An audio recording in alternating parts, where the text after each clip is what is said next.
dudes, welcome back everyone, welcome back to another week, another edition of what am I saying? To another month, another edition of the Hatchery Cup number 12. I'm of course your Live VIP, and with me I'm joined by my lovely plushies, the lovely people in the chat as well. Welcome, bienvenidos everyone to another Hatchery Cup. You may be wondering, what is this? This is a monthly open tournament, and usually, historically, we have casted this via replays, but here we are covering this live instead for the first time in a long time, and hopefully for many more times to come.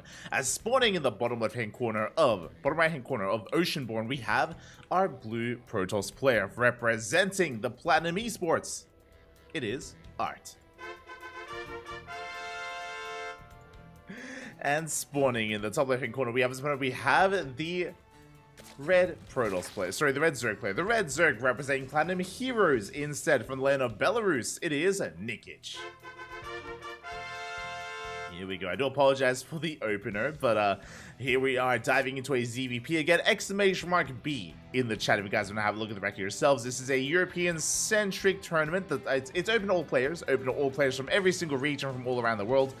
But the time zone is very European-centric here, so if we see an NA player or a player from Oceania, then you can phone out to them for being degens and and staying up deep late into the night as we are sinking our teeth into the Hatchery Cup. Again, we have plenty of amazing players. Quickly going over the bracket itself, we have players like Strange, we have MinoVK, Geralt is here, Young Yakov, Wayne, Nikic, Art, Cristiano, Nikrak, Rostock, GG Machine, and many others. So yeah, it's going to be a pretty impressive event overall. I'm excited to see who is able to make a deep run in this. I'm here for it. I am ready for it. Give me that StarCraft. Again, this is our second broadcast of the day. We were earlier live with the KSL. A couple of hours ago, like 1.5 hours ago, we were live with the KSL, but we have since concluded that event. Now we are here with the Hatchery Cup, and fun fact, we have another event afterwards. We have the Infolet Monthly Cup as well, as for some reason, both monthlies lie on the same day. So yeah, we're going to be going from one event to the other. A lot of StarCraft going on tonight. We're here for it. Cool. As for the time being, we are getting into our openers. It is going to be a Hatch Gas Pool standard opener from our Zerg player. Meanwhile, Art was trying to disrupt the opener himself. Is just going for a gate expand into a Stargate. There it is. Stargate is on the way for Art. Should be for Oracle production. I say that, but the Stargate was thrown down a little bit further back. A little bit suspect here. This would not be a bad position for a Void Ray instead. Again, traditionally, we would throw down the Stargate a little bit closer to the edge of the map. Closer to the edge of the main base, I should say, to reduce the time it takes for the Oracle to get across map to kill some workers. The fact that it was thrown back here behind the middle line is suspect. It is very suspect. The Overlord is going to be confirming the lack of additional tech. Does confirm the Stargate, and we'll see what comes out first. Our eyes are on Art. Are on Arch right now, and here we go, our first unit of choice. We are headed towards, the Overlord, and it is going to be a Void Ray. This makes sense. This is why we did mention it, just because of the positioning of this Stargate. It makes the most sense for a Void Ray opener. Now, this is going to get interesting. The goal of the Void Ray, kill the Overlord. Kill the Overlord with an S at the end. Kill the Overlords, as there are also Overlords out in the center of the map as well, to deny vision, deny scouting, to keep Nikic in the dark, and this can go in a couple of different directions. This could lead into a second Stargate and mass Void Ray production. This could lead to a second Stargate and Skytos, could lead into a Twilight Council with Glaive Adepts, could lead into a Twilight Council Forge, into a standard opener, into a third base. Could be anything. Could be so much under the sun, and then some, and Nikic won't know. He's going to be shut down. Overlord does fall back at home. He's going to be droning, dealing with the initial Adepts. Adepts are going to be trading with the Lings. One Adept goes down. Nice pick off there from Nikic. Shutting down one of those Adepts, and he's going to be chasing down the other here as Art attempts to take a third base. Again, we should be expanding. We should be taking a third, but these Lings are going to make that difficult for Art. As it looks like we do collapse on that Adept. Ooh, it does barely shade away. Nexus in position. Oh boy, is here. Another probe should be shut down. good damage done here by these Lings. They shut down 2 Adepts, they kill a Worker, and they won't get much more done here as the Lings are finally going to be forced away, and we can hold on to the third base. Behind this, we do have an Oracle in production to harass across the map. Nikic, thankfully, is producing some spores, going for a lair. 4-minute 30 lair timing. Pretty interesting timing here, pretty early on. I'm curious what the plan is going to be with that lair for Nikic, if we're just going for roaches for roach speed, or if we go for something else. My eyes are on the Zerg player. Meanwhile, second Oracle on the way. Okay, so you have my attention. So, with the Void Ray first, obviously we're hiding the follow-up. We make one Oracle, and we are banking the Oracles here in the main base, building up towards a second Oracle, and we're hoping that this catches the Zerg player off guard. Nikic has 1 Spore at the natural, nothing at the third, and 1 Spore in the main. So this third base is a prime target here for some Oracle harass. And again, Nikic doesn't know that Oracles are going to be on the way. Behind this, Forge and a Twilight Council. This looks like +1 in Blink or +1 in Charge. This does not look like an all-in. Looks like a standard transition here out of our just hidden follow-up as the Oracles are moving out. Adepts, they threaten a shade towards the third base. Keeping the Queens busy. Oracles, they go straight for the third, by the way. And again, there is no Spore. Drones going down. The Queens are out of position. And we are dealing an insane amount of damage. 6 workers go down. We get a 7th drone as well. We get an 8th. And we should escape with all these Oracles. We get a Revelation off just for that cherry on top here. And Art gets away. Does escape with those Oracles. Behind this, we have Overlord Speed. We have Roaches in production. We do see Roach Speed on the way here with the completion of that lair. This could just be for scouting information. We'll keep an eye on the drone count here of Nikic as he's cutting workers at 53. 53 workers. Roaches are not necessary. This feels like Dropper Lords. We are amassing Roaches back at home. We do have Lings already getting across the map, but a good force field. Good force field here from RT will defend. But again, I don't think we plan on droning up any further. Yep, there it is. There's the all-in. We spoke about the 4-minute 30 lair timing and how peculiar that was. Now we see why. It's for roach speed, it's for drop lords, it's for the all-in. So Nikic, he's forced into an all-in. His economy is crippled behind this, so it's in a really rough position, so may as well just send everything across the map. And Art hasn't seen this. Art didn't... Oh, he saw the lair finishing, and I wonder if that was enough of a tell. Void Ray dips in, should get eyes on the lack of saturation, but alas, the army has arrived, and Art is warping it defensively. We only have 1 shield battery though. Only 1 shield battery to defend. Lings, they have arrived. Immortal pops out, but we have plenty of Ravagers, and we lock down the Stalkers. Yeah, big surround here. 2 Stalkers going to be getting picked off. A 3rd Stalker goes down as well. Big losses already. And this may just be too much. This may be too much here as the Queens, they do get dropped off. Lings are floating across the map. Ravagers are busting through into the third base. Yeah, GG gets called. We're caught with our pants down, and Nikic takes game number 1. GG. GG, well played. A solid game there from Nikic, as even though he was caught off guard by the Oracles, he didn't care. He was getting ready for his own all-in anyway. We saw the fast lair, into the fast road speed, into the dropper lords, into the eventual all-in, and Arch just wasn't able to get eyes on it. He wasn't able to confirm. He had a Void Ray getting poised to try to get a scout off, but he wasn't able to see and confirm the lack of saturation. He didn't see the army moving out across the map. Very well executed there by Nikic. Again, on Oceanborn, it is not uncommon to go for all-ins just because of the short rush distance by ground. You can be very aggressive and very assertive on Oceanborn. And with that, Nikic takes a 1-0 lead.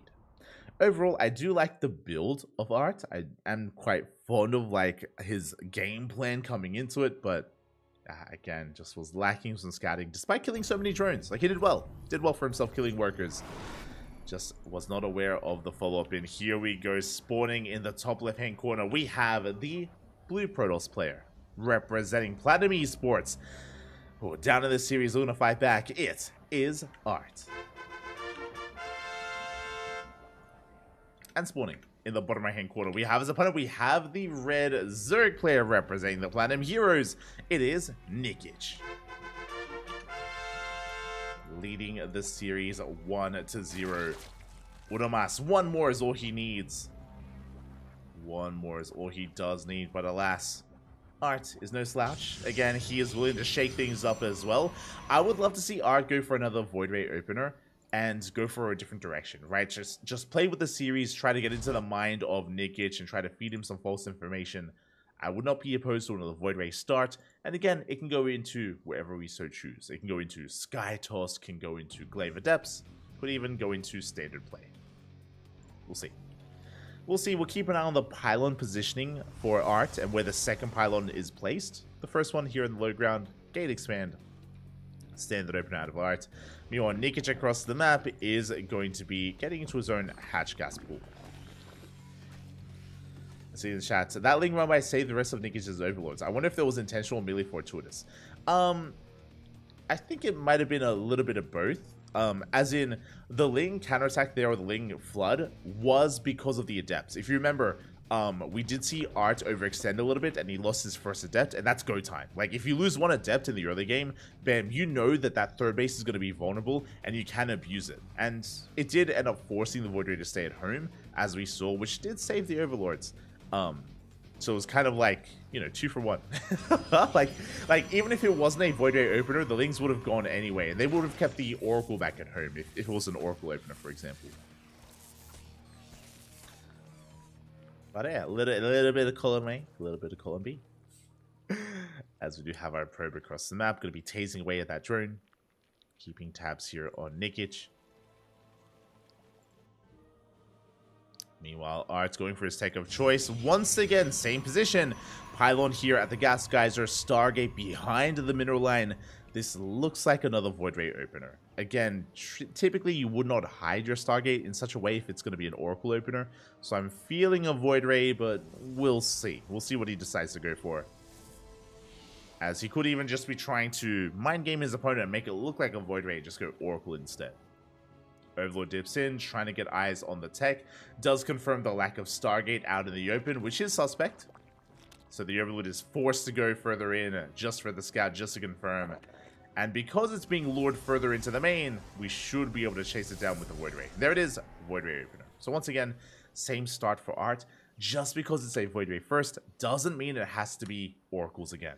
That's the power of this opener, is that there are a lot of follow-ups. So he could do Oracle again just to catch Nikic off guard. He could do something completely different, likewise, to catch Nikic off guard. Void Ray is on the way.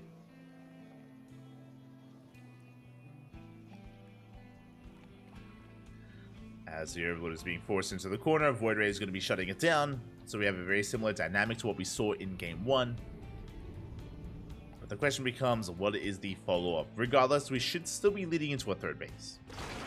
Meanwhile, back at home, we do have our Queens get in position. We do have a Spore on the way, Spore in the main base. And after what happened in Game 1, it's possible that Nikic will get a Spore in every base. This time at the third as well. Just because of that Oracle. Speaking of, it is going to be an Oracle follow-up here from Art. Once again, banking them up here in the main base. I'm not fond of doing the same build, though. I'll be honest, I'm not fond of whipping out the same build 2 games in a row. I feel like that takes away some of the strength that you have as a player that's keeping your build hidden. As the first Oracle is going to be zooming across the map. Okay. Interesting. Meanwhile, the Void Ray is hunting down more Overlords. We have already killed one. There is a second Overlord that's a little bit exposed here outside of the main. Lings, they come in for a bit of a counterattack. They do kill one of the Adepts, but the Oracle is in position. The Oracle will clean this up, and the Void Ray can hunt down another one of these Overlords. And it looks like we do come across one. Potentially. Now, never mind. Oh, a bit of an overextension here from Art. Oh, bleeding out a lot of HP. Whole damage is dealt to Art. Behind this Forge and Twilight Council, we're going for a standard transition. This time we have not built up additional Oracles. We only do have the one. So one Oracle, we have warped in additional Adepts instead, threatening that third base. What I will say is that this Roach Warren is a little bit earlier. This was a 4-minute 50 Roach Warren. So a little bit earlier than normal. Adepts, they do threaten that third base. They do get in, and we're locked in. There's no way out. We have to cancel the Evo Chamber. The Adepts, they do bust forward. 4 drones go down, and more workers are forced to delay their mining. There's that recall, though, on the Adepts. One Adept will fall. But overall, good damage dealt here to the economy as Nikic is still not mining. No! We're still not mining. We're still left idle at the same time. Oracle threatens that natural base.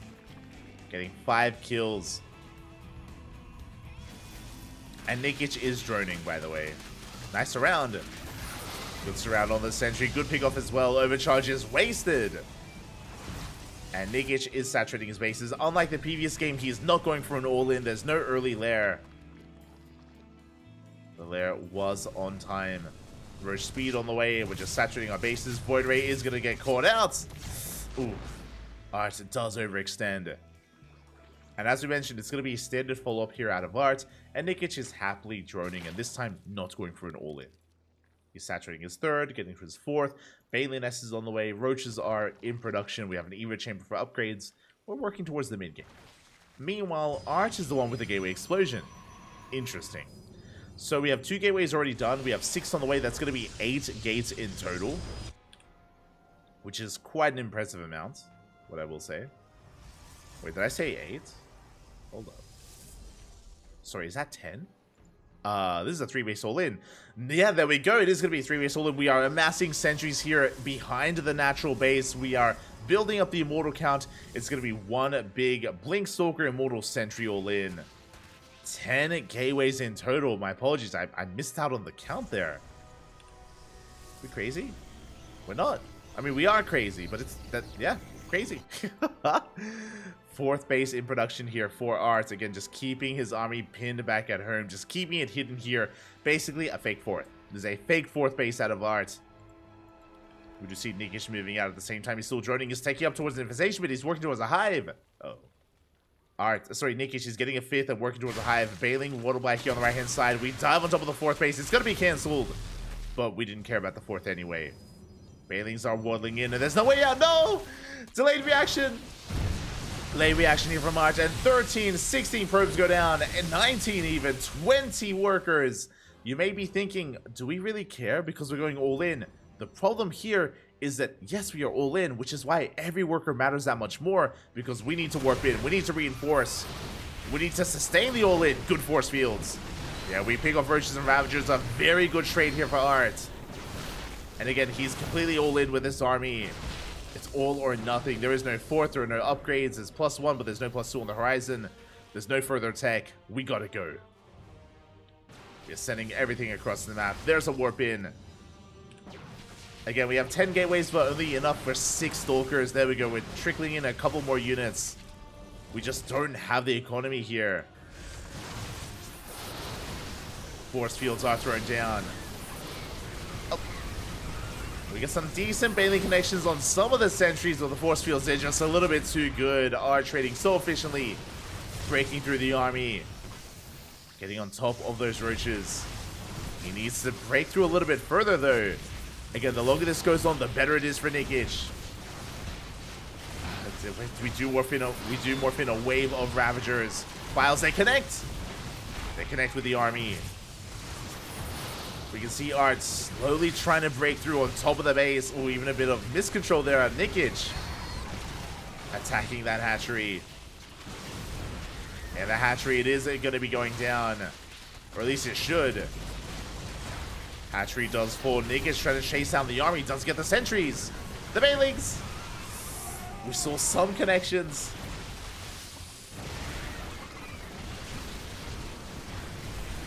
Here we go. Files are going to be connecting.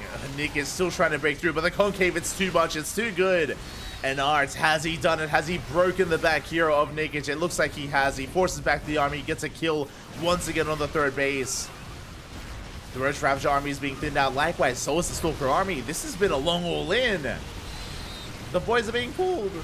Pull the boys, Papi. Pull the boys. Let's go.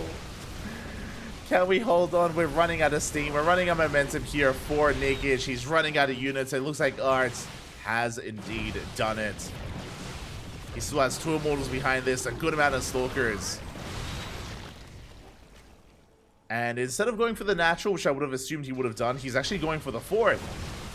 He wants secure damage. It's risky. I would say it is risky to go for the 4th base, because he's giving Nikic the opportunity here to build up. And more legs, more roaches. The Biles! Ooh, not quite connecting. And we get a kill in the hatchery. And Art, he has secured himself at this point. He's secured himself. Nikic down to only a handful of Ravagers. Does not have enough. Ooh. Oh my god, the biles are pretty insane. The biles are looking solid here. We blink on top of the army. Once again, the biles, they connect, they crash into the adepts and the stalkers. But we can afford to make some mistakes. We can take some biles to the face because Art, he has too much. He's snowballing out of control, focusing down the queens and the ravagers. The boys are falling. GG gets called, and Art ties up the series 1-1. GG. GG, well played. Art committing here to his all-in. We saw that he was hiding his sentries, preparing his immortals as well. The fourth base was a fake. I was concerned after he lost his third base mineral line. I was concerned that he would not have enough resources to sustain the warp-ins, but he barely did have enough. Wasn't warping in efficiently. Remember, he was warping in like waves of 6 and then waves of 4 afterwards, instead of 10 at a time. But regardless, he was able to break through. He was able to break through in the end, and GG. Congratulations to Art as he ties up the series. We have an ace match. We're going all the way to game número 3. Let's go. Let us go. As vetoes are going to be under... Oh, sorry, it's not vetoes are the way. The lobby is being made as we speak. And this could still go either way. That's what I wanted to get at. Again, basically, we've seen all-ins from both players. Game 1, Nikic won with an all-in. Game number 2, it was Art winning with an all-in. Game 3, do we all-in each other? Do we play macro? Do we play standard? It could be anything. Could be anything here from our players. I'm here for it. I am ready for it. Let's go. As it looks like our players just need a little bit of time here to set things up. Do need some time.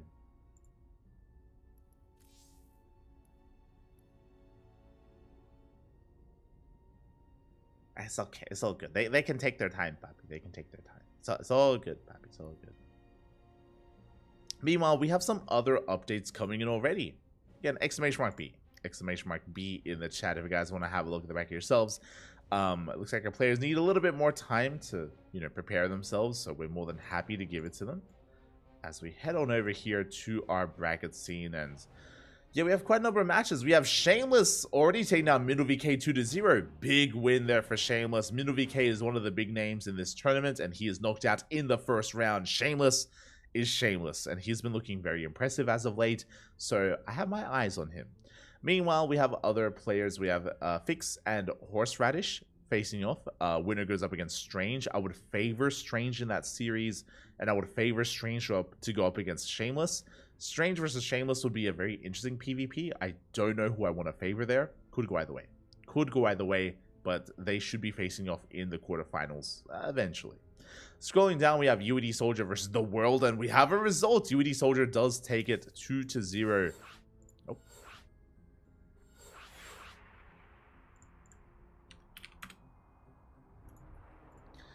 UED Soldier does take the series 2-0. Now he's up against Geralt in the next round.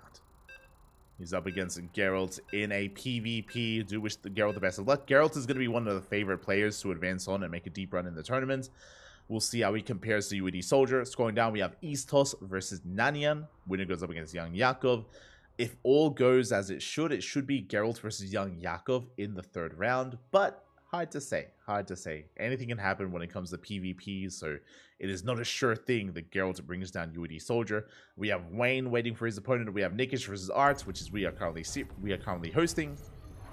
And the players are ready. We're getting into the ace match. Spawning in the bottom right-hand corner of Hardland, we have the blue Protoss player representing Platinum Esports. It is Art. And spawning in the top left-hand corner, we have his opponent. We have the red Zerg player representing Platinum Heroes. It is Nikic.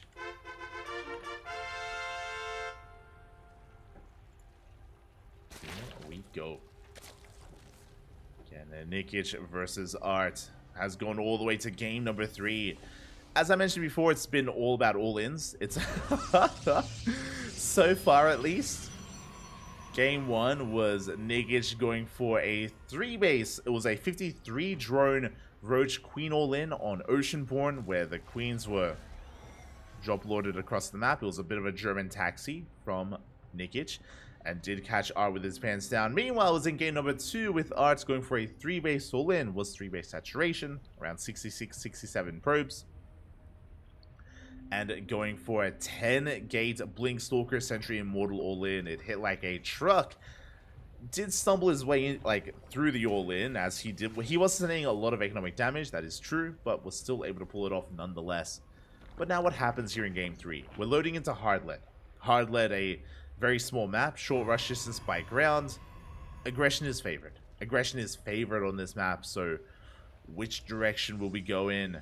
Who will be the aggressor first? Do we go for another Stargate into Void Ray? That is the question.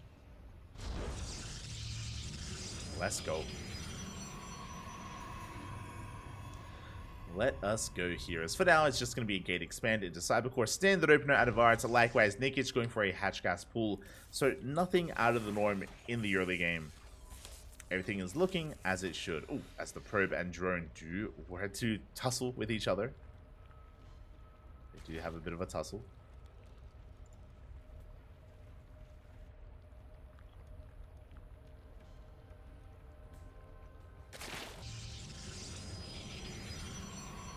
You see Nikic getting across the map with his Overlord. Gets eyes on the Stargate. Once again, Stargate has been thrown down behind the mineral line. It's looking like another Void Ray. It's looking like another Void Ray opener here from our Protoss player. He's done it every game so far in this series, and now is not the time to deviate. Now is the time to commit. The follow-ups, though, they've been different. They've been varying here for Art. We'll see what he goes for. For now, he isn't actually rallied to the Overlord. Despite spotting it, despite seeing it, doesn't rally towards it here. Do we go Oracle first? Do we go Phoenix? What do we got? What do we have here? As Stargate does finish up. And it is, okay, it's going to be the Void Ray. It's going to be the Void Ray opener here out of Arts, as to be expected every game so far. The question becomes, what do we do afterwards? We'll keep an eye on Arts. Meanwhile, Nikic, has taken the forward base. Very important here. Nikic, instead of expanding linearly, he expands towards his opponent. We spoke about all-ins on this map, and this base specifically is very good when it comes to spreading and launching creep forward past these rocks to knock down these rocks, past towards the center of the map into the natural base of your opponent. Doesn't take long at all to spread creep, and this can lead into Roach Queen all-ins. Doesn't mean it will, but it can. Can be on the table. Art's going to be shading on out. Expansion has been taken. Going for the third on time. Adepts are in position. Ooh, that was, okay, the first Overlord going down to the Void Ray. Do you have an Oracle follow-up here? And up! Okay, that is going to be a Twilight Council, but we keep the probe around. Looking like a Forge alongside the Twilight Council, or do we throw down the Robo?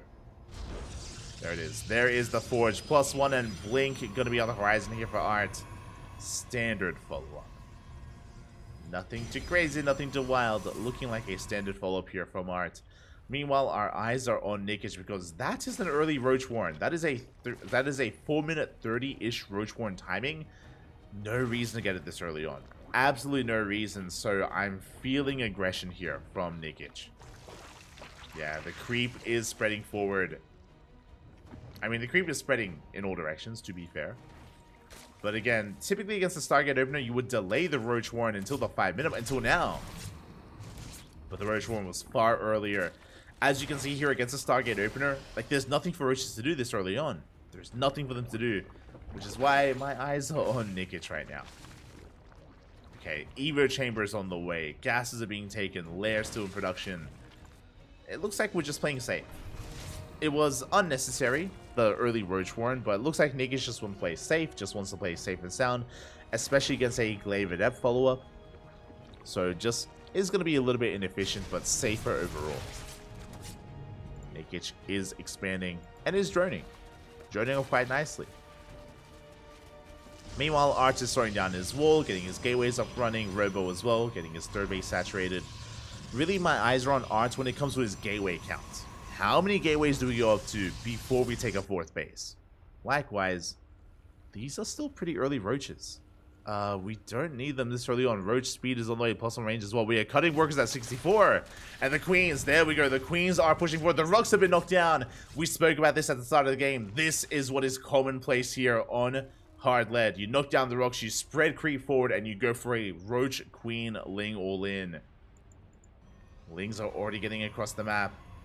We do see Art getting ready here for the defense. We're droning though. We back off. We drone. Okay, so Nikic, he did produce roaches. He produced a lot of roaches, by the way, but it looks like upon seeing the defensive position, Nikic, he is thinking better of this. He is making Ravagers. Yes, this is... The problem here is that we're spending a lot of money in areas that we don't need to. Like, this is a pretty big investment, the Roach Ravager army. We're going to be chilling back at home, and now we're droning. Now we're expanding. These workers are late, but they're at least on the way, as they're working towards Lingbane Roach Ravager. Okay. Lingbane Roach Ravager on the horizon. Meanwhile, how many gateways are we working with? Oh, it's a 10-gate all. It's same build. It's a 10-gate 3-way all-in out of Art. He is once again going for the same build we saw last game. This time his economy is looking solid. He's going to be denying some of this creep. But Nikic has an army. So we're in a weird place where both players were kind of setting up for their own all-ins. And both players have decent armies as a result. Like, this is a lot of Ravager Ling Queen. Nikic pushes forward. Likewise, Art also invested quite a lot into his own army. A lot of sentries, a lot of stalkers. Yeah, we collapse on the army. So it's the Biles. Ooh, big connections here on the sentries. Very juicy connections. Immortals, they try to come in from behind. Biles, not quite going to be connecting, but zoning back Art's army. And Nikic, he has maxed out. He's maxed out on 77 workers. We blink forward for a moment. Yeah, Ravager's going to get picked off. A couple of links as well.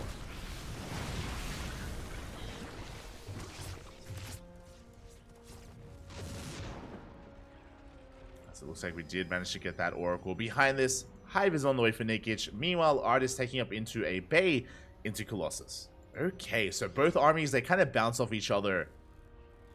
Nikic has a better economy. Meanwhile, Art does not have detection. Again, Observer just now being researched or just now being produced. Is on the way. Art's getting eyes on the 4th. Gets eyes on the would-be 5th. He's going to try and force a cancel. And the game is going to be settling from here. The game should be stabilizing from this point. Nikic has to be careful. Pushes in once again. Not too many lings.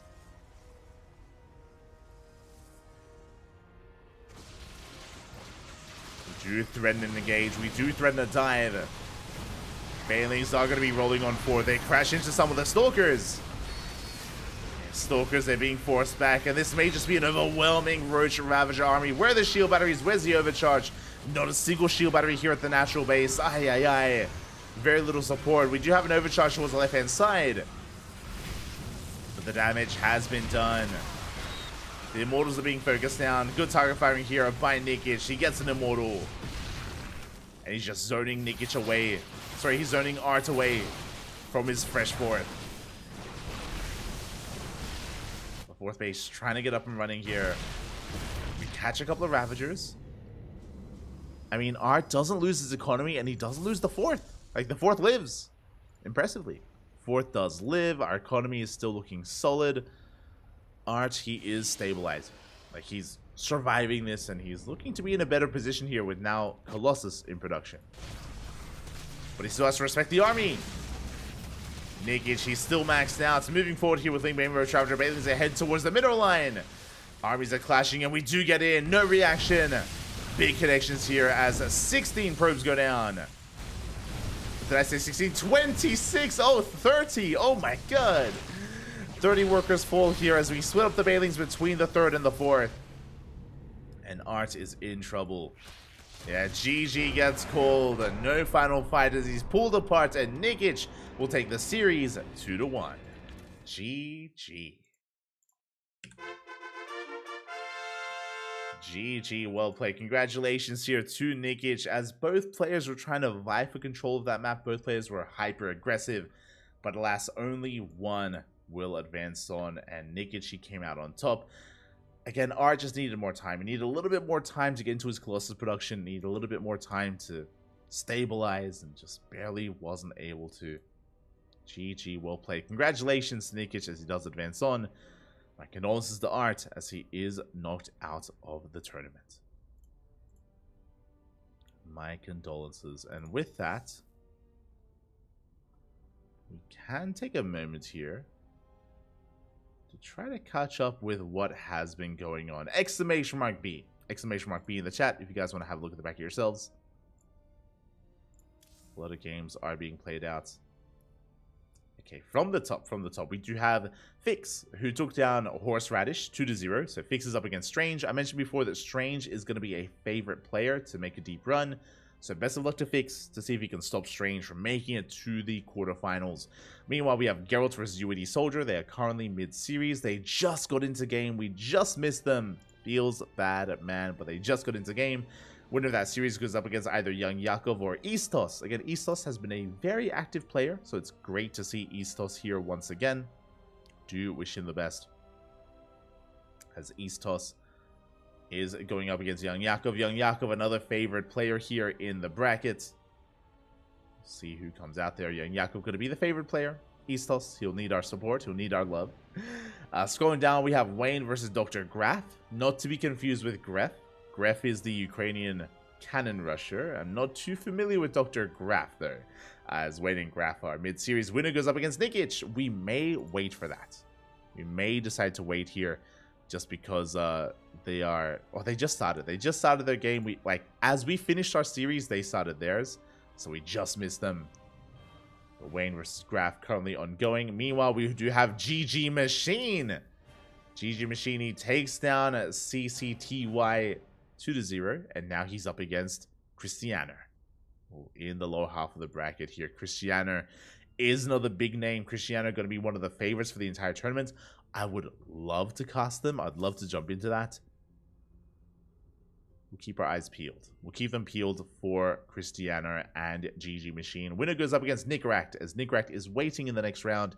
He already toured Rostock. Big win. A big win there for Rostock. Rostock is no easy player. He's a Ukrainian Protoss. Nickeract did bring him down. So we do have our matches lined up for us. Personally, I would love to cast either Wayne to follow into Nikic. Christiana versus GG Machine. It just looks like a really good series. Looks like a very good series there between those two players. Likewise, Geralt versus UAD Soldier. And even Young Yakov versus East. I mean, they're all good matches. they're all just really good games. They're all really good matches. Hard to pick favorites here. I think I'm just going to wait, though. I think we're just going to wait. And again, I'm mainly focused on the lower half of the bracket, just because that's where we started with Nikic and Art. So that is where our attention does lie. And we'll find out. We'll figure out where we do go from here. I guess we're going to be going on a short break. We're going to be going on a short break, and when we return, I don't know what we'll have. We'll have some StarCraft, don't get me wrong. We'll have some StarCraft, but what exactly, we'll figure it out. We will figure it out.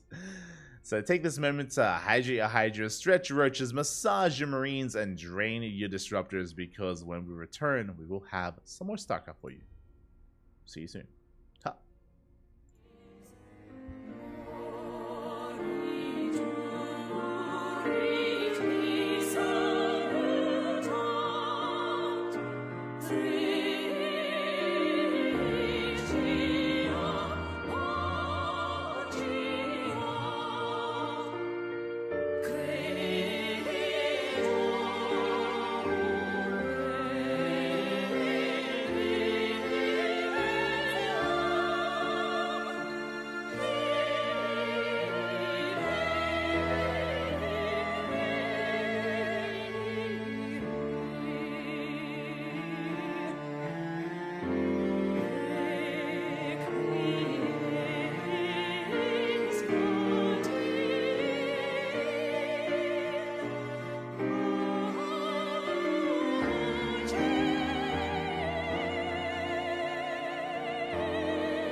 friends, welcome back everyone, welcome back. I apologize for the extended delays, but we have returned here with our next series with game number 2 as we're jumping in mid-series into this round of 16 match. And spawning in the top left-hand corner of Oceanborn, we have our green Zerg player representing Team Platoon. It is Dr. Graf. And spawning in the bottom right hand corner, we have the red Zerg player representing Team Starlight Twinkle. It is Wayne. Here we go. And again, we are jumping in mid-series here. We don't know what happened in game 1. We just know that Wayne is leading the series, and he is one of the favorite players to take the entire tournament. Can he be stopped? Can he be slowed down? I want to believe that he can, or that there are players here that can stand up to him. Players like Nickrat, players like GG Machine, and Nikic, Young Yakov, Cristiano, Geralt, Strange, Shameless. Again, a lot of really high caliber players. I think what I love about this tournament is so many of them are so close in skill as well. Like, it's really hard to call who can win the entire thing just because so many of them can take each other out. But as we get into this, Hatchgas pool, standard opener at a Wayne, standard opener at a Dr. Graf. Again, I'm unfamiliar with Dr. Graf as a player. I unfortunately haven't been able to see too many of his games or cast too many of his games, so I'm here to be introduced. I'm here to settle in to the Doctor. My appointment is here, and the Doctor is in session. Let's go. For now, standard openers. For now, ZVZ, everything is looking normal. Everything is looking as it should. Nothing too wild for the time being here, as we are selling on in. So far, no one is going for like a 15-15. No one is going for any earlier gases, any early Roachhorn. We should be settling in towards the mid-game here with our Balioness on time, with our third base on the way. We'll see if either player does deviate. If they do, we will make sure to point it out. Make sure to keep an eye out for whether or not that does occur. As we have a handful of lings on the way for Wayne. Oh, I said a handful. 8 lings. This is more than I was prepared for here. Okay, so Wayne going for a bit of a ling flood. Because he's making so many lings, this will delay the third base by quite some time. So Wayne, it looks like he wants to have a little bit of fun.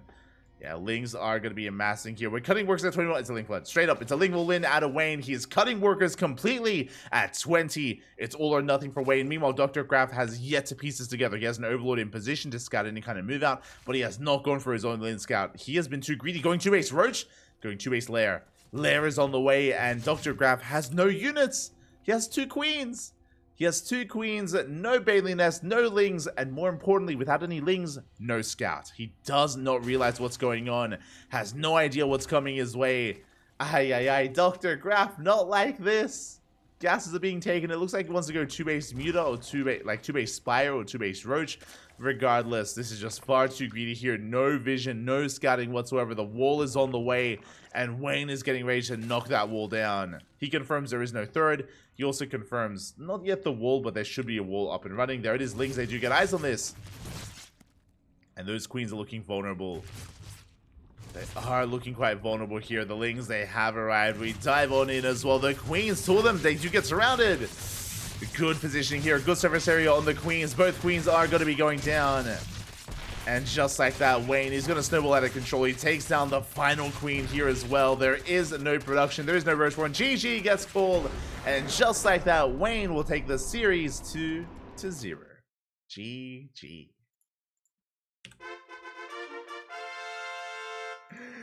Not the most dynamic game, as again, Graf was just being so insanely greedy there. He was just cutting far too many corners. He was caught with his pants down, and Wayne took advantage of him. Did take the series 2-0. Congratulations. Congratulations here to Wayne. He advances on in the tournament to face off against his next opponent. And my condolences to Dr. Graf. Again, I'm sure he's a great player, but unfortunately, we weren't able to really see what he was made of. Unfortunately, weren't able to get a read on him, so bit of a feels bad, man. Regardless, congratulations to Wayne, and more importantly, Wayne, he has his next opponent, a player that we are a lot more familiar with. It is going to be Wayne versus Nikic in another ZVZ. I know we typically don't enjoy mirror matchups here. I understand, but Wayne versus Nikic is going to be a close one, and the winner of that series goes up to the semifinals to face off against Either Cristiano, GG Machine, or Nickrat. It's gonna be a banger of a series, and I'm all for following it. I'm all for it. Let's go. So Wayne and Nickish, they're going to be conducting their vetoes as we speak. And we do have some other updates coming in. Other updates that shouldn't really be too much of a surprise. Exclamation mark B. Exclamation mark B in the chat if you guys want to have a look at the back yourselves. We have Shameless, who was waiting for his next opponent. Now no longer, as it is going to be Strange taking down Fix 2-0. Strange versus Shameless is now underway in a PvP. Protoss versus Protoss. Oh boy, that is going to be a close one. I want to favor Strange, but Shameless, he has been on fire as of late. It's really hard to call a favorite. It is difficult to call a favorite player there. Meanwhile, we have other updates. It looks like UD Soldier versus Geralt is going to the ace match. Oh my god. Is going all the way to game number 3. So, pretty intense series going on there. Young Yako versus Eastos. They're getting into game 2 as we speak. And not many other updates from there. Not yet. Not so far. Even the bracket itself still yet to be updated and confirmed. But again, we're just waiting for our players to conduct those vetoes before we can just sink our teeth into that ZVZ. And we shouldn't have another ZVZ for quite some time. I mean, I'm a big fan of GG Machine, but Cristiano and Nickrat are terrifying opponents, and it is going to be an uphill battle for GG Machine to work his way through both of them. Not impossible, but it is going to be uphill, so wish him the best. Do wish him the best here. As we are still settling into this. It's catching up on the chat. Shout out to Ice. Hello, Ice. Dan. Hello. I see Kenny Tenny as well. I see Soundo. ¿Qué tal? ¿Cómo estás? Ino War as well. Ancient Tone. Or Ancient One, sorry. Ancient One SC. Bienvenidos. As I also know that there is another event going on right now. There's like there's a big game event, right? There's an event going on in Germany at the moment. So I do know a lot of attention is on that.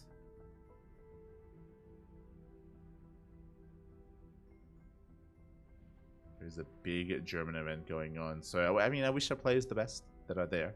I know a lot of attention is on that, but we have our own StarCraft going on tonight. Our own European matches. So, yeah, I guess we're going to be going on a short break. I guess I'll just message the players. I'll message the players that we are going to be following them. And again, we already have our next series. It is going to be Wayne versus Nickich. Once they are ready, we'll sink our teeth into that matchup. Until then, though, I guess short break. Short break. We'll see you guys in a couple of minutes here with some more ZVZ action. I do promise. I do promise. See you soon. See you soon.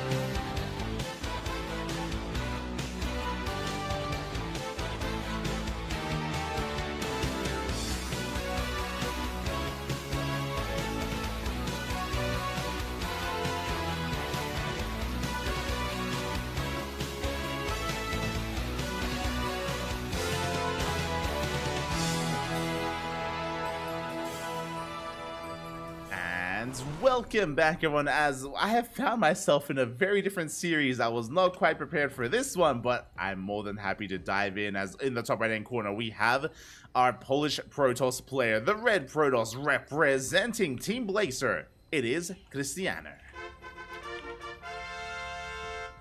And spawning in the bottom left hand corner, we have the Green Zerg player representing Team 3D Clan. It is GG Machine.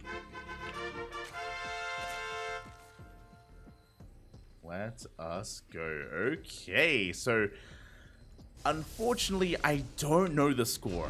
We're jumping in mid-series. This is game 2 or game number 3. I don't know the score currently. I don't know what's been happening between these players, but I'm more than willing to jump in because I want to see how this series does unfold. Again, Nickish versus Wayne is going to be an exciting ZVZ, don't get me wrong, but again, like, I'm always excited to see more GG Machine, and likewise, Cristiano is a big name, but I don't think he's untouchable. I feel like GG Machine can definitely bring it to him, has it within him to really make some magic happen here, but we will see.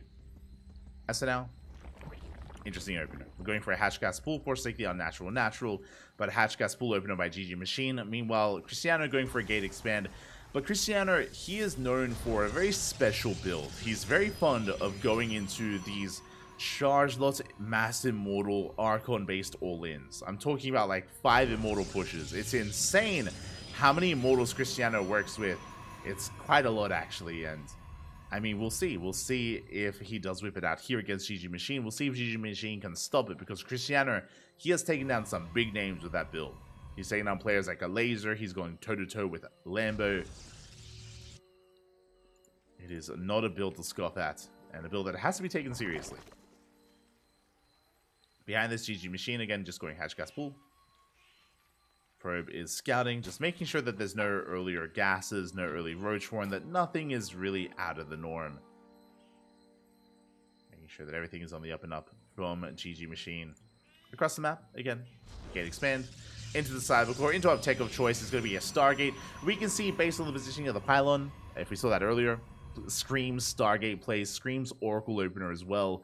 Should not be a Void Ray. As we saw from Arts, where his Stargate was a little bit more hidden, this is a little bit more brazen, and again, should be leading into Oracle production instead. Should be.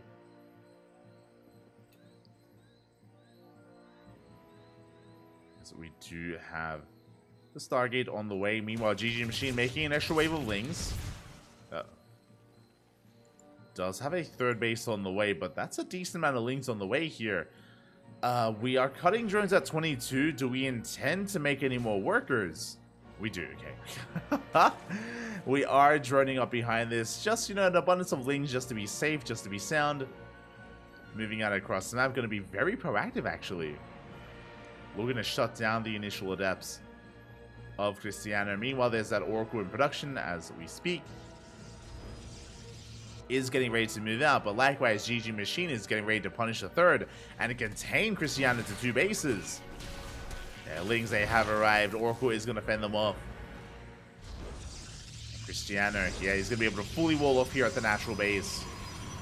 Safe and sound. Where's the follow-up? There it is. It is going to be a robo follow-up from that Stargate. This feels like Immortal production. We'll see. Feels like Immortals. As the Oracle gets across the map, going to be threatening the bases. Threatening those mineral lines. Not quite committing to anything yet. As Cristiano does pull back. Twilight Council on the way. Again, it was a Robo first, followed by the Twilight Council. We have a couple of gateways in production, but I think this is going to be charged, not blink. Well, we'll see. We'll see if, again, this is going to be the same build that Cristiano is known for, if he does spice it up in a different direction. Now GG Machine droning, getting into his overlords. A little bit supplied look for a moment there, but just going to be focusing on droning instead. Robo is now done, and there it is. Oh, Warp Prism on the way. Are we going for some vanilla Adept Harass? Not quite. Okay, so we go for the fast Robo. It's going to be for a Warp Prism. With the Twilight Council going straight for a Templar Archives. Again, we spoke about charge. This should eventually lead into charge lots. But prioritization of Archons instead. This is leading into an Archon drop. Okay. Basically, by the time the Prism gets across the map, we're going to have these Templar Archives finished, which means we can warp in High Templar across the map and morph in those Archons. Okay, so a delayed Archon drop here from Cristiano is moving out. There's the Immortal, as we mentioned. Again, this should be a very Immortal heavy style. It's what Cristiano is known for. High Templar on the way. Archons being morphed in. Yeah, so we do have our Cristiano special here. And GG Machine, how familiar is he with it? Because if he's not, then he may have a hard time responding. There we go. Overlord gets hunted down. Overlord will fall. Cristiano rotating back around. He does get eyes on the Lings. Yeah, in position just in time. Takes down another Overlord. Supply blocking GG Machine. And moving on out. Behind this again, you can see there's still no charge. And eventually we will get charged, don't get me wrong, but we're not there yet. As there's no rush. Just because we're not being too active. We're just harassing with Archons. Nothing else.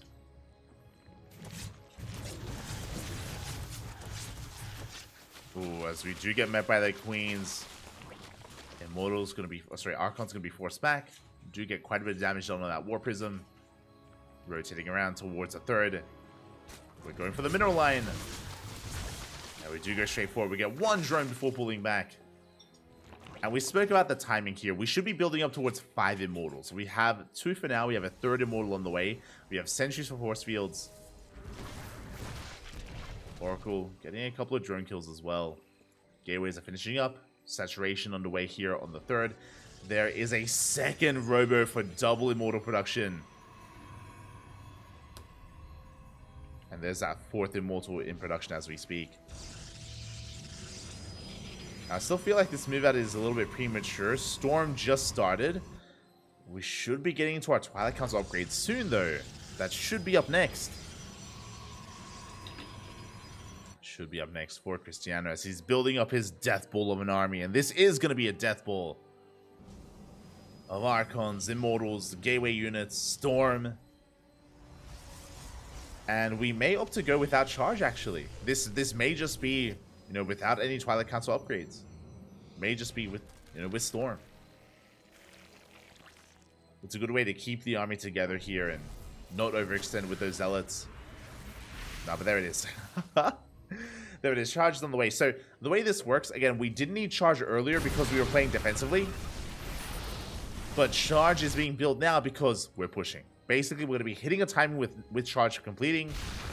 And we will hit like a truck. How many Immortals? We have 5.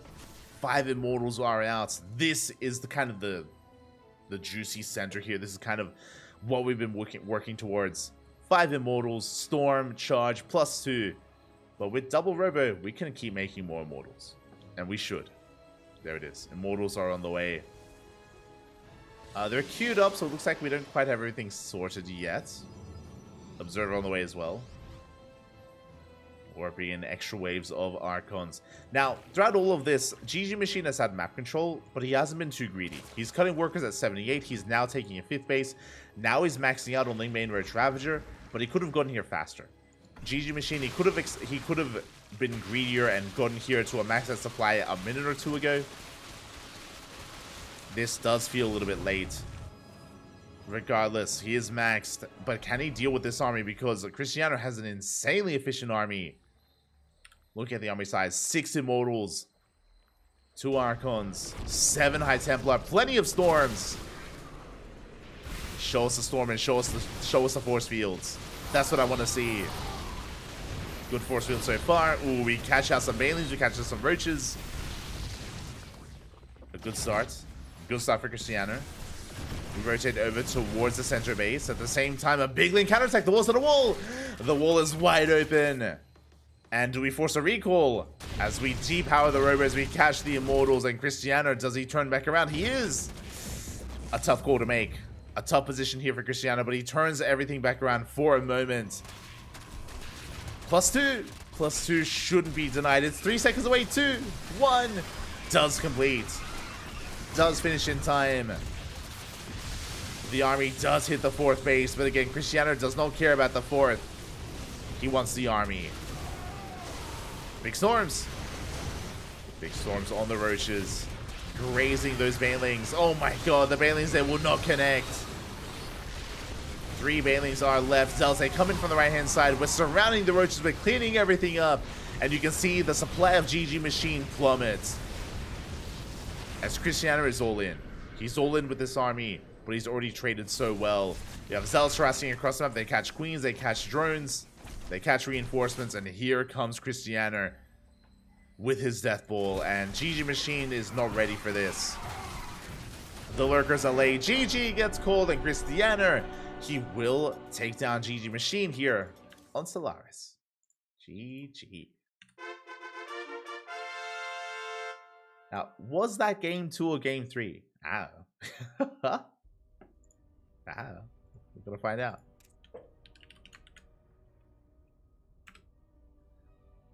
As I slip into some DMs here and try to figure out where we are.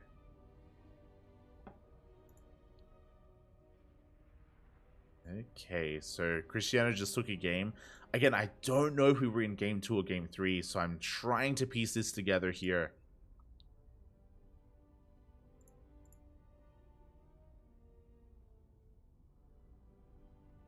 As the winner of this series faces off against Nicorette in the next round.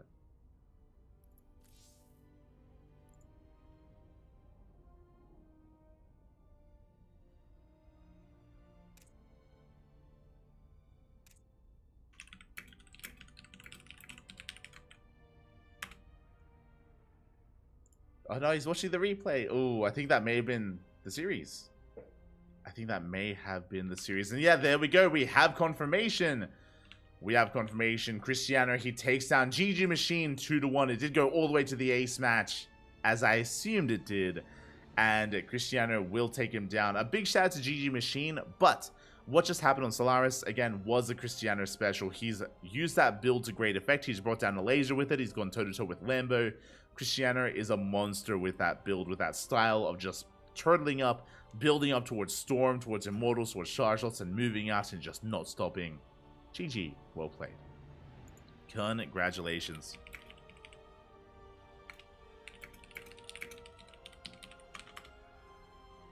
And with that, Cristiano advances on into the next round to face off against his next opponent, to face off against Nicorette.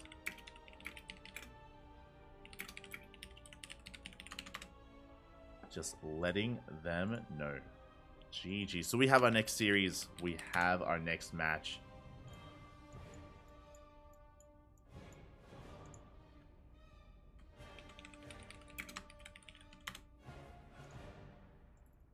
Let's go.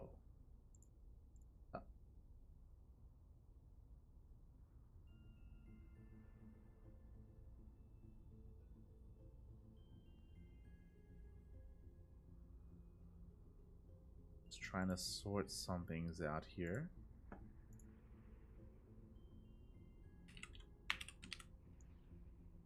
Make sure everything's okay.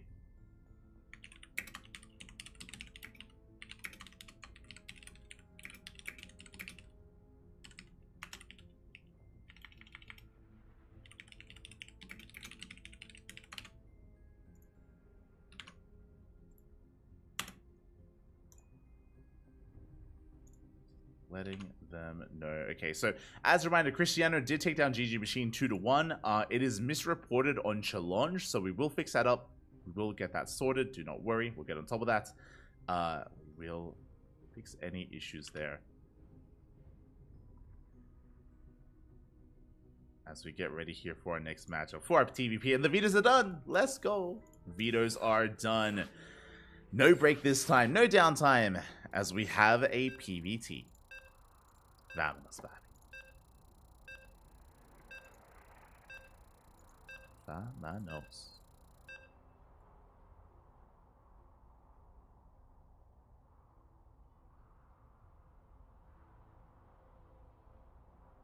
As game 1 is going to be on Oceanborn.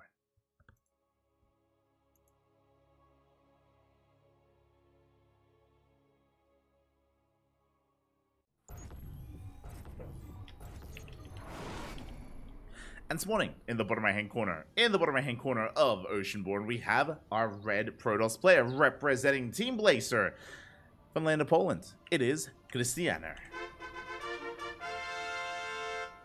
And spawning in the top left-hand corner, we have his opponent. We have the blue Terran player representing the Platinum Heroes. It is Nicorette. Here we go. Cristiano coming in as one of the favorites for the entire tournament, but he dropped a map to GG Machine. He did drop a map, which means he is clearly mortal. He can be brought low, and Nicorette, I would say, is the best Terran player in the entire bracket. If you're a Terran fan out there, then give your energy, give your support to Nicorette, because he's gonna need it if he wants to make a deep run. is going to need that support, and he has it in him. He does have it in him here as he does sneak out his SCV across the map. Going for a proxy or going for an eBay block? We're going for the block. We're going for the natural. Okay, so SCV is coming in for the engineering bay. It is going to disrupt the opener of Cristiano. It is going to slow down the expansion. Cristiano does see this coming ahead of time, and the boys have been pulled. Cristiano will shut this down. Does pull 4 probes in total. Goes for the SCV. Ooh, gets a kill! And he will force a cancel. So for those that are curious, this is designed to force an unnatural natural expansion from the Protoss player, but it's so difficult to defend that it's just not worth it. And shout out to Cristiano, he does scout this ahead of time, forces a cancel, can throw down the Nexus, and can get back to mining. Solid response here from Cristiano. His economy has been disrupted. You can see here the economy go in favor of Nickerack towards the end, go in favor deep in the blue for our Terran player, but now it's going back. It is going to be stabilizing once again as Cristiano can resume mining and head into that natural. Meanwhile, double gas opener. Interesting. Double gas opener here from Nickerack. This is going to be for a faster factory, a delayed CC from the Terran player.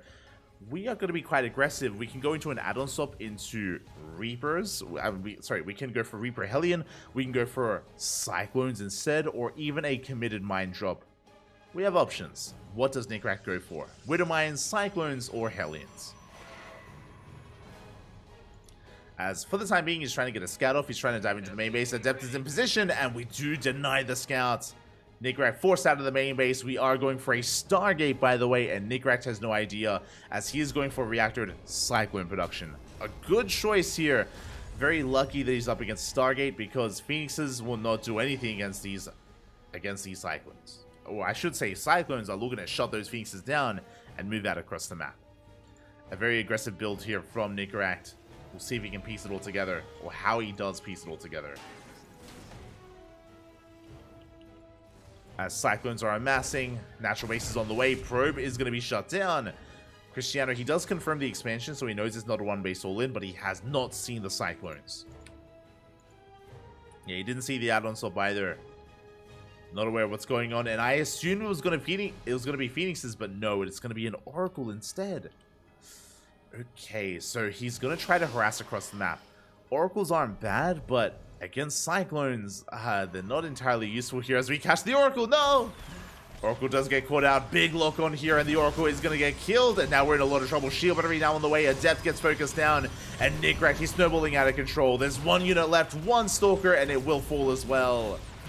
Boys are being pulled. A GG gets called. It's just too much. And just like that with the opener, Nickerack takes game number 1. GG. GG, well played again. Cristiano, unfortunately, he didn't scout the follow-up. Unfortunately, he had no safety shield battery. He was going for the Oracle. He got caught out. It was just a disaster. Everything going wrong for Cristiano there in the early game. And in the blink of an eye, we do see Nickerack taking a lead in the series. GG, well played. Again, we just couldn't really even sink our teeth into it. We couldn't really delve into that matchup, but yeah, over before it began. Now, game number 2. Uno más. One more is all that is needed here. Is all that is needed for Nickerack to advance on to the semifinals. Speaking of, looks like Wayne versus Nikic has already ended.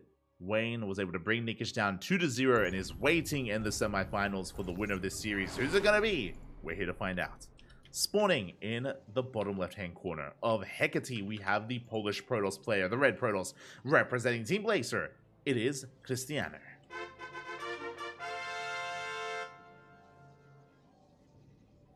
And spawning in the top right-hand corner, we have his opponent. We have the blue Terran, representing the Platinum Heroes, leading the series 1-0. It is Nickerack.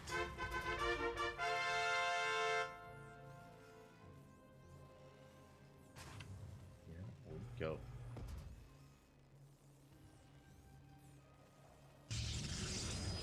As again, game 1, there wasn't really much to it. It was it was Nickerack just opening up with Cyclones, kept his build hidden true, was able to do that, and Cristiano just being a little bit too greedy, just cutting too many corners there towards the end. I things did snowball out of control.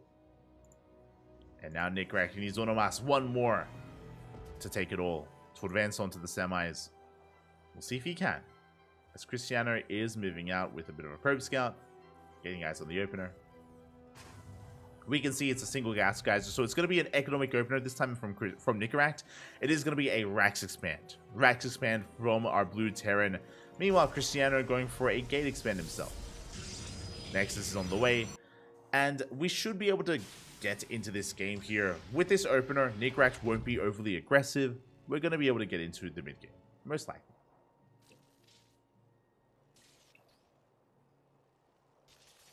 We can have more of a back and forth here, as the CC was delayed by a couple of seconds, but is going to be forced back.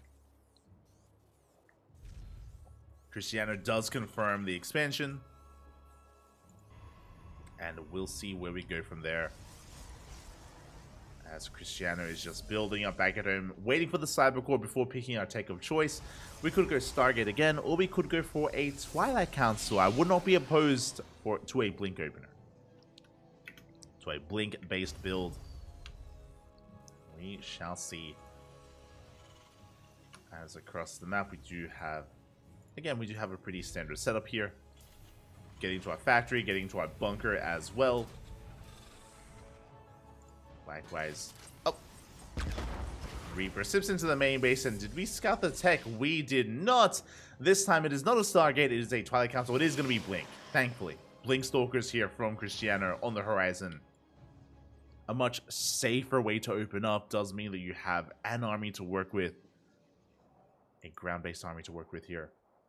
We can see Nickrak rotating around. He still needs to get the scout off. Still doesn't know what's going on. Dives into the main base. Oh! Ooh, and he will get in. He does confront the Twilight Council. Sees it researching as well. Nickrak, he sees all. He knows all. And now back at home, we should be working towards tanks. We have our initial Hellion on the way, but this should be leading into... it's going to be a mine drop first, followed by the tech lab. So we should be getting into the little mine drop eventually.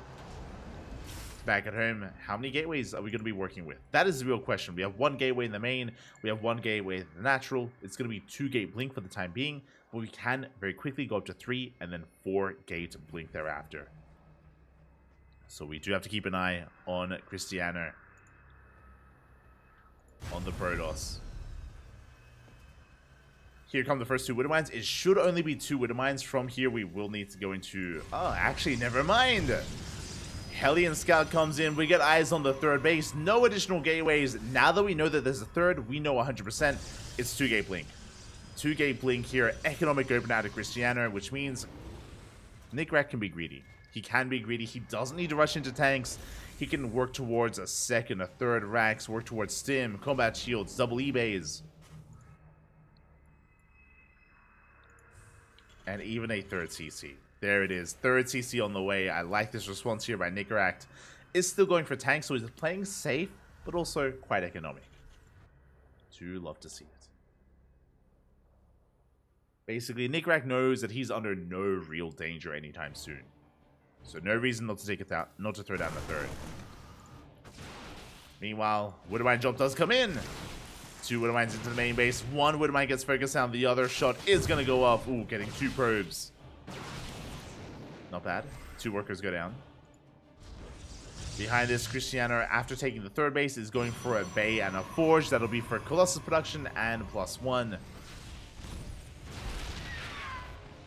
So we are working towards a longer game. No early game aggression here from Cristiano. Getting into a longer, later game instead.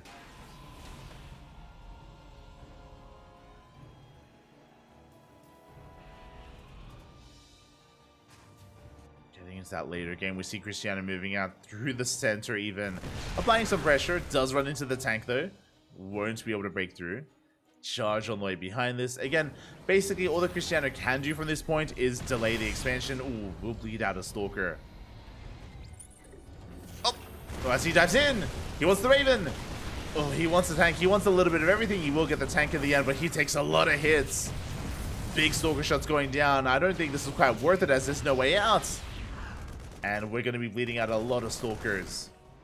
As we do try to blink away. Auto targets thrown down. We do focus on 1, 2, almost 3 Stalkers. And I'm not so sure that was worth it. That was 6 Stalkers going down for 5 SCVs and 1 tank. Like, yes, we did kill a tank, but we don't really care about tanks. Not anymore. Not if we're not going for an aggressive Blink Stalker build. So Nickracht, he's content here to just chill, work towards his upgrades, get his 3rd base up and running, and defend on 3 bases. Now, behind this, Cristiano is going for a big gateway explosion. That is 6 gates on the way. That's going to be 8 gates in total, alongside Colossus production. 4th base is on the way as well. I think we're just macroing into the mid game. Like, we're chilling. Big chilling, man.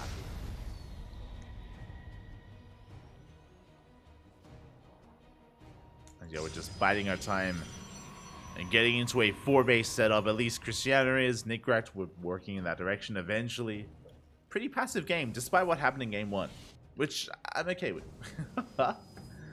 I'm okay with it, baby. I'm okay with it.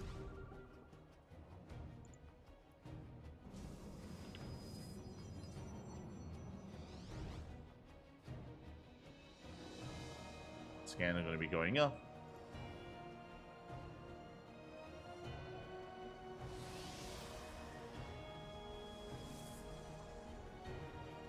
Scan going to be going off here, just trying to get a read on things. Colossus count is building up for Cristiano, as you mentioned. Again, he's just building up his Colossus count, working on a death blow of an army. Disruptors are already on the way, getting into double robot production.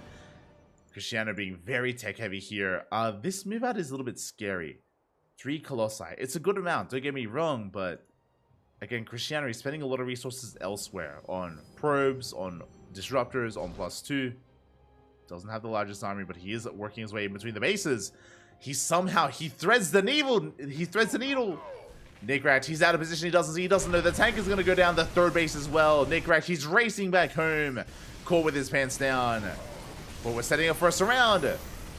We come in from the left, from the right, and from the front as well. We collapse on top of these Colossus, and we get a full surround. We clean this up. 1 Colossus survives. Is that enough though? It wasn't a bad fight for Nickracht, but disruptors, they have arrived. And Cristiano, he wants to break Nickracht here and now. He wants to break him. Nova's gonna go off. Nova goes off in the middle line. 2 SCVs go down.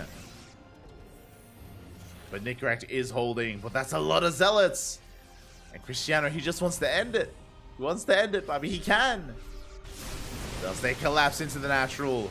More Marines, more Marauders are coming out. So another Disruptor does arrive. There he goes off. Doesn't quite connect here. Another Nova will connect with the Marauders. Boys are being pulled. We are focusing down the Disruptors. But what about everything else? What about those Zealots? Yes, they're breaking through the main army, breaking through those SCVs. Nickracht very all in at this point. He has to end the game with this army. He has to try to chase down that Colossus, but he can't.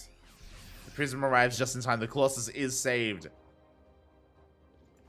And behind this, Cristiano again making plenty of Colossi, plenty of Disruptors. He has a good economy. He's on 77 workers. Nickracht, he lost the mineral line. He lost 30 SCVs. That's a mineral line and a half. 2 mineral lines even.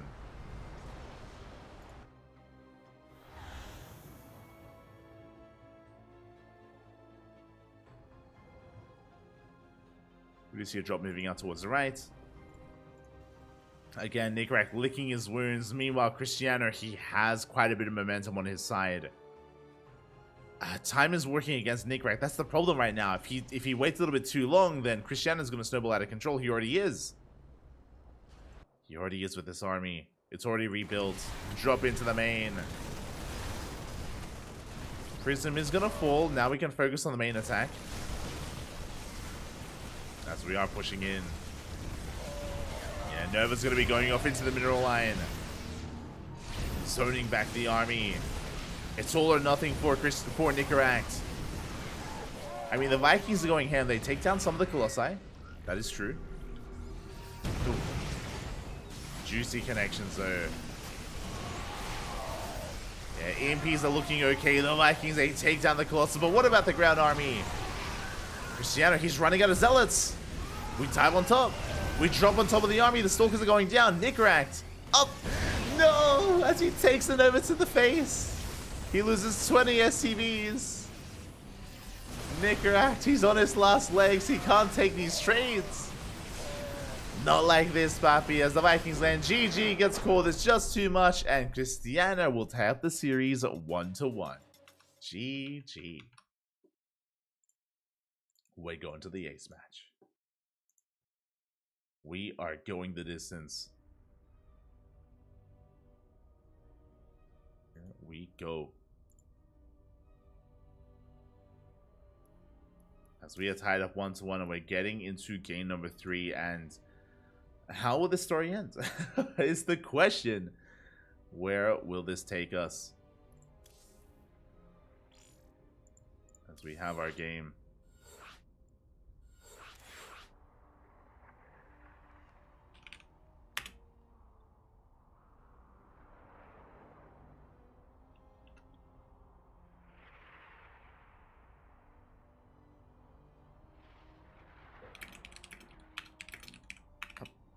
Hold on.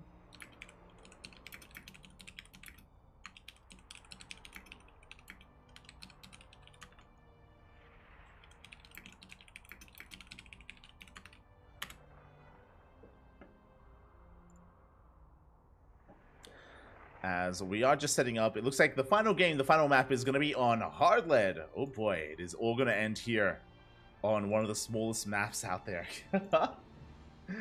Let's go. Aggression is going to be favored here. And I believe we have an opponent ready and waiting. We do. The winner of this series will face off against Wayne in the semi-finals. Oh boy. Oh. Hold on. We have to fix this up.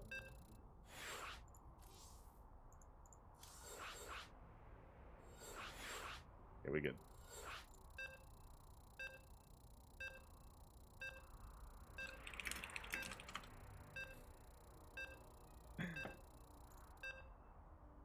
As the players are ready, we're loading on in. You can hear the beeps. We're getting into game 3 on Hardlead. Let's go. Meanwhile, it looks like Geralt versus Young Yakov still ongoing. Strange, he 2-0'd Shameless. Strange waiting in the semifinals for his next opponent as well. Again, the tournament well underway. We're reaching the end. We're reaching the finale. We're almost there. But before that, we have to confirm our semi-finalists. And spawning in the bottom right-hand corner of Hardlead, we have our red Terran player representing the Platinum Heroes, his new team. It is Nickracht. And spawning in the top left-hand corner, we have his opponent. We have the Polish Protoss player, the blue Protoss representing Team Blazer. Tying up the series, forcing the ace match. Can he go the distance? It is Cristiano. Let's go.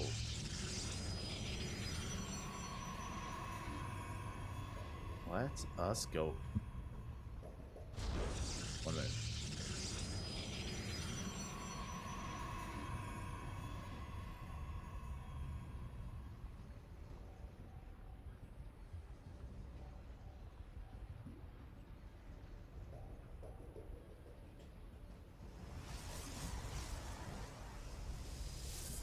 My apologies, as it's getting quite dark here. It's getting late into the night, and I just had to turn on the lights.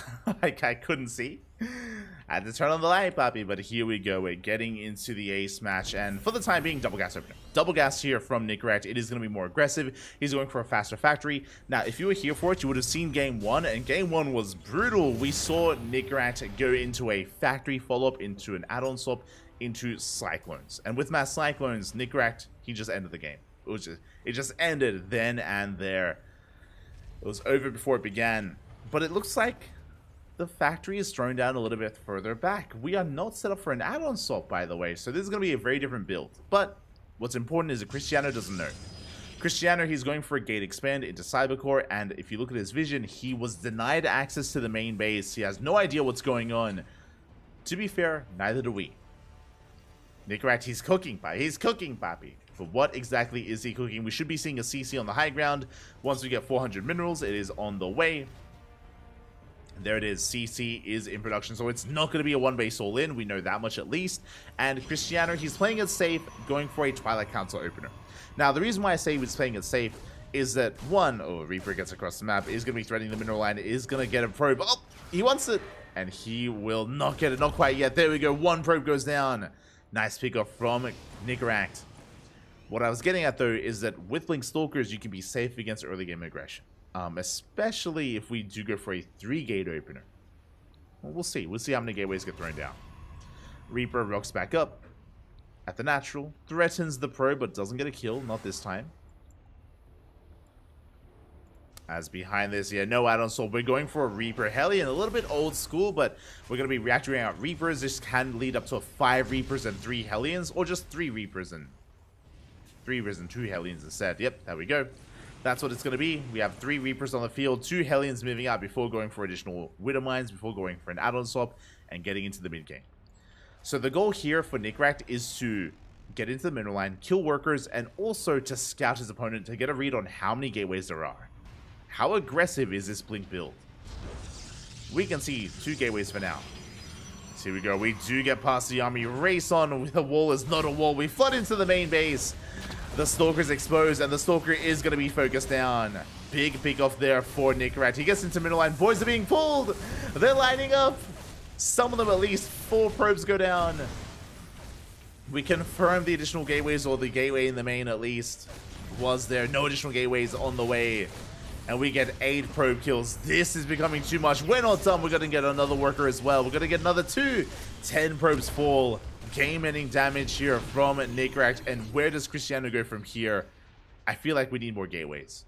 It's 2 gateways for the time being. A 3rd and 4th gateway would make plenty of sense. But no, Nickracht. Sorry, Cristiano. He's going for the 3rd. Oh, boy. Bold move. He refuses to go all in. He's going for the 3rd base instead. With this 3rd, we're going to try to macro out of this. Meanwhile, Nickracht, we're not done. We're going up to 3 Widow Mines. And he knows he doesn't need tanks right now. Is set up for it. Has a tech lab on the factory, but we can commit a little bit harder. Good. Mine drop is coming in. Nickracht, he hasn't seen the 3rd yet, but he needs to. He needs to confirm.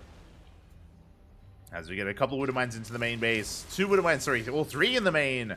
No reaction. Oh, brutal here as we get 7 probe kills. And the Widow Mines, they will escape. Blink is still not done, but oh! Ooh, we punish it. 7 probe kills. We get a kill on the medevac, a kill on the Widow Mines. That was still better for Nickracht. That was still a better trade for the Terran. But he doesn't get eyes on the 3rd. For all he knows, there could be a gateway explosion in the natural. So tank production makes sense. We have 1 tank here on the low ground. We have another tank on the high ground. We have the bunkers finishing up. Marines getting in position. Nickracht, for all he knows, it's a 2-base all in. For all he knows, Cristiano is knocking down his front door. As we can see, it's a 3rd. We go for the scan. Very important. Scan into the natural. We confirm no additional gateways. There must be a 3rd instead. Cristiano blinks into the main. Gonna get a couple of pickups. SCVs are going down. A good amount, actually. We get 4 SCVs. Oh my god. 4 now. 5 workers go down. We can recall back home. There is no stim. That was pretty good. I mean, Cristiano didn't lose anything.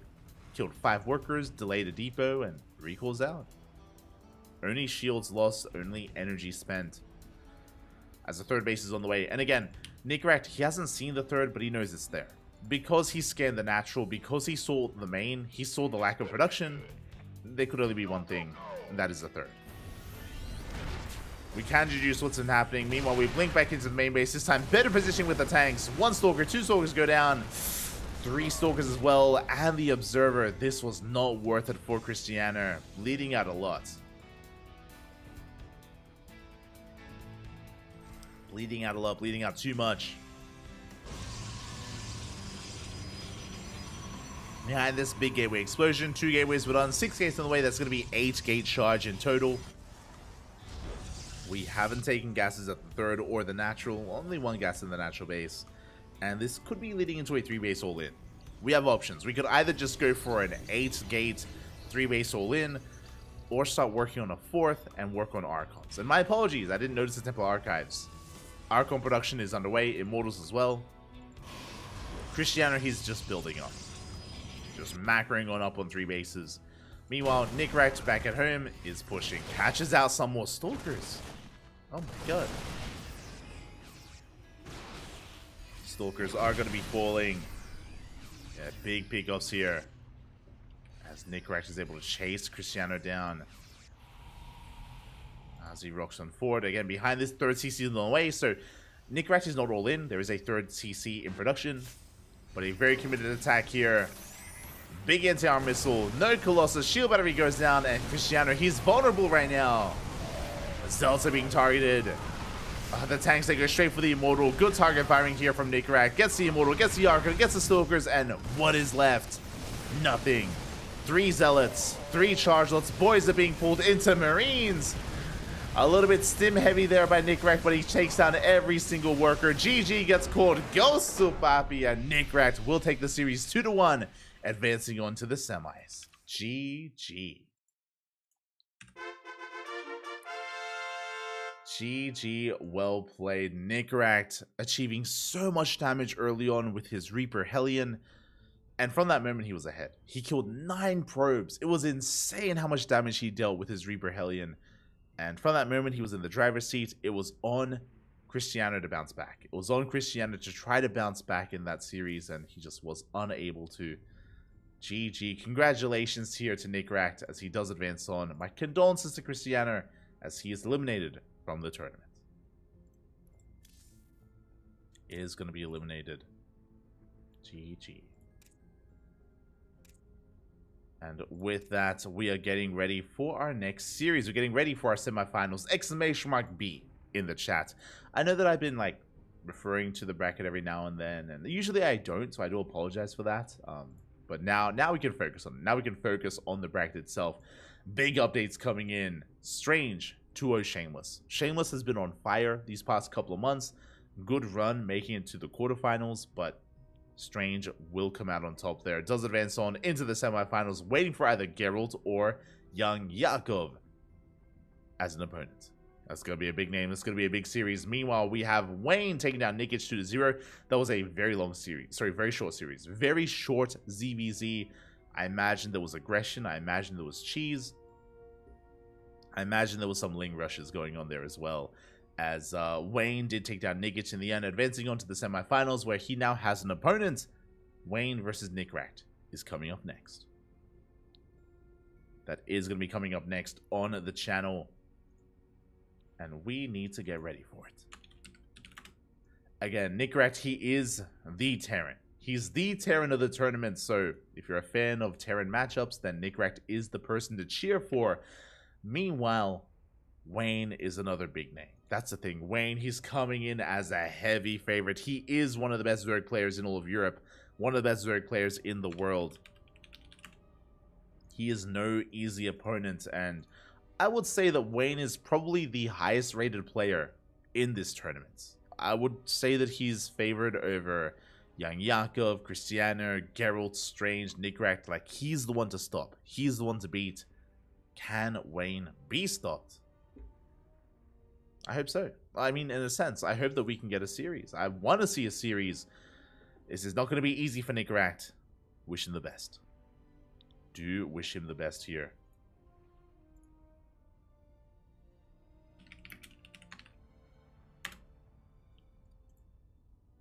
As vetoes are underway.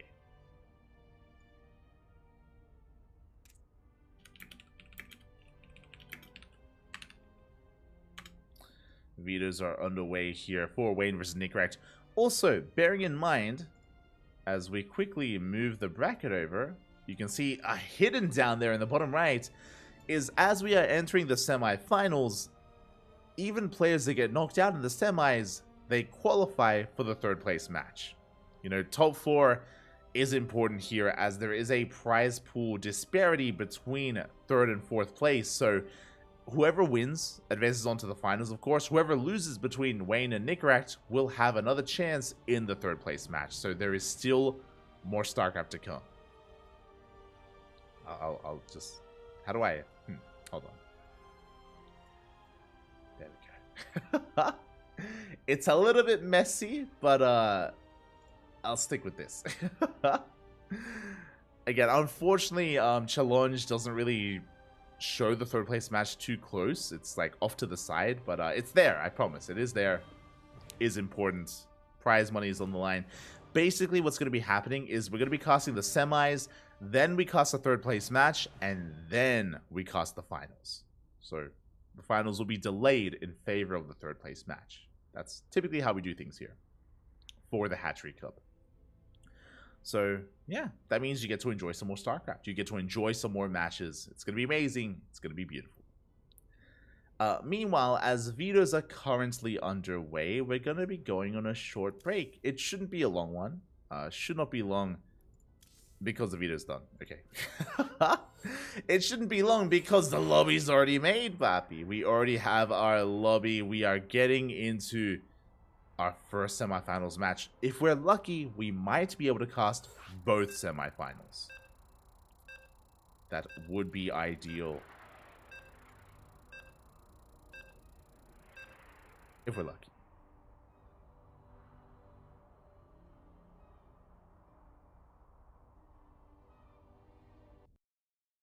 As for the time being, here we go. We can see the beep. You can hear the beeps as they have finished up. The lobby is done. The map is being loaded in. Game 1, Solaris. Let's go. And spawning in the bottom left-hand corner of Solaris, we have our red Zerg player representing Starlight Twinkle. Here in the semi-finals of Hatchery Cup number 12, our monthly open tournament, we have our red Zerg, Wayne.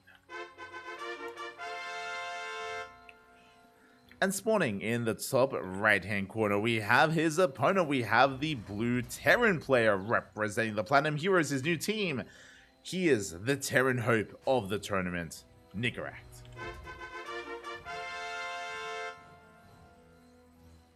The Terran hope. Let's go.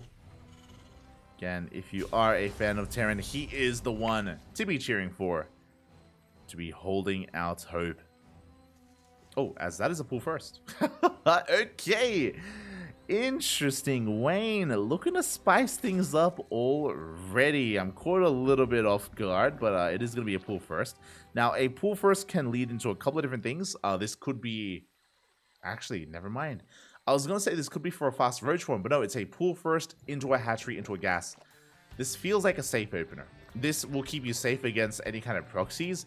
Now, depending on how many lings are made, once the spawning pool is done, we can make 2, 4, or 6 lings. If we commit to 6, the goal is to disrupt the opener and delay the CC on the low ground. That's going to be the goal. That's going to be the plan. So, cheeky move here out of Wayne. Speaking of, there it is. We have 4 lings in production. Not 6, only 4. So this should be enough to get across the map and to get a kill on this SCV. That's the only purpose, to delay the CC here of Nickeract. We'll see if he can get away with it, because Nickeract is going for an SCV scout. And the problem here is that the SCV scout will confirm that the hatchery is late, and we get eyes on the lings. So Nickeract, he's aware of what's going on. He should keep his Reaper back at home. Ooh, Reaper is moving up. Bold move here by Nickeract. Okay, there we go. He pulls back for a moment. He doesn't want to get caught out. Lings are going to be pulling back home. And we do see Nickeract moving out with the Reaper. Okay. Really risky here. There could have been a couple of Lings peeled off towards the right-hand side, and they could be making their way across the map. But there isn't. And Nickeract, he isn't punished for his greed. He isn't punished for moving out. And I would say that Nickeract, he's ahead.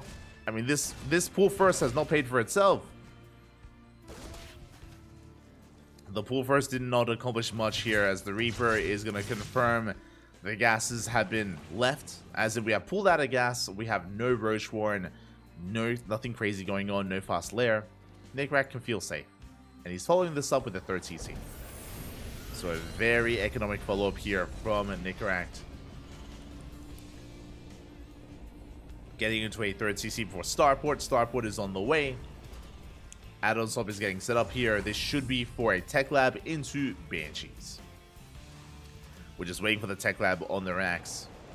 Meanwhile, across the map, Wayne droning up as hard as he can. Remember, he had a bit of a disrupted opener and a little bit of a shaky start. but is droning up as best as possible here. There's the tech lab, and there is the would-be add-on swap.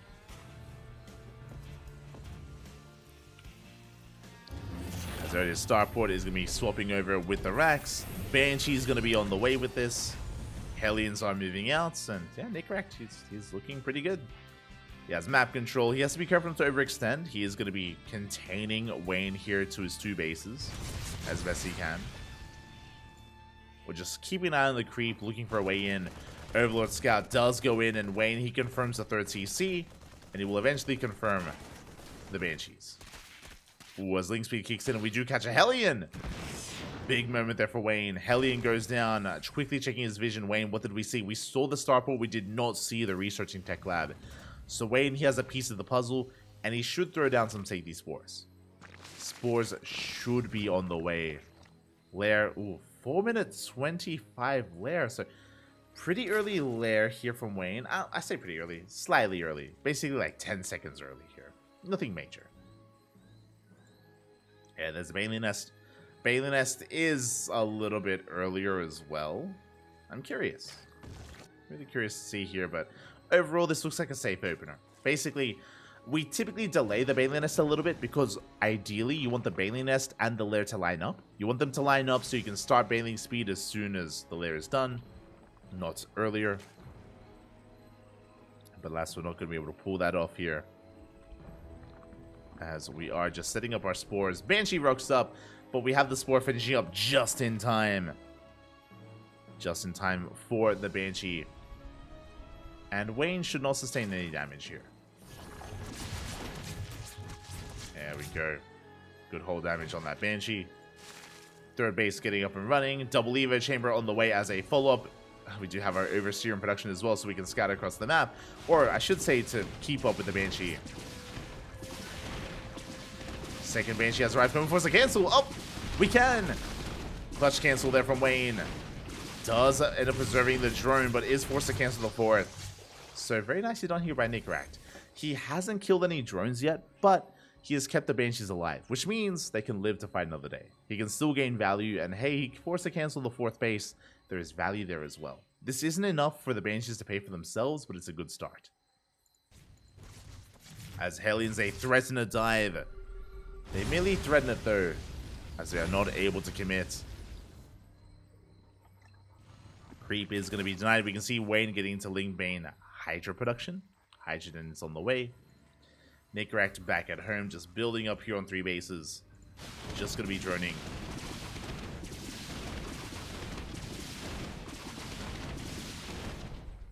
Banshee's getting some extra hits in. Link's going to be engaging. Being forced back as the Hellions, they gain ground. Trading quite nicely. Trading nicely against those Lings. Rotating over towards the right-hand side.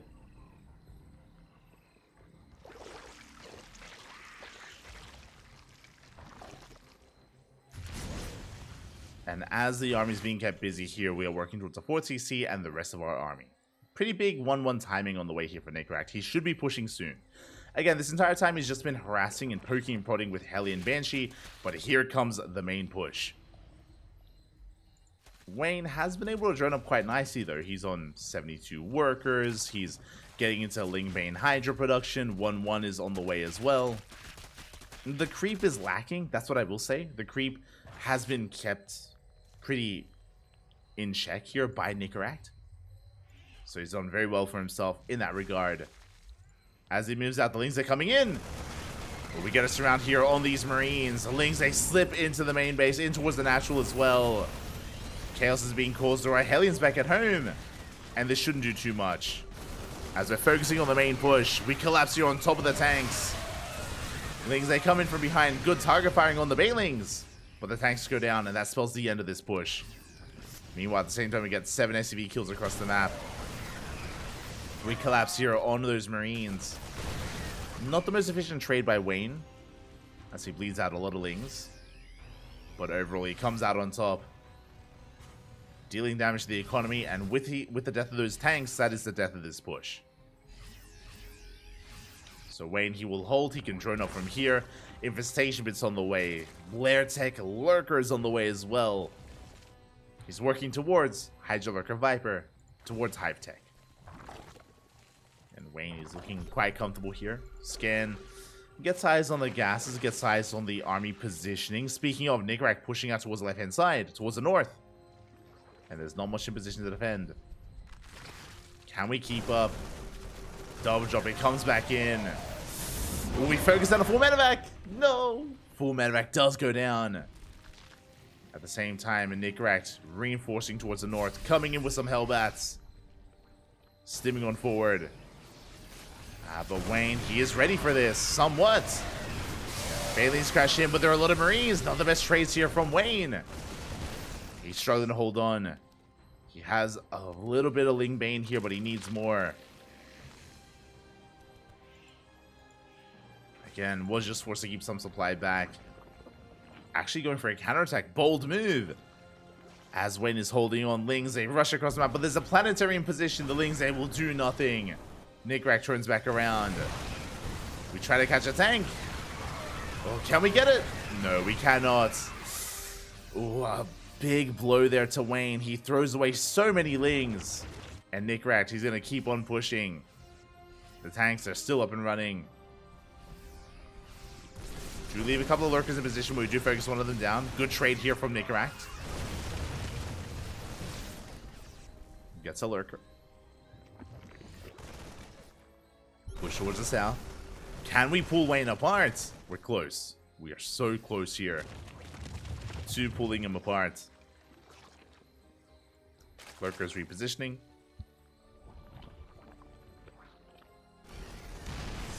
Lurker run by gets caught out. Bold move here by Wayne. Do we have another scan? Do we have a scan? There's only one Lurker borrows. Oh, never mind. Yeah, the one Lurker does borrow all that Wayne is working with. And Wayne is maxed out. He's made his 87 drones. He has the center base. He is maxing out. And pushing on the right-hand side. Likewise, now it's going to be a Nickrak on the defense. And he doesn't have the best defensive position, I'll be honest.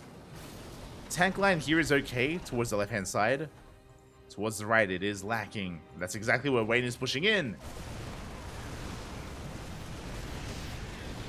Yeah, Wayne, he's spotted by the center tower. We dive on top of the tank at the third base. Ooh, good target firing on the first Viper. But a big blinding have we crashed in. Big connections with the Banelings. At the same time, though, the Marines, they come in from behind. They collapse here on the Lurkers. And Lurkers are being cleaned up. But do we have a scan? No scan. No scan available. That was a messy trade for both players. Both players are hurting. But the Lurkers survived. As they waddle the hell out of there. One Lurker goes in.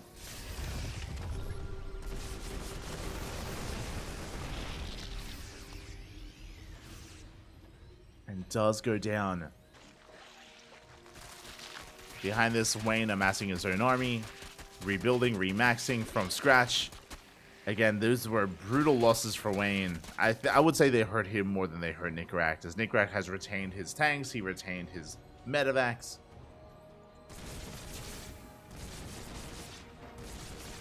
Wayne's army, it's going to cost him a little bit more here to rebuild.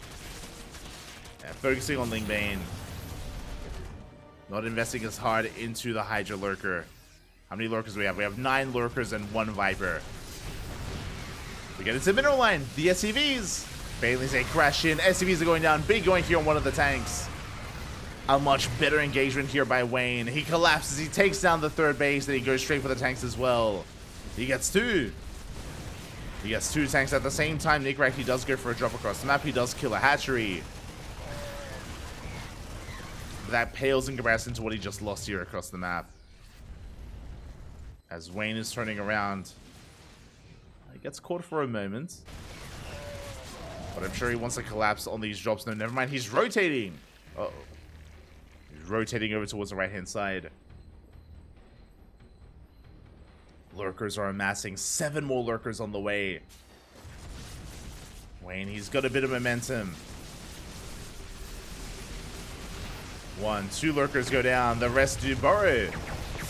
Big snipes here from Nicaract. But there's just too much Zerg. We collapse on the army. We shut down the Marines. We shut down the Ghosts. Tank falls as well. And from here, Wayne, he can rotate over. GG gets called. Wayne takes game number 1. GG. Solid game there from Wayne. I mean, I say a solid game. It was a bit of a knife fight. It was quite back and forth for quite some time. Where Wayne wasn't trading too efficiently, but his economy was sustained. Like, that's the thing. He had a sustainable economy. He had 80 workers. He wasn't really touched there. There was the drop across the map that killed the hatchery, but that's all it really did. Like, we didn't really kill many workers. It didn't hinder the economy of Wayne. Wayne eventually snowballed out of control. Despite some of the rough trades and rough fights, he still was able to remax and catch out Nicaract and have some good engagements himself. GG. And with that, Wayne takes a lead in the series. Unomas is all he needs to advance on to the grand finals. Nicaract has to fight back here and now to force the ace match.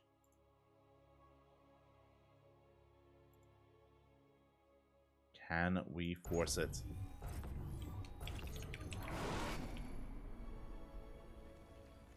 As spawning in the top left-hand corner of Oceanborn, we have our red Zerg player. Our red Zerg representing Team Starlight Twinkle. Leading the series 1-0. It is Wayne. And spawning in the bottom right-hand corner, we have his opponent. We have the blue Terran player representing the Platinum Heroes. He has to fight back here and now to force that ace match. It is Nicaract.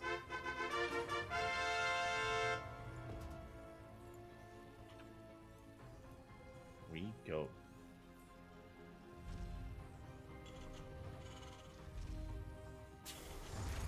As the game is going to be settling down, and we do have quite an interesting opener here. Wayne going for a 15-15, a very safe opener out of Wayne. It makes sense. Now that he's leading the series, he probably doesn't want to get cheesed out by his opponent, so is opening up very safely. For those that are curious, 15-15 does mean that your hatchery finishes up a little bit faster, your spawning pool is a little bit faster, your gases are late, but you get fast queens, fast lings, and a secure setup here. It does mean that we can't be as aggressive and as assertive. Again, ling speed is going to be quite delayed for Wayne, but it's just a really nice way to open up safely here if you're a little bit afraid of your opponents, if you want to be secure in the early game. That is the idea, at least.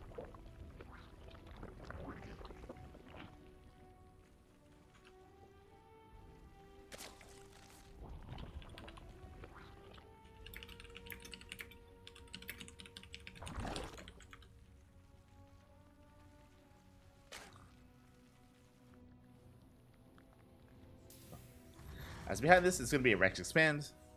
Rex Expand here by Nicaract. Not looking too shabby here. Just going for a standard opener himself. Reaper is moving out. I believe Nicaract did go for an SCV Scout. He kind of did. Yeah, he confirmed the hatchery timing. Does pull back. And the third base should be on the way here by Wayne. Did not skip his gases. Did not go gasless. Everything looking solid here. As Reaper does slip in between in towards that natural base, we will look for a drone. We don't get it though. The drone does morph into the gas geyser. Quick save there from Wayne. And we can see here that Wayne, he's basically defending with purely queens. Purely queens are defending no lings. No lings whatsoever. It is a greedy response here by Wayne to make up for his late gases. To just drone up as much as possible and defend with purely queens. And so far he's pulling it off. Meanwhile, behind this, that is a second Rax. Oh my god, it's been a while, but this is a 2-1-1. We don't often see that. Not at this stage of play. Not anymore. But we do have a 2-1-1 setup here from Nicaract. Basically, what this is a very strong stim timing. Factory is on the way. This should just be for a reactor. There it is. Reactors being researched. We have the starport in production. Going for an add-on swap here for Metamax for a big 16 Marine timing from Nicaract. Wayne has no idea what's going on, and he is opening up Roach. Okay, blind Roaches here from Wayne. You can defend with Roaches, but it's going to be a close defense here for Wayne. Just because roaches are not the most efficient of units, they are not ideal. So this is not going to be easy here for Wayne. As Link Speed is finishing up, roaches on the way. My apologies. I think Wayne is going for an all-in. Wayne, he stopped droning. 35 workers. Uh-oh. 35 drones. Ling Speed is finishing up. Queen is on the way to help defend, but I believe, yeah, Lings, we're just Roach Ling all in. We're going for a Roach Ling all in here from Wayne. Nickrat will have an army. He will have a lot of Marines, and he will soon have Stim, but who hits first? Nickrat shouldn't be hitting for another 10 or so seconds here. Actually, never mind. He's a little bit more delayed. I'm sorry. He should be hitting until like around the 5-minute mark. Shouldn't be hitting for another 30 seconds. And Wayne is pushing. Wayne is already moving out. Behind this, he's droning, so he's not all in, but this is going to be a committed push nonetheless. Marines have been revealed. Big scout. Again, Wayne had no idea what was going on, but now he knows that there are no Hellions. Now he's aware of the 2-1-1. Without Stim, we can't engage. Yeah, Nickrat has to be very careful here. Without Stim, he cannot collapse on this, but Stim is finishing up in 10 seconds. Oh, we're 10 seconds off, 10 seconds away. As we do take down at least 2 of those depots, and Wayne backs the hell off. Again, he's respecting the Stim timing.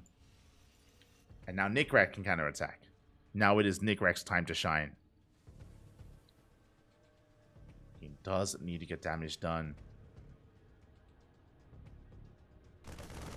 As he's moving out, catches an Overlord, not bad. Not a bad start. Gets an Overlord. Does move out, threatening some more of these bases. Wayne is fully aware of what's going on. He's supply block, by the way. Uh-oh. Big supply block here for Wayne.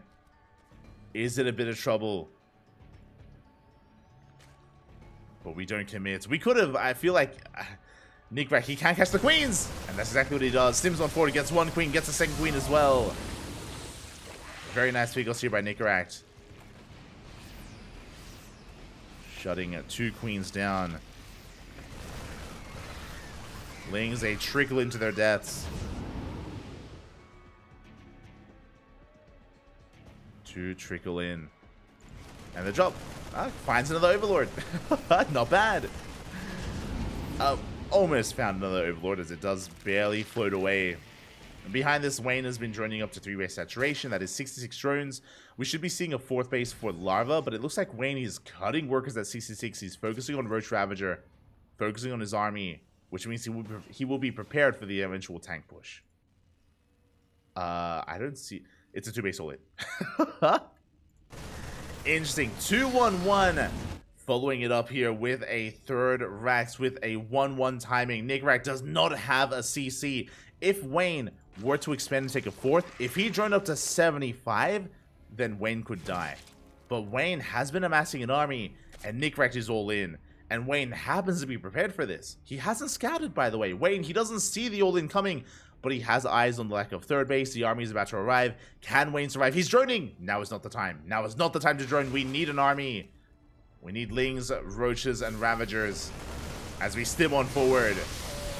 Tanks getting ready to siege. As we collapse in from the right-hand side. The piles will not connect, but we force the lift up. And Wayne has momentum.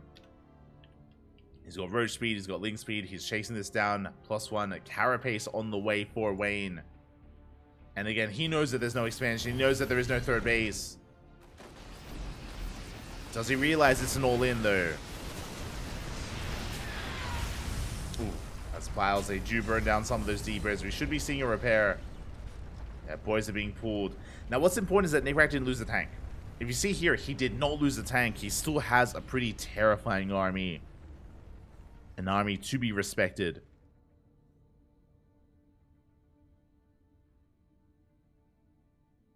We do have to be careful here. As Nickrat, he rotates around. Oh, Wayne is droning. He's throwing down an infestation pit. He's teching up. Wayne out of position. And here comes Nickrat. Does arrive Biles. They connect with the Medivacs. Ooh, 2 Medivacs go down. Big pickoffs. Infestors on the way. Lings as well. Not a bad start for Wayne. Tanks are leapfrogging forward, but we're collapsing on the army. Yeah, tanks are going to be going down. Maybe Wayne overstepping a little bit here, but it looks like it might be worth it anyway.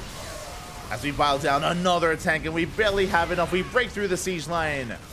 Reinforcements are on the way for both players. Nickrak, he still has a line of Marines, but the tank count is no longer there. He has one tank left. The fungal is real. Oof. Shaving off a lot of Marines. And again, the longer this goes on, the better it is for Wayne. Nickrak is completely all in. Now he's taking a third base, but it's so late. It's such a late third. And again, he should not get away with it.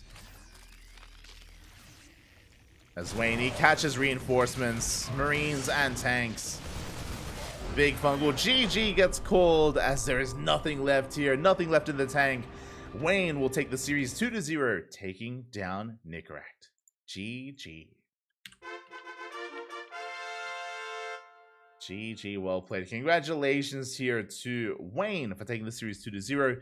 Again, I don't think he really recognized how all-in Nickrak was, but a really good setup nonetheless. You know, not over-droning, staying on a low worker count, focusing on Roach Ravager, and Wayne shut Nickrak down. Very safe play, maybe is what I will say. Very safe play out of Wayne. And very wise choice against Nickrak, reading him like a book, prepared and shutting down that all-in. Congratulations. Congratulations here to Wayne as he advances on to the grand finals. If you are a fan of Nickrak, do not worry, do not fret, because he is still in the tournament. He's going to be fighting in that third place match. He is going to be in that third place match instead.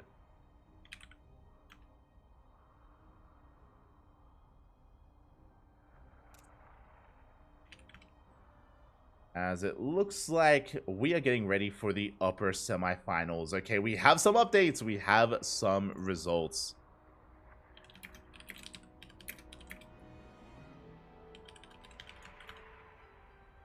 Exclamation mark B. Exclamation mark B in the chat.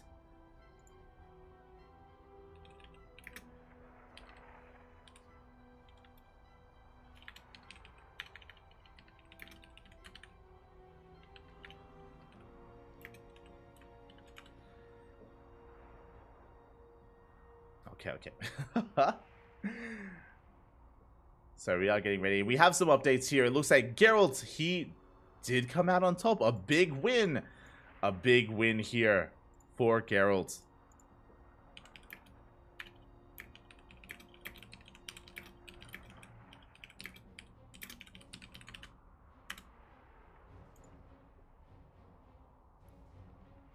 Sorry, just setting things up here. But yeah, we do have some updates. Geralt, he takes down Young Yakov 2-1. A big win. Young Yakov was another terrifying Zerg player in this bracket, and I think a lot of people would have expected big things out of Young Yakov, myself included, but Geralt stops him. Geralt stops him in his tracks, takes him down 2-1. That was a big series there. It went all the way to the ace match. I would have loved to have seen it, would have loved to have gotten involved. But congratulations to Geralt. As he advances on to the semifinals, it's going to be a PvP between Geralt and Strange. Let's go. Geralt versus Strange. Okay. It is going to be a PvP. And we are going to be setting things up.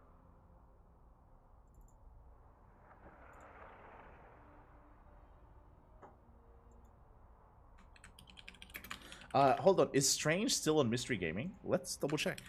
I actually don't know. Okay. It looks like he is. Okay, so is still on Mystery Gaming, thankfully. We'll prepare for that. Meanwhile, again, after Geralt versus Strange, it's going to be a fresh best of 3, by the way. They're just about to start. After this PvP, we're going to be going towards the lower bracket, towards the third place match, the bronze match. Nickrak will be facing off against the loser of this series. Now, thankfully, Nickrak, he already knows it's a Protoss. Doesn't know which, but he knows that it is going to be a Protoss opponent, whether it's Geralt or Strange. Still up in the air, still yet to be determined. But he can mentally prepare himself for what is to come. Can mentally prepare himself for a Protoss. And I do like Nickrack in TVP. I do think that's a matchup he can really thrive in. So I do wish him the best there, as there is quite a prize pool disparity between fourth and third place. So definitely worth it. Worth engaging in. Worth taking seriously. Meanwhile, with that, we're going to be going on a short break. We're going to be going on a short break here. We're waiting for Geralt and Strange to conduct their vetoes, and then we will have the upper semis. So take this moment to drain your disruptors, hydrate your hydras, massage your marines, and marinate your marauders. When we return, PvP is going to be coming at you. See you soon.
And welcome back, everyone. Welcome back to the Hatchery Cup number 12, our monthly open tournaments. And we are here with the upper semifinals. We are nearing the end of the broadcast. We wrapped up the lower semifinals just earlier, and now we are back with the upper semis, followed by the third place match, followed by the grand finals thereafter. So plenty of content available for us.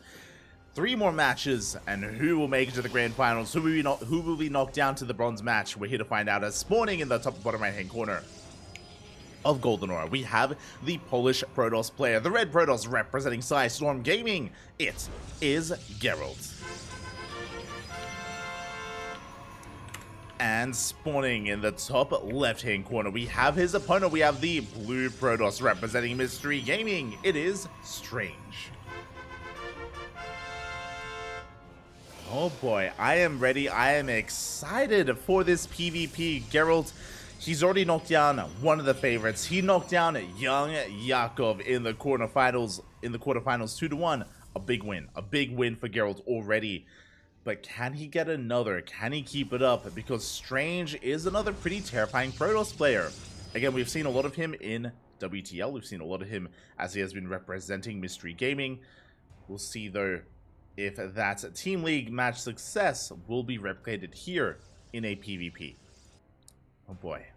As for the time being, double gate opener. 2 gate opener here out of Strange, double gate opener out of Geralt as well.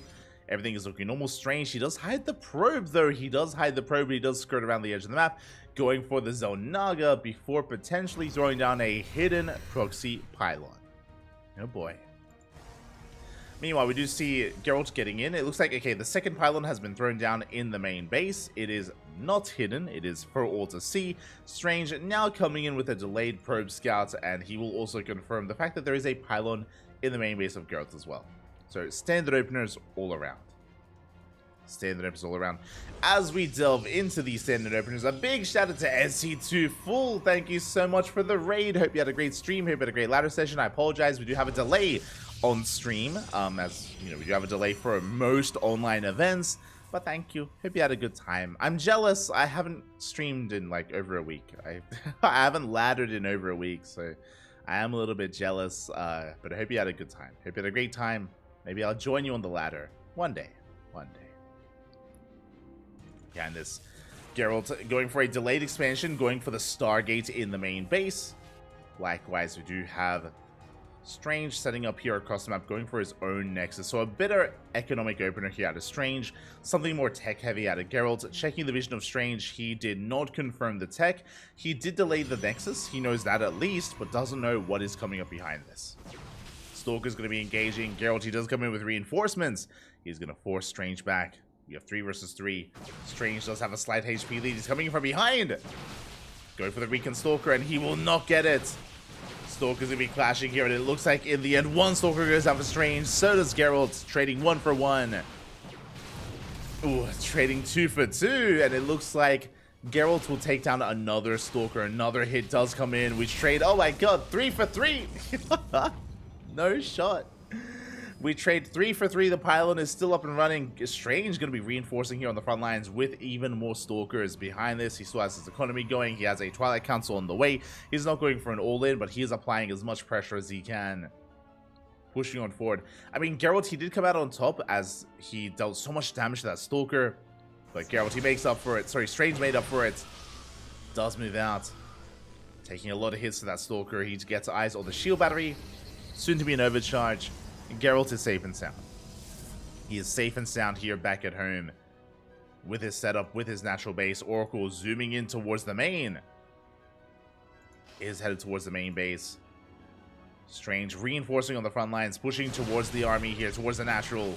Oh, gets a probe, gets 2. Forcing the boys to be pulled. Workers are going down. At the same time, Oracle does wreak havoc in the main base. There's no shield battery. No shield battery. No Stalkers in position. 5 probes go down. Very nicely done here by Geralt, keeping the Oracle alive to live to fight another day. And Strange's expansion was delayed. Just now finishing up. Was delayed earlier, and with that, Geralt, he does maintain an economic lead. Impressed. Very impressive here. So the Oracle slips in, gets a couple of extra workers. Gets 3 probes in the main base before getting the hell out of there. Meanwhile, the Twilight Council has been scouted, so Geralt, he's fully aware that he has a blink deficit. But it's only by a couple of seconds. Pylon finally gets shut down. And Geralt, he can just come back, consolidate his forces, get ready here at the natural. And focus on reinforcing. He is building up towards 4 gateways. Oh my god. We have a 4-gate setup here by Geralt. He has the better production. Strange only on 2. So Geralt, he can double down. He can reinforce. He can commit. Or he could take a 3rd. We'll see. We'll see what Geralt goes for. If Strange is the first to take the 3rd base, if he expands, and you can see, Geralt, he's looking. He's looking for the 3rd base. If Strange is too greedy, then Geralt can punish it. He can punish it with this army as he does move out. So Blink is finishing up in a couple of seconds for both players. Geralt working on his 3rd base, does throw it down. And his goal now becomes contain. To contain Strange to 2 bases for as long as possible. As he stays on 2 bases going for a Forge and a Robo. Oh, it's going to be that much more difficult to expand. As here we go, Geralt, he does blink in. Dives into the main base, focuses down the gateways. Depowers 2 of them. That's all the production, by the way. Stasis Trap does get baited. Good moves out of Strange. Does bait out the Stasis. Rotating over.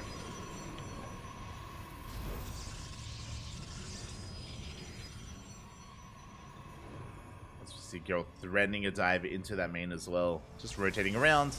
And all that Geralt has to do is contain. Like, he doesn't have to push in, doesn't have to get into the main or the natural. All he has to do is just maintain map control and take his own 3rd. Get further ahead that way. That's all we need.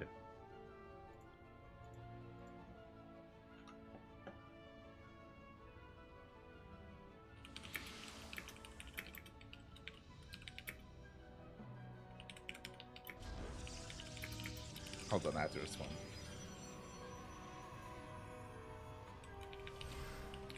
Okay. I had to comment.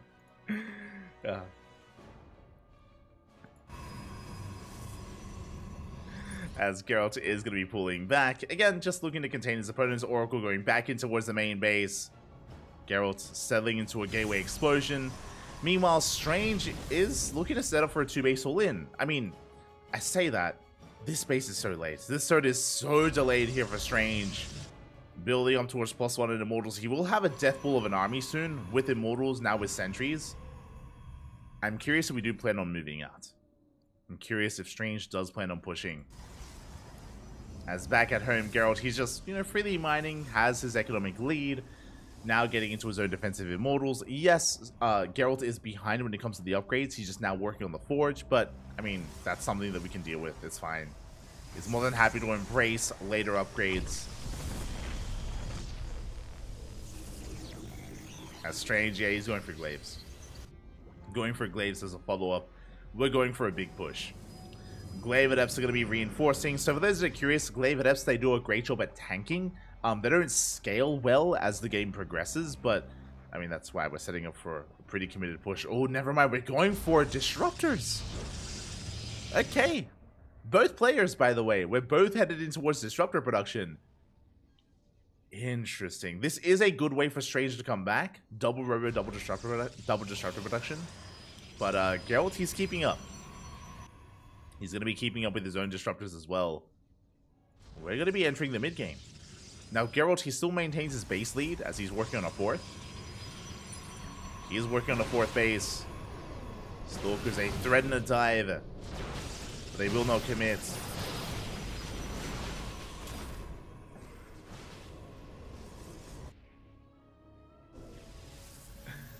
As we pick up a couple of units.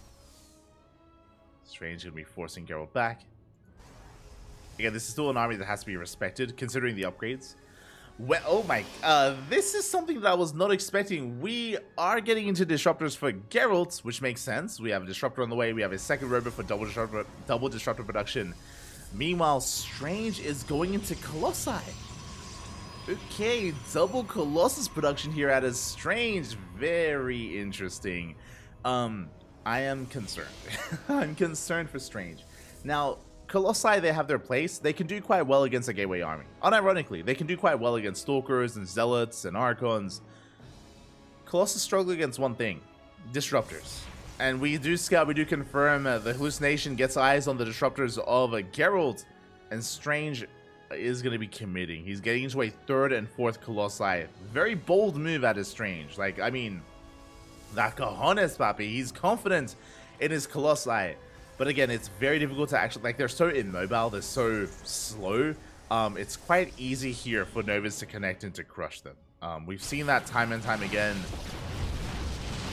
We saw that in the PvP between Max Pax and Hero yesterday, as Nova's going to be going off. Strange holding his own, protecting that 3rd. Geralt's getting further ahead in the economy. First Disruptor has arrived. Immortals as well. Colossi have been revealed. Strange, he wants a fight. Does want a bleeding out, trading a Stalker for a Stalker. Nova, not ideal. Doesn't quite connect. But it's okay, we have 2 more Disruptors on the way. They are reinforcing. And 2 more behind that. Meanwhile, we're getting a 5th Colossus. He's crazy. Getting up to 5 Colossi here. Prism is on the way. Geralt, he takes the goal base. He has map control. Now, this could still go either way. This could still be a crazy game here. But I still want to give the edge to Geralt, as the quality of his army is a little bit better. It's quite a bit better. Strange from here should be getting to his own Disruptors. If he doesn't, I'm going to become even more concerned for him in this game. Oh, we catch the Disruptors. One Nova goes off. Ooh, Novas go off. Big connections. Massive connections here on the Stalkers. Oh my god. Strange. He killed 1 Disruptor, but he took 2 Novas to the face. So the 4th base is denied. Geralt out positioning Strange. Disruptors, they do roll into their deaths. But we have the high ground. We have the entrance to the natural. Nova's going to be going off. Big connections here on the Colossus. But the Disruptors are going to be going down. Oh, never mind. Yeah, Disruptors are targeted. And Strange, he can take this fight. Oh my god, so many Stalkers. They melt here to the lasers. But Strange, he lost a lot here in the process. Nova up. Not quite going to be connecting. We do overshoot. Strange going for a big counterattack. Meanwhile, Geralt's going for some big warp-ins back at home. He's waiting to receive. Strange is all in. He's completely all in at this point. Geralt, he needs Disruptors. If he does get them up and running, then he should be safe and sound. But he needs time. Disruptors are amassing. The first robot under fire.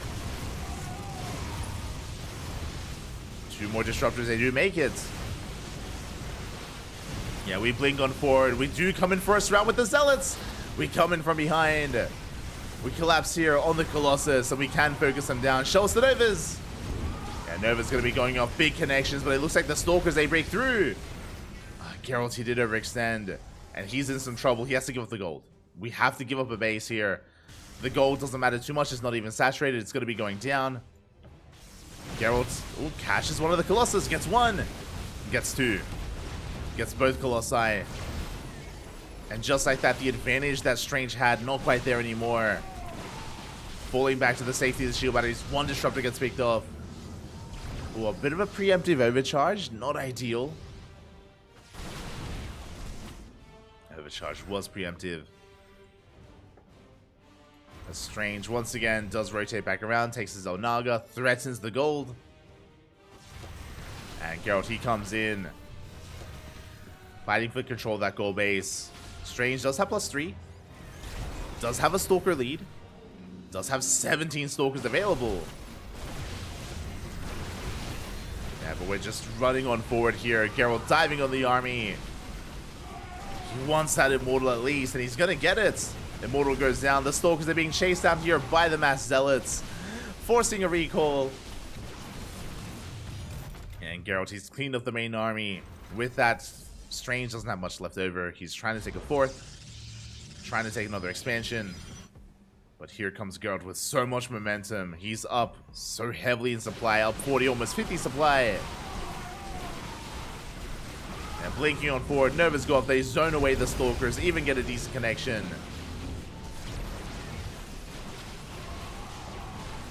And And Strange, he just cannot keep up. GG gets called, and Geralt will take game number 1.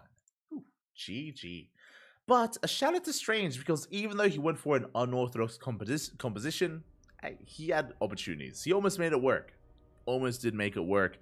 Was popping off initially with those zealots. Sorry, with those colossi. But again, as we saw, they just don't really scale amazingly against the army that Geralt was working with. Once the colossi got knocked down, there was nothing else behind it. There was no economy. Strange was all in.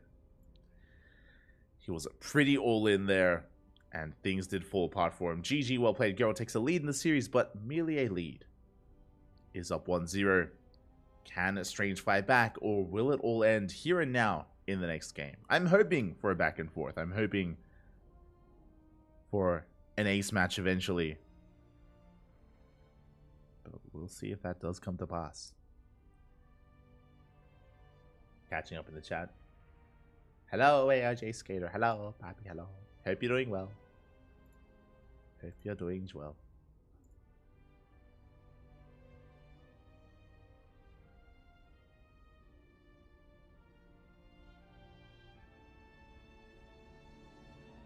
We are settling in. Oh, looks like our lobby has been made. And game 2 is going to be on Hatchery. Oh boy.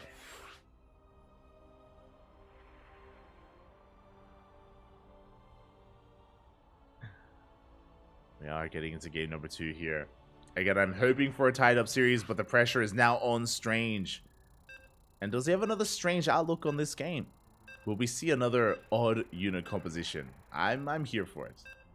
I am ready for it. Let's go.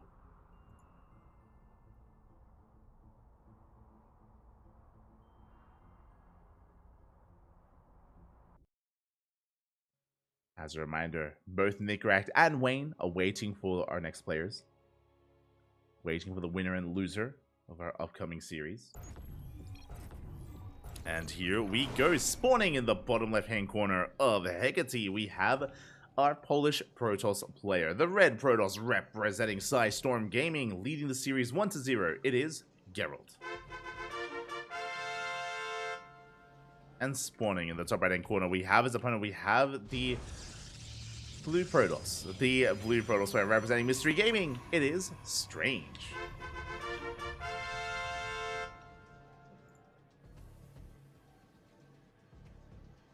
We go. As we should be getting into 2-gate openers once again. There it is. We have our 2-gate setup here from Strange and Geralt.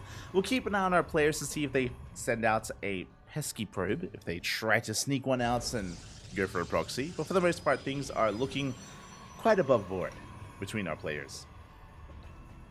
Things are still looking standard. Gases are being taken. Second gateway should soon be on the horizon here for both Strange and Geralt, as Geralt does send out his first probe across the map. If you remember, Strange went for a delayed scout last game, but has a pretty comparable timing here. Is moving out. Again, 2-gate open out of Strange, 2-gate open out of Geralt. Probes, they do come across each other, and they are going to be scouting. Now, meanwhile, we get into our favorite game here. It is going to be what units come out of these gateways. 2-gate open out of Strange, 2-gate open out of Geralt. We could enter into double Adept, could be double Stalker, could be Stalker Sentry, or even Stalker Adept. Each pairing of units kind of come alongside a different kind of outlook on the game, a different kind of play style, different form of aggression, or even defense, even economic. We'll see. We're waiting for the Cybercores. Waiting for the Cybercores to finish up. Once they do, here we go. It is going to be double Adept out of Geralt and double Stalker out of Strange. With this is the more aggressive opener out of Geralt. He's going to be rushing across the map with these Adepts, looking to deal some economic damage. Strange is going to be looking for map control. He's going to be looking for map control. He can shut down the Adepts if he faces off head-to-head. But if he misses them, then he may lose some workers. So a much more robust start here from Strange. The other downside here is that obviously Geralt is going to get across the map faster with the Adepts. as they avoid the pylon. Very slick moves there out of Geralt. You could see him hug the wall there. Did not attack the pylon of Strange as he tries to skirt around the map. And you can see that he's already more than halfway. Meanwhile, the Stalkers of Strange are staying back at home. Very defensive setup here. Going for a Robo and a third gate. One base all in. And a third gateway. It's going to be a one base all in from Strange. All or nothing. Faking out expansion. Geralt, he does shade in. He does confirm the lack of expansion. Doesn't get into the main base. But again, he does double check. He does slip in. Forced to recall. Ay. Will save both the deaths, but he doesn't confirm what's going on. Yes, there is no expansion, but it could just be a delayed base. And Geralt, he's going for Blink. Uh-oh. He's going for Blink Stalkers. He does not read what's going on. He doesn't know it's an all-in. Otherwise, we would see a Robo. 100%, we would see a Robo on the way from Geralt. Sentry, that's for Hallucination. That's for a Scout. Geralt still trying to piece together what's going on. Strange has arrived with 4 Stalkers. He has arrived. He has made it. Yeah, getting on top of that shield battery. Shield battery is going to be targeted down. And is going to be killed. Big pick off there by Strange as he does push on forward. Forces the force field. Gets the sentry. And even though Strange is going to be bleeding out some units here, it's worth it. It is more than worth it here. Going for another shield battery. Another one as well. Forcing a cancel. And here comes the Prism. Here comes the War Prism for Strange. Again, he has the production lead. He has 3 gateways. He can warp in 3 units at a time. Adepts, they confirmed lack of expansion. Now he knows. Now Geralt knows about the one base all in. But just because he knows doesn't mean he can defend. That's going to be a lot of Stalkers. He pulls the boys. Because he has to. He has to pull the boys. It's going to be a tight hold here from Geralt. Can he survive? We go straight for the shield battery. Shield battery falls. We do take down 1 Stalker. But the boys go down. The juggling is too good. Strange, he's snowballing out of control. He takes control of the natural base. He will shut it down. More Stalkers in production. And what can Geralt do? Again, there's just no way to keep up in the Stalker count. He has adepts across the map, trying to break through the pylon. There we go. 2 more gateways on the way for Geralt, but he's supply blocked. No shot. He is supply blocked. Gateways are falling. It's just an uphill battle from here. Looking at the unit side, good force field, but the juggling. We basically have Blink. The upgrade that Geralt just worked on, Strange already has. As we have defensive Blink with those pickups, with the War Prism. Able to avoid shots. We can see Geralt throw down 2 more gateways, so he now has a comparable production to Strange. 3 gate versus 3 gate. Strange also supply blocked. Ooh. Is going to slow him down. And Strange, he has an option right now. He can back off and expand. And he's backing off.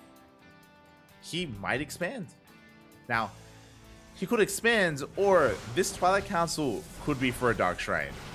We could try to DT it up. Stalkers, they do try to dive in. We force a recall. Geralt busting into the main base.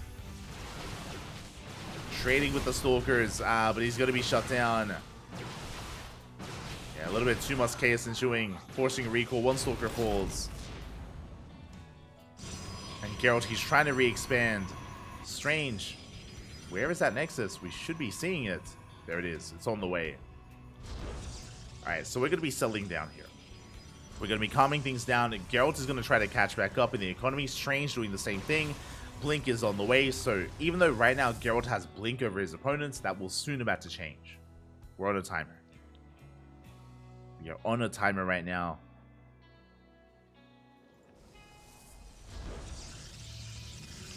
And we'll see if Geralt can break through. Alas, there are just too many Stalkers.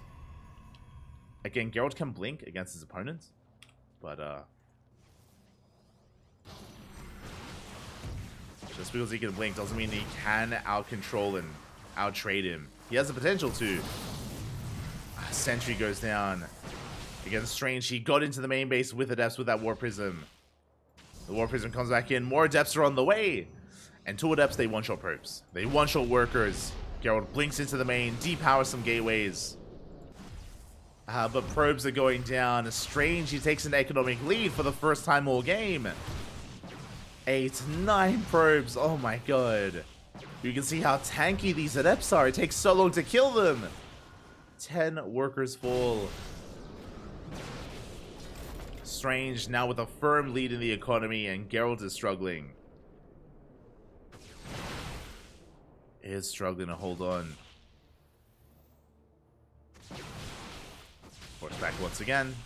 Doesn't even get a Stalker. Bleeds out one of his own. Back at home, what do we have? We have an Immortal on the way. It's being chronoed as we speak. Meanwhile, Strange repowering his gateways, getting further ahead in the economy. Geralt is becoming pretty all in, and things are looking dire for him. Oh, looking so hot.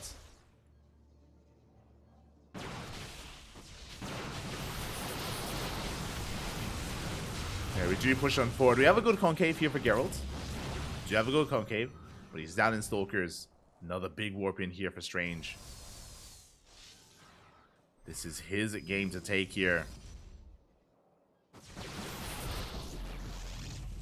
So far, Force Fields buying time, forcing back Strange. Going for a War Prism into the main. Going for that Prism. Strange, meanwhile, getting further ahead. He's now fully saturated. Third base is going to be on the horizon here for Strange. Third base, forged for upgrades.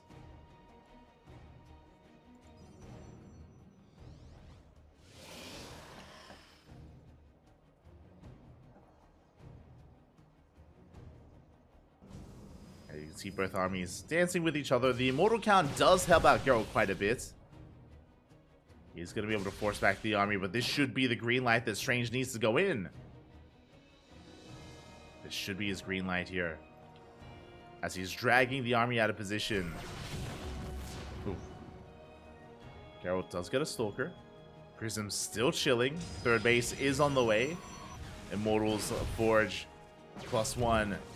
Strange. Geralt, he does get across the map, does get 6 probes. Very nicely done. At the same time, he collapses on the army. Catches a couple of Stalkers. Trading for his own. Getting a 7th probe. This is good damage here by Geralt. He's evening things up. He is evening up the worker counts. Prism's still not going in, by the way. There's so much potential with it. But he does not go in. Strange maintaining his position here. His lead isn't as big as it once was. You can see here in the resources tab, you can see the income advantage heavily in favor of Strange for quite some time, but now it's actually going a little bit in favor of Geralt. Again, because of all those probe kills, Geralt, he is bouncing back. Slowly bouncing back here. Ooh. Leading out of Stalker. Strange, he dives on the Immortals. Big catch here from Strange. He cleans up the Immortals. Collapses on the Stalkers, and Strange, he will take a fight, catching another Immortal as well. Big losses here for Geralt, and with that, he suddenly takes a massive dip in army supply. He had a comparable army, but not anymore. Again, Strange, he was just a little bit too quick to pull the trigger. Geralt losing a couple of workers back at home to that Adept Harass. Strange finally making use of that War Prism. And more Stalkers going down. Geralt forced to turn back around, and Geralt, he's down to 26 workers. No third base, it's just a 2-base all-in. 2-base all-in out of Geralt. Strange getting further and further ahead. If Geralt still had his Immortals, then maybe we could pull this off, but it is going to be a tough ask.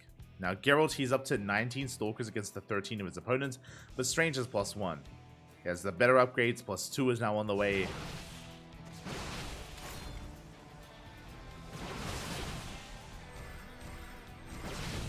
The quality of the army becoming a little bit too much. We do see Strange engage. It takes down some of those Stalkers. More probes going down to Adepts in the main base. Oh, God. The economy, it's barely there to begin with, and we're crippling it even further. Not like this. As we get 8, 9, 10 probe kills. Can we get 11? Can we get 11? Oh, we're so close. We do. 11 probes go down. Geralt, at the same time, he's across the map. Does backstab his opponent. But he's getting caught out once again. Too many losses here, and it's just too much of a deficit at this point. Too much to overcome. barring big mistakes, and there it is. GG gets called. Strange ties up the series 1-1. We are going to the ace match. GG. GG, well played. Again, Strange whipping out the one-base all-in, and unfortunately, it took Geralt too long to realize what was happening. Remember, it took him too long to recognize that Strange was going for the one-base all-in. As a result, no Robo, no Immortals, no Void Rays, no nothing, just Stalkers, and Geralt just was woefully underprepared. He was caught with his pants down, and Strange was able to snowball out of control, kill the natural, and get ahead from there. Able to take a lead and get ahead from there. GG. Strange doing a great job at hiding the all-in. It's something that I should also praise him for. Hiding the all-in, keeping it hidden from his opponent. And with that, we're going to the ace match. We're going all the way to game number 3.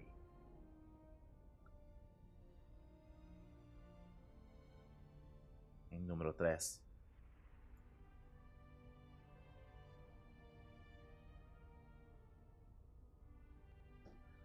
And where will we take us? What kind of builds will we be flexing as well? That is the question.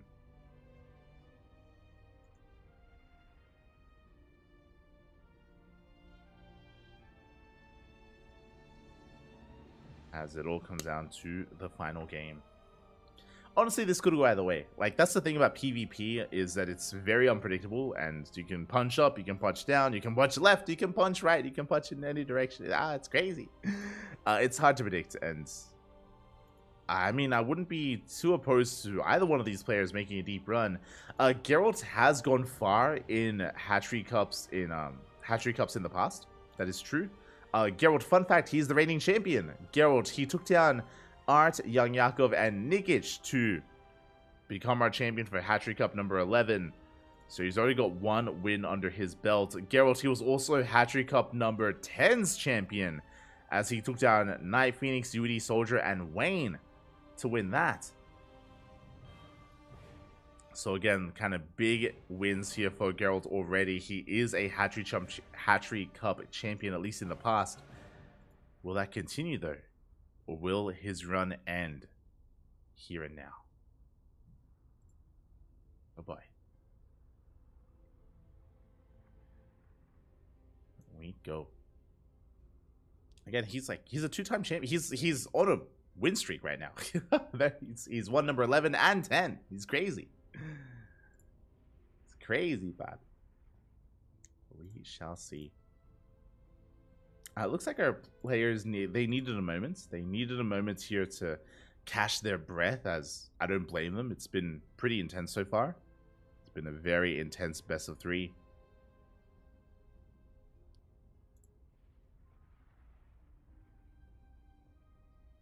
An intense overall, and yeah, I mean, you know, there's quite a lot on the line. There's quite a lot of prize money on the line here, so neither one wants to really let go of that. I mean, at least there is a 3rd place match. You know, that helps, but still less than ideal.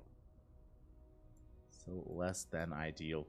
Meanwhile, for those that are curious, I believe the Infolet Monthly Cup is currently underway, and we will be catching the tail end of the Monthly Cup for Infolet after this cast. After this tournament, we're going to be catching maybe the semis or the finals of the Infolet event. So that's something to look forward to. Again, a night full of StarCraft here. There's so much going on. So much. Aye. So I will keep an eye on that event. I will keep an eye on it. To dive into that whenever we are available. Whenever we do wrap up.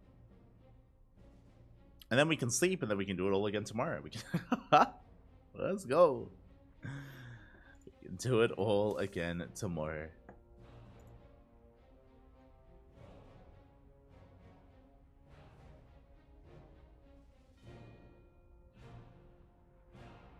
As I believe tomorrow we're going to be covering the Sparkling Tuna Cup. Sparkling Tuna Cup, followed by maybe some replays. Thankfully, not as intense as Saturdays. Saturdays are some of our most intense casting days here on the CranKy Ducklings. They're brutal. Absolutely brutal. But it looks like we may go on a short break. I'm not too sure how long Geralt and Strange need, but it looks like they have agreed to like a bio break essentially. So they do need a bit of time to themselves before we can dive into the ace match. So I guess take this moment. Don't take too long. It might just be a couple of minutes. Oh, never mind. It is going to be a couple of minutes as we're now getting into game number 3. Lobby has been made. Geralt and Strange are preparing. What's the map? Gibbs map. Gibbs map. Where are we going? Where are we dropping? Hopefully they let us in. Hopefully.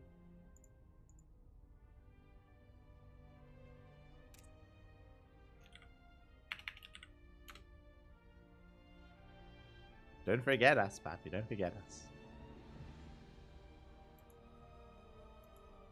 But yeah, I hope everyone has been enjoying themselves. Hope they've all had a lovely weekend and week of StarCraft.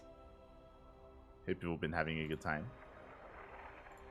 Again, I know that this weekend is quite busy just because there's also the offline German event going on at the moment. There's an offline event happening. That's being covered by a lot of the other language casters as well, which is great to see. It is great to see as here we go. We're getting into our next game, into game number 3. We finally have a lobby. We have a lobby. We have a map. It is going to be hard led as the ace match. Oh boy. One of the smallest maps in the map pool. This is it. This is our moment to shine. Gibbs. How will the PvP end? As for those that are just tuning in, we're here in the semi-finals of our monthly Hatchery Cup. Hatchery Cup number 12, and spawning in the top left-hand corner, we have our reigning champion, our back-to-back champion, our Polish Protoss. But he is down in this series, so he's being forced into the ace match. Can he bounce back? Can he make a deep run, a finals run once again, or will he be stopped here and now in the semis? The Polish Protoss representing Sidestorm Gaming, it is Geralt. And spawning in the bottom right-hand corner, we have his opponent. We have the blue Protoss player representing Mystery Gaming. It is Strange. He is quite strange. True. But here we go. Again, Geralt, he was our champion for Hatchery Cup number 11 and number 10, but here he is up against the wall in the ace match. Can he be stopped? Can he be denied even a finals run? Let alone finalist, let alone champion. Can he be denied? Can he be denied in this PvP? Boy.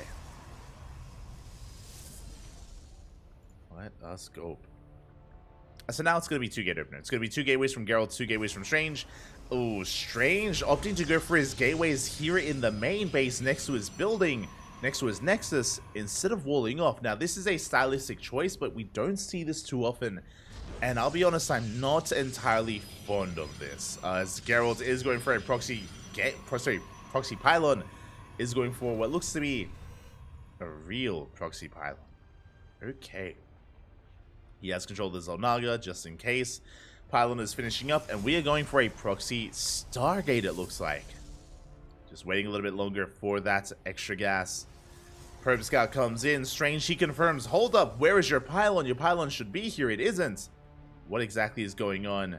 And shows the Stargate. No, my apologies, that is a robo. Interesting. Okay, so the reason why I assumed this would be a Stargate is because of how far away it is. It's in the bottom left-hand corner of the map. It is quite far, very difficult to reinforce, very difficult to produce immortals from here. So I'm a little bit surprised that it is going to be the robo from Geralt. This is a 1 base all-in. Straight up 1 base all-in from our red Protoss. Very difficult to scout, very difficult to confirm. This may just be for a Warp Prism, so we can reinforce and get into the main. We have 2 gateways for now, but we should be throwing down a 3rd gateway as well. Meanwhile, Strange is looking. Strange, he is checking, he is looking, scouring the map, he's checking top right, he's looking for the pylon. But there is no pylon, not yet. Not in the top right. Doesn't come across it. Throwing down his own. He's crazy. Oh my god. And Geralt is producing an immortal. It's going to take a little bit longer to get across the map and to get into Strange, but this is interesting here. Strange going for his own one-base all in. He throws down Twilight Council. Throws down Twilight Council. This looks like DTs. This looks like a Dark Shrine. Show us that Dark Shrine in the top right. As we are amassing units. Okay, my apologies. Blink is on the way. This could be a Dark Shrine. Most likely, it's most likely going to be a gateway. A gateway just to reinforce. Immortals are on the way. Observer as well. Geralt's going to be expanding. This is wild. And Strange, he's going up to a third gate. Going up to a fourth gateway. Okay, so it's going to be a 4 gates Blink all in from Strange. I think I favor Strange. I'll be honest. Geralt, he's expanding. He's making a lone immortal. Which means if he's defending against an all-in, the immortals will not be reinforcing. A second immortal is on the way, but if Geralt is on the back foot, he won't be able to defend. So a really awkward position for these immortals. As it kind of depends who hits first. Who strikes first here. Does Geralt move out or does Strange move out? I don't know. Here we go. Strange is pushing. He's waiting for Blink. Blink is still about to finish up in a couple of seconds. Expansion's on the way. Both players expanding despite their proxies. Second immortal has arrived. We can see Strange scouting the bottom left, and he comes across it. No shot. He will come across the robo. Does scout, does confirm, does get eyes on the immortals, and now we have to make a choice. Strange, what do we do? We're still working in more stalkers, more sentries. Expansion's on the way. Do we defend or do we attack? What is the plan? As it looks like we recall. The immortals, they recall back into the main base. Now, because of the recall, I kind of like moving out to shut down the robo and to catch any reinforcements. There is a big opportunity. Yeah, there we go. Strange, he's moving out. He is moving out. The robo exposed. Immortal is going to be hiding. And the robo is going to be depowered. At the same time, Geralt, he can push. He's going to be checking top right. Does not come across anything yet. Robo is depowered. We do have an immortal that did survive. We are checking top right. We come across the army. We come across the warp in. Adepts are being shut down. Geralt, he will depower this gateway. And will the game stabilize from here? I mean, Strange, he's saturating. So is Geralt. Strange slips in with one adept. Unable to do too much damage here. Geralt turns back around. He's working towards Blink. And we're chilling. Strange, he does blink into the main though. And he will depower some of these gateways. 2 gateways are depowered. Strange, he will get the hell out of there. And we'll blink down. The immortal lead for Geralt I am fond of. Like the immortals, they add quite a punch here. They pack a punch. Third immortal joins up with the other 2. Strange going to be expanding, working towards the forge. We're stabilizing. We're settling down. Strange working on upgrades, working on his own immortal production. Meanwhile, Geralt's likewise working on his own Blink Stalkers, going for a gateway explosion. That he has 3 gateways, now soon to be 6. So it's going to be a 2-base, 6 gate setup by Geralt.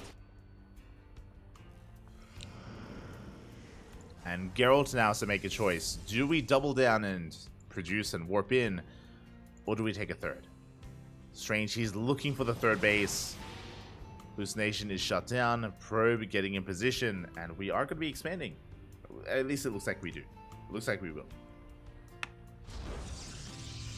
Yeah, Pylon is on the way. Expansion on the horizon here for Geralt. There it is. It is thrown down. Likewise, Strange does the same. Settling into a bit of a longer game. You see Geralt pushing in. Does move forward. Is going to back off though. Is going to retreat. Force fields do buy some time. Likewise, the counter force fields here on Strange. He can blink on forward, dives on the Immortal. The first Immortal is going to fall. Force fields, they're okay, but Strange, he can still engage. Yeah, they don't quite work well enough for Geralt as we dive on top of the second and now the third and final Immortal. And Strange, he will take the fight. Does come out on top. At the same time, though, Adept stay shade into the natural. They get 3 probes, and they deny a lot of mining time. Forcing a recall into the natural base, shading into the main. And we are not done. We're getting even more probes. Geralt, he does take a worker lead. 48 to 36. As he does try to punish that third. So Geralt's running away with this economically. Strange in a difficult position. Now he does retain his Immortals. He's waiting for +1. +1 is about to finish up. And do we push? Because Geralt, he's got a War Prism on the way. He's got his third base saturated. He's reinforcing on the front lines. Geralt being very active, and Strange is stuck at home. We do need to break free. Big denial of the scout. Strange, have we scouted? We don't even see the third. We should be aware it's said though. We saw the pylon. That is good enough.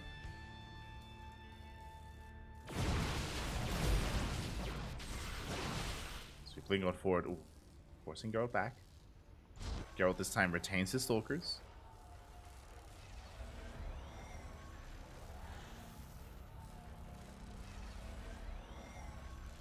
Does retain the Stalkers, is going to rotate around. Strange, likewise, amassing his own Immortals. Being dragged over towards the right-hand side, and Geralt, he goes right through the center. He avoids the main army. Gets a probe.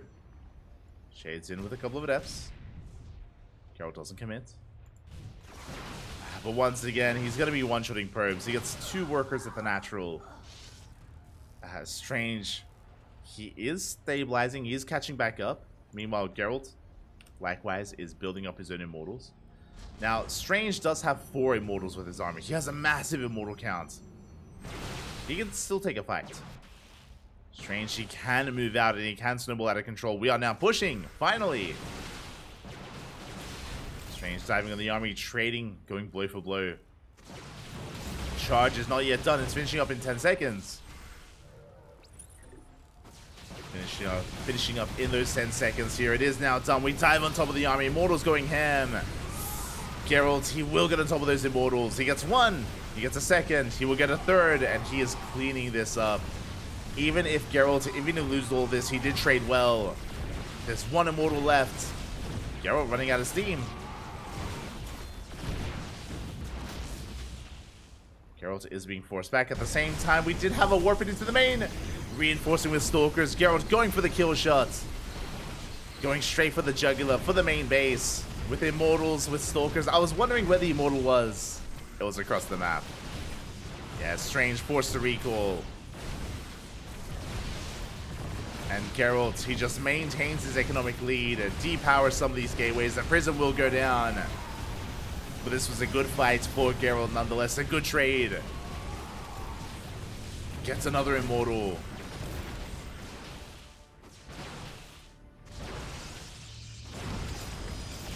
Gets 12 probes, reinforcing across the map. He comes in with another prism. Wait, what? He did make another war prism.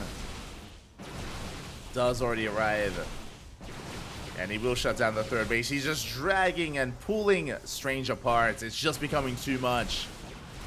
And Geralt, he is our back-to-back monthly champion for a reason. He's our back-to-back Hatchery Cup champion for a reason.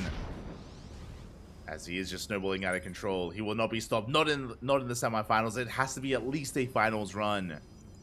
Geralt, he's going the distance. He's going all the way. Does blink on forward. Takes down a shield battery. Takes down the battery. Trades with the army. Gets the Immortal as well. Yeah, boys are being pulled. They have to be.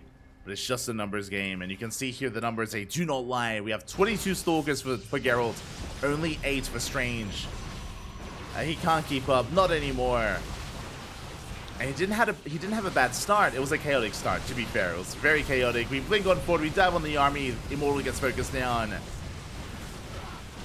Geralt, he just has too much here. Is forced back for a moment, waiting for reinforcements. Cannon adding some DPS. Let's go. Immortal pops out. Strange pulling off a defense. But again, Geralt he's up a base. Geralt he's up a base. It's fully saturated. Gas is mining, minerals. Another forge as well. GG gets called. The writing was on the wall, and Geralt will take the series 2-1, advancing on to the grand finals. GG.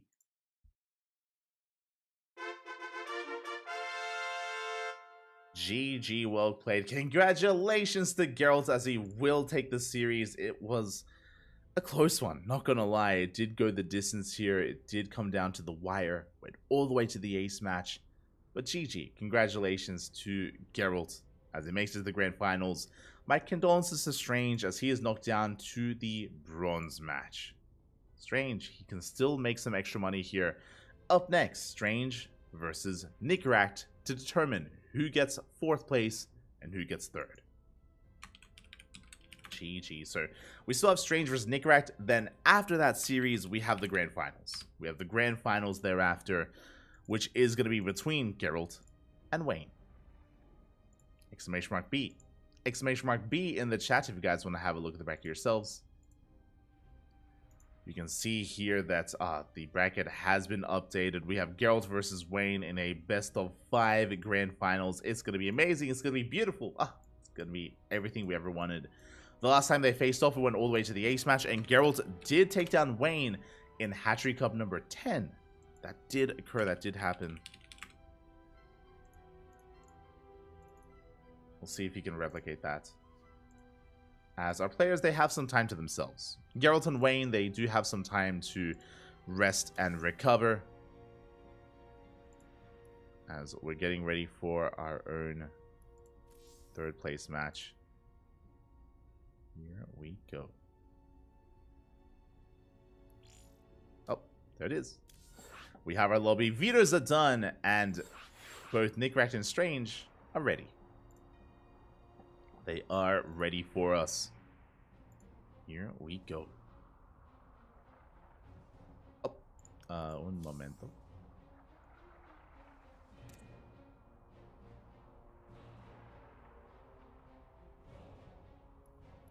As it looks like we do need a moment here to set things up. But yeah, it's going to be a best of 3. It's going to be a best of 3 here.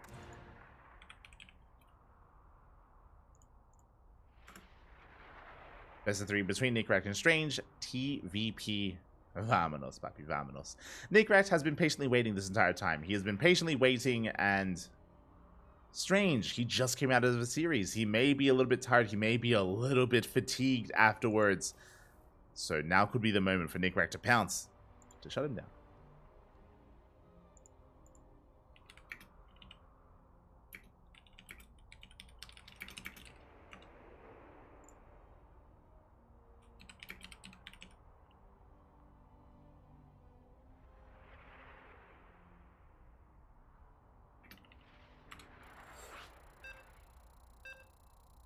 Okay, as you can hear the beast, we're getting into the 3rd place match. Meanwhile, a big shout out to Hatsu, by the way. I mentioned Hatsu at the start of the broadcast, but a big shout out to Hatsu. She is the organizer of this event, and she's also been casting in her own native language over on her own stream. So a big shout out to Hatsu. And I am bringing this up now just because it looks like there seems to be maybe some technical issues or or something has come up. As a big shout. Thank you so much for the raid. Hatsu is going to be tapping out for the time being. But again, a big shout out because without Hatsu, this event wouldn't be possible. This event would not be here. We would not have a tournament for these players. We wouldn't have as big of a prize pool either. So much love here to Hatsu.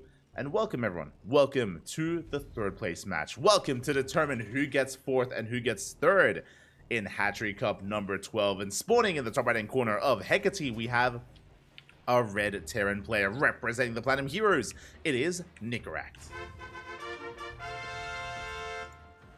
And spawning in the bottom left hand corner, we have his opponent. We have the Blue Protoss. The Blue Protoss player representing Mystery Gaming. It is Strange. So I do hope everything is okay. I'm always more than willing to share replays, and maybe Hatsu can go over these games herself at a later date for the third place and finals match as well. I know that there are a lot of Russian speakers that maybe don't understand too much English and they would want to tune in later on, so it's possible that maybe that'll happen as well. It's possible. We'll see. Regardless, thank you for the raid, and hope you all enjoy your time here as we are settling into our third place match. And here we go. We do have a double gas open out of Nicorette. It's going to be a factory based start here from our Terran player. A much more aggressive build from Nicorette, going for a delayed CC. So aggression is upon us. Meanwhile, Strange going for a standard opener, going for a gate cyber expand. So standard opener from Strange, aggressive build here from Nicorette, going for the factory here as a follow-up, as we did mention, and this could go a couple of different ways. We could be seeing additional Reapers into Reaper Hellion for some harassment. We could go for a reactor add-on swap into Cyclones. Could go into a Widowmine drop. A couple of different directions here, and there it is. We do have our first Reaper moving out. Reactor is on the way. We still have potential for that add-on swap for Cyclones. We'll keep an eye on Nicorette. We'll keep an eye on him. Otherwise, it could just be reacted Reapers into Hellions. Meanwhile, CC is on the way for the Terran player, expanding on the high ground. Very safe expansion here by Nicorette. Reaper moves out, and we're looking for our tech. We're looking for what Strange is up to. So far, no tech has been committed to. We have 2 shield batteries on the way. Very safe play out of Strange. Oh my god. A little bit strange here, but we get a shield battery on the low ground. We get a shield battery at the main base that will delay the tech, and there it is. Twilight Council is on the way. Meanwhile, I spoke about whether or not we would see an add-on swap. We don't. It's going to be triple Reaper, double Hellion here. Very aggressive out of Nicorette.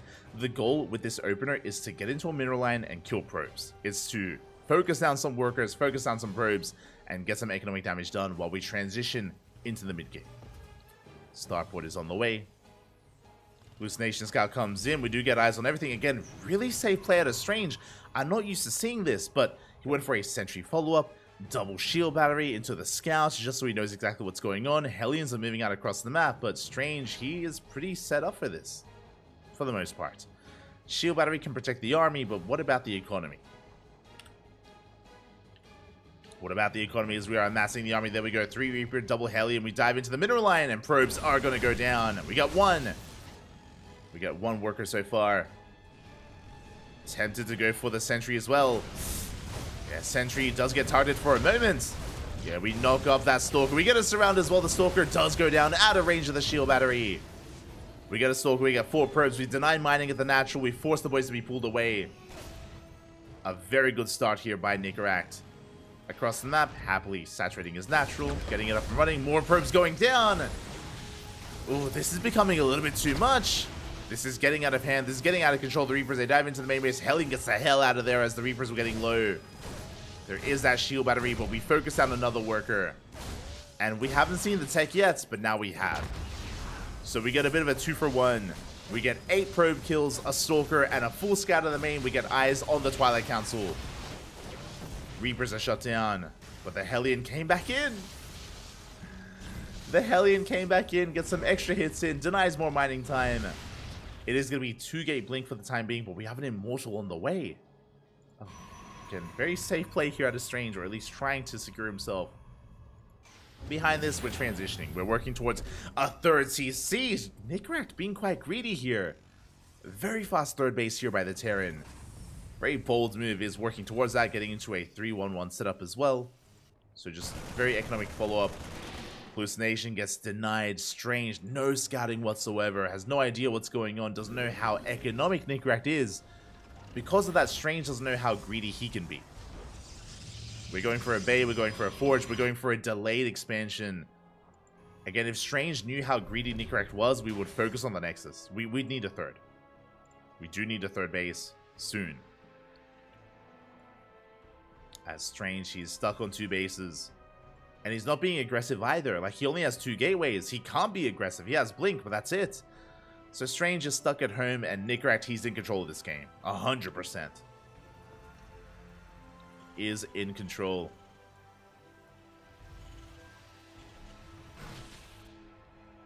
Meanwhile, the Hellion does dip in.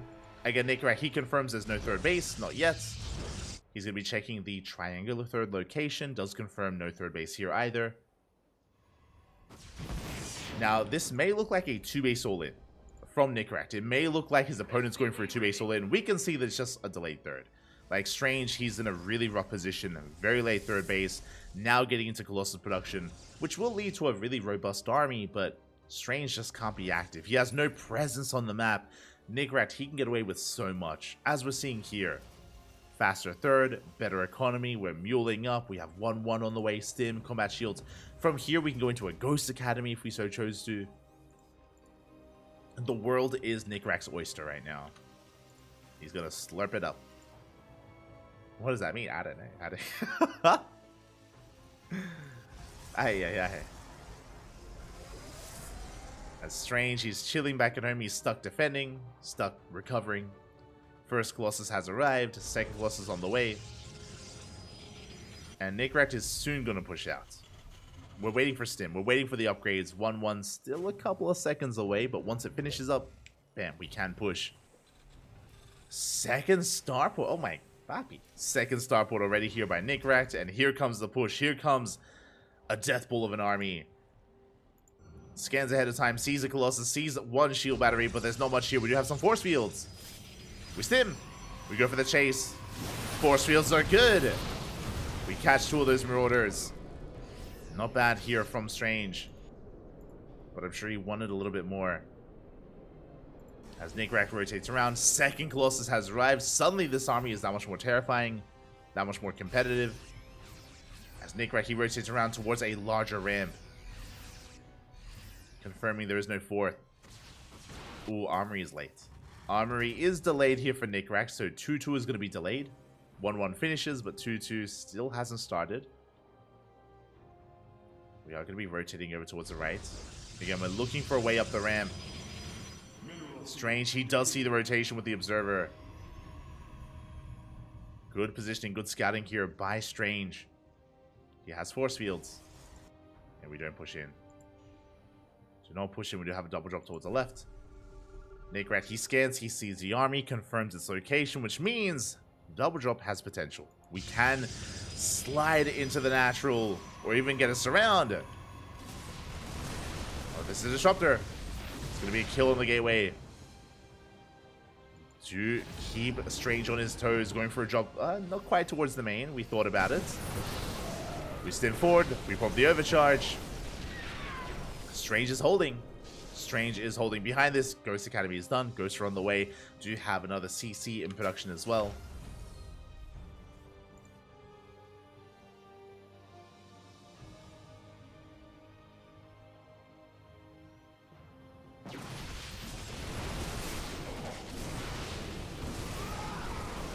Strange is going to push him forward. He collapses on the drop. He will shut it down. Not a bad fight here for Strange. At the same time, we're unable to punish. This would have been an amazing moment here for Nickrak to push in, but he came back home with his main army. So Strange, even though he was out of position, not really, as there was nothing to punish him. Base is getting up and running. Fourth base is on the way. Strange, he's surviving. He's building up an army. That is true, but I still want to give the edge to Nickrak because of his economy. He's up 10 workers. He has a 4 CC, now getting up and running, being morphed into a planetary. He's up in tech with those ghosts. He has a good army supply. What I will say is that Nickrak should be able to take a good fight, but disruptors. And I mean, that just throws everything up in the air. like we could whiff, we could miss, we could dodge and split against them, or these Novas could pop off. Like a couple of good connections and Strange can win a fight. Even down 40 supply, even down 50 supply, Strange can come out on top. A couple of SCVs did go down. Looks like there was a bit of a run by towards the left-hand side. SCVs did fall. Nickrak is pushing. He's about to max out. He's about to max out. He is up quite a bit here in that supply, but his army has been spotted. And Disruptors are getting in position. First Nova goes off. First Nova does go off, zoning back the army. Strange pushing on the right-hand side. Oh. Zealot run by does slip by somehow. Strange. Gets wiped for some zealots. But there's a planetary in position, so we should be okay.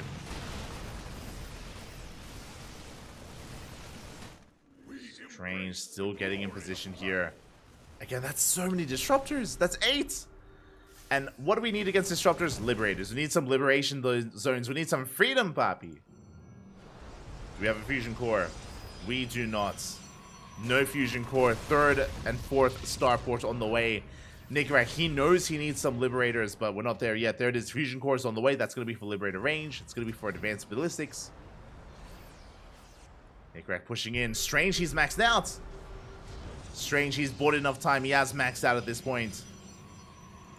A couple of probes are going to be going down. Sharp as they push in. Again, Strange, he sees everything with that observer. He's going for it. Let's go up. Nickrat, he should know that there's an observer now. Like, that was very sus. There we go. He scans. He sees the observer. He will shut it down. And that was very suspect movement from Strange, so he kind of tipped his hand. He tipped him off. There it is. Good EMP. Good EMP on the army. Stalker's getting very low. Stimming on forward. Kiting back here against the Colossus. We get 1. 1 Colossus goes down. At the same time, Nickrat coming in with reinforcements is going straight for the 5th. And the 5th is going to be cancelled. There's no holding on to it. There's a cancel on the 5th base. Nickrat working on his own 5th as well. He does see. Oh, God. He sees the disruptors. 2 Novas go off. Overcharges pop preemptively. Strange, a little bit trigger happy there. Does pop the overcharge. We stim on in. And we collapse on the disruptors. We get 1, we get 2, we get 3. Novas will connect. We get every single disruptor. Was this worth it? Those are some big Novas. We killed every single disruptor.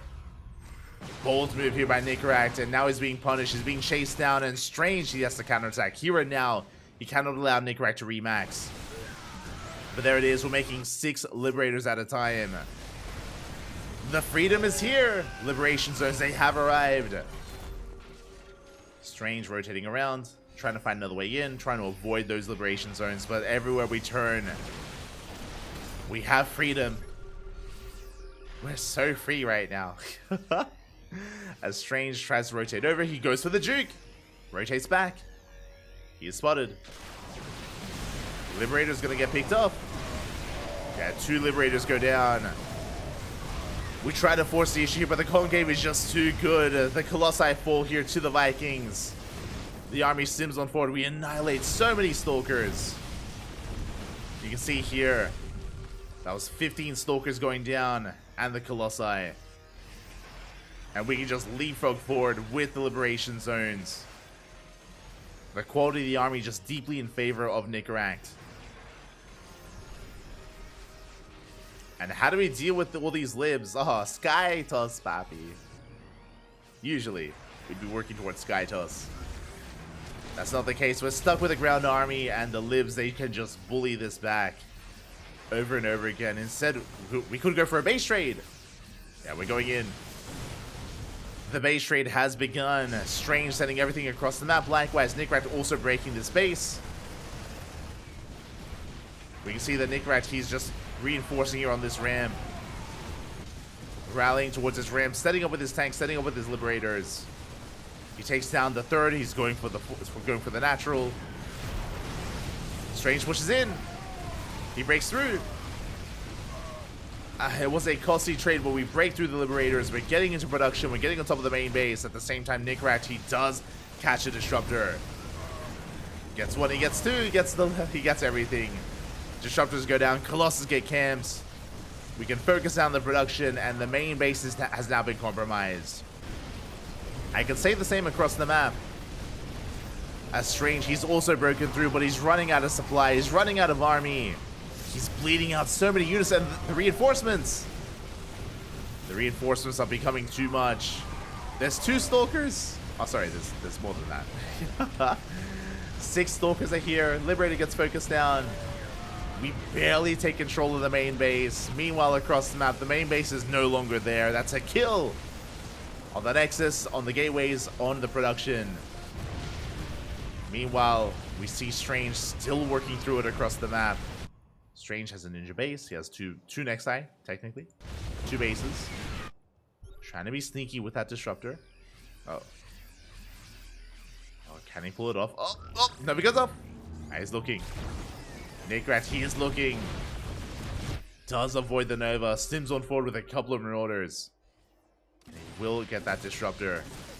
At the same time, he does come across one of the last mining bases. Likewise, Nickrat, he still has a planetary. And a base on the right-hand side. 2 planetaries here for Nickrat.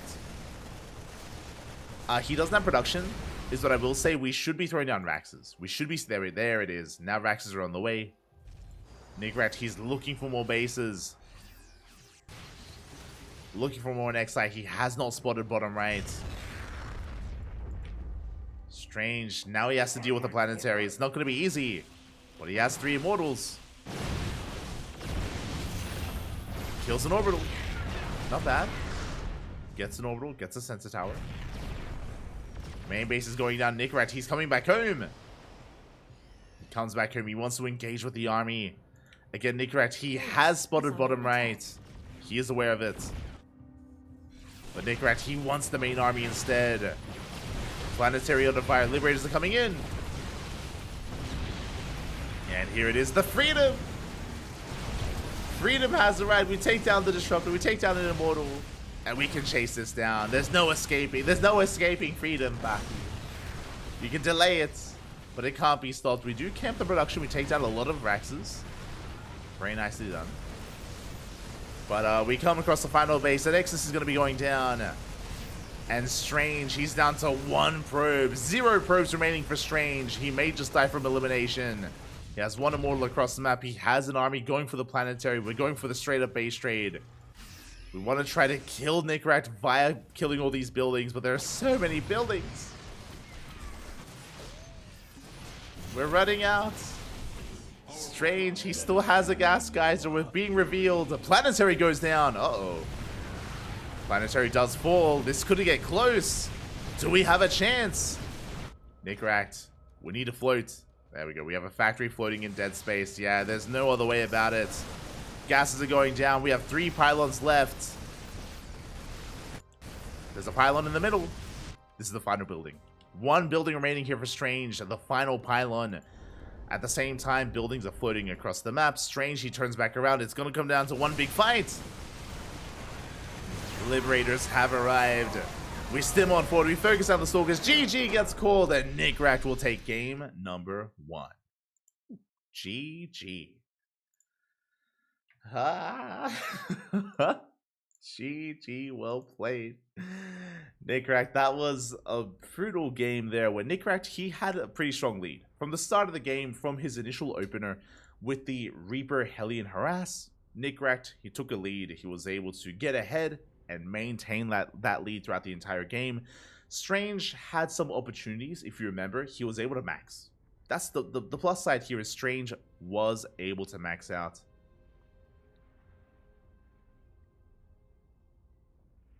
And that led into one big moment when Nickrat dove on the Disruptors. It was a bold move. It was a very bold move from Nickrat. He was crazy, puppy, but he dove on the Disruptors. He dove on Strange, and it was able to reset the Disruptor count, and that eventually led into the posturing and the base trade that ensued.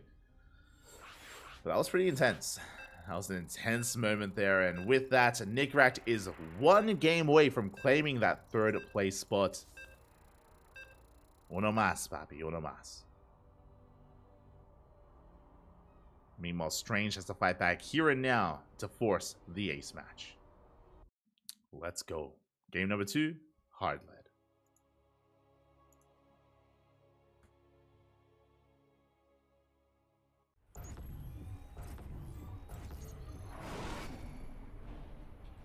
Here we go. And spawning in the top left-hand corner of Hard Lead, we have our South Korean, oh my god. I'm tired, Bappy. It's been a long day of casting. Not quite from South Korea, but we have our Red Terran player representing the Platinum Heroes, leading the series 1-0. Uno más, 1 more is all he needs to take down his opponent and to claim that 3rd place spot. It is Nickrat. And spawning in the bottom right hand corner, we have his opponents. We have the Blue Protoss player representing Mystery Gaming. Down in the series, he has to fight back here and now to force the ace match. It is Strange.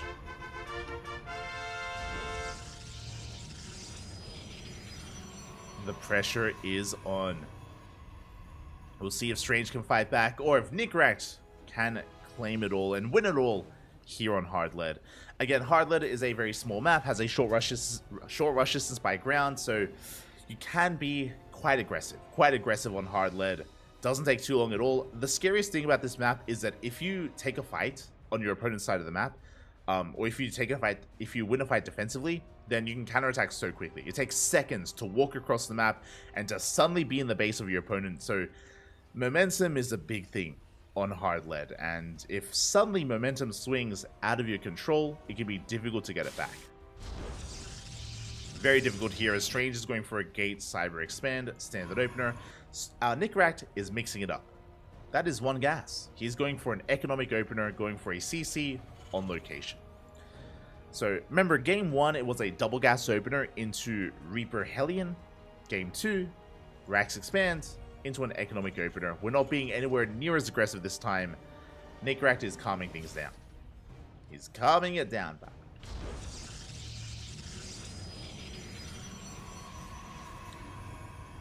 If you like SE2 and happen to be Russian, knowing English is almost mandatory, as there are way more good English casters, especially with like hype energy casts. Okay, interesting. I say interesting because I know there are a lot of casters out there. I believe like Kabi Ray. I believe there's. I want to say there's a lot of them, like the 3D clan casters. I want to say this. I know Bratok, he dabbles in casting as well, but I'm not familiar with, you know, their styles of casting. Not familiar. Hatsu, of course, Hatsu.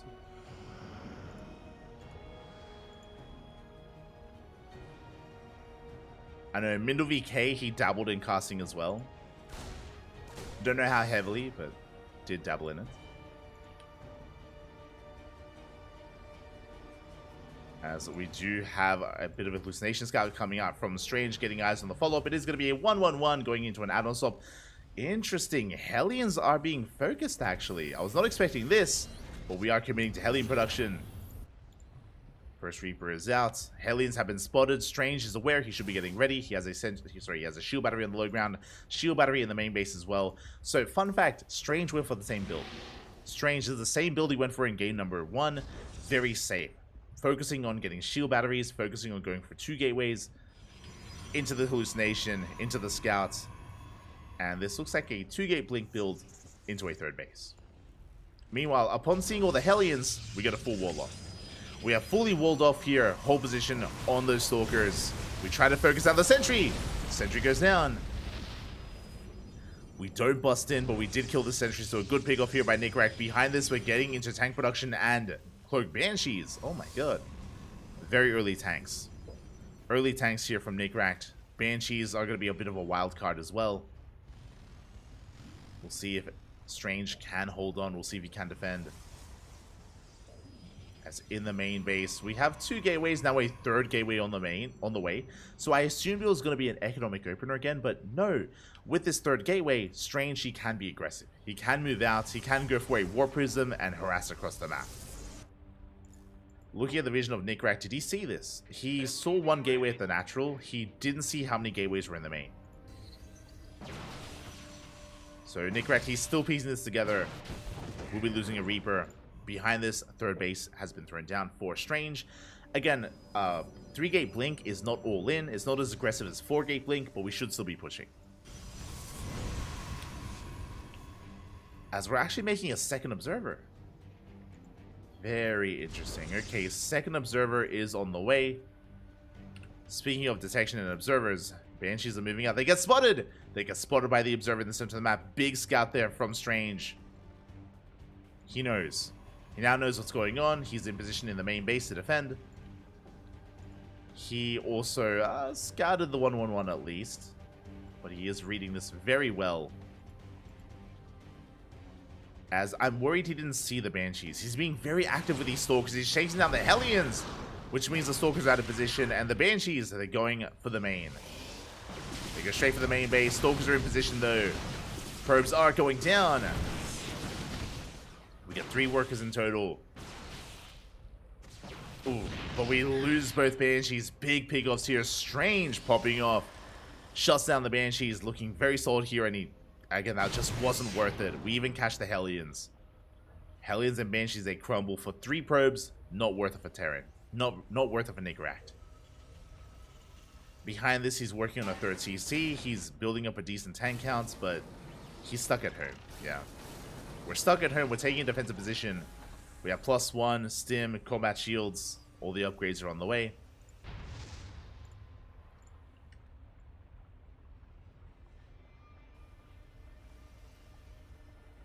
And Strange is going to be... Nigguract is going to be turtling. Strange, he has some options available. He's getting to his 3rd base. It's getting saturated. We do have a charge on the way, 1-1. Prism as well. Strange should soon be pushing. And how many gateways will we have? We're going to have 7. 7 gateways in total. That's a pretty hefty amount. And interesting, I assumed that Nigguract would be chilling. I assumed that he would be more defensive, but no, we on siege and we're pushing out with 4 tanks. It's quite a lot of tanks here.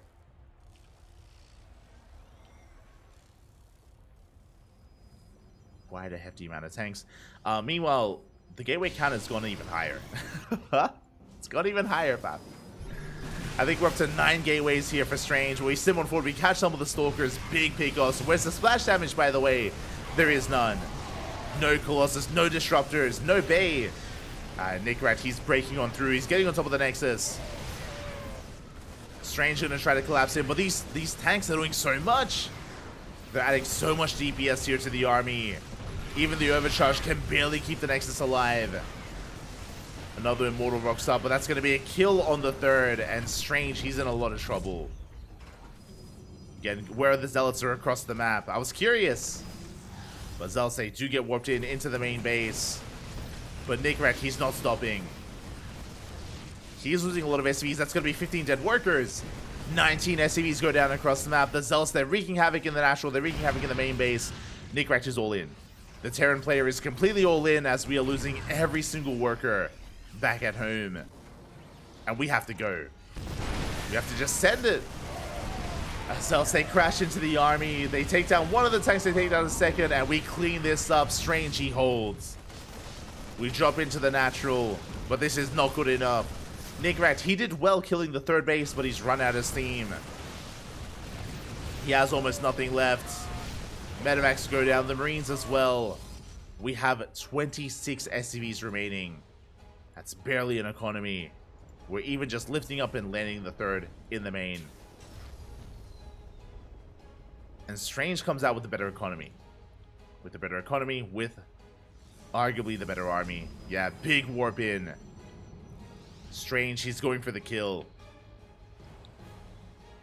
He just caught Nigguract completely off guard with that Zealot harass. And that may have just won Strange the game. That may be it. That may be it, Papi. Here we go. We are heading towards that natural. Marauders are looking exposed. Zealots, they're crashing on in. Good positioning by Nigguract, though. Good positioning overall. Good kiting. Oh my god, the Zealots are going down. Very nice kiting. The force fields, though, they stop the kiting here. So many Marines go down. To the Zealots, to the army. Boys are being pulled. They have to be. The force fields, they don't stop. They refuse to stop. As Nigguract, he wants to fight. He wants to engage. 19 SCVs go down. Good kiting here out of Nigguract. Can he hold? Can he fight this? Can he clean this up? It's so close. Aye. We still want 40. We focus down the Immortal.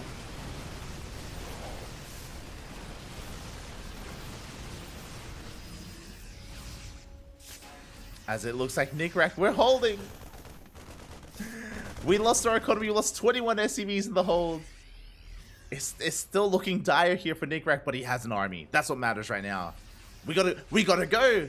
He turns back around. Not like this. The longer this goes on, the better it is for Strange. Strange, he has the better worker count. He has an economy to work with.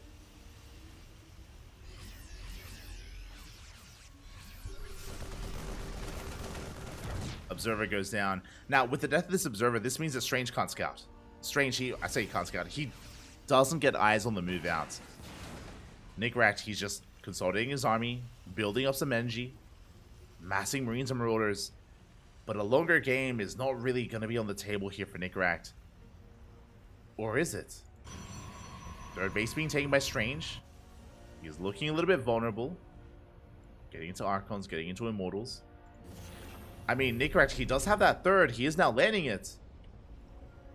Will the game stabilize? If both players back off, we can get into the mid game. It's been a very chaotic back and forth so far. Nickrat, he barely survived. He's taking his third. He's going to be able to mule it up. And we have a scan. We get eyes on the third base. Nickrat knows now that his opponent is trying to recover as well. And yeah, we're calming down. we're calming things down.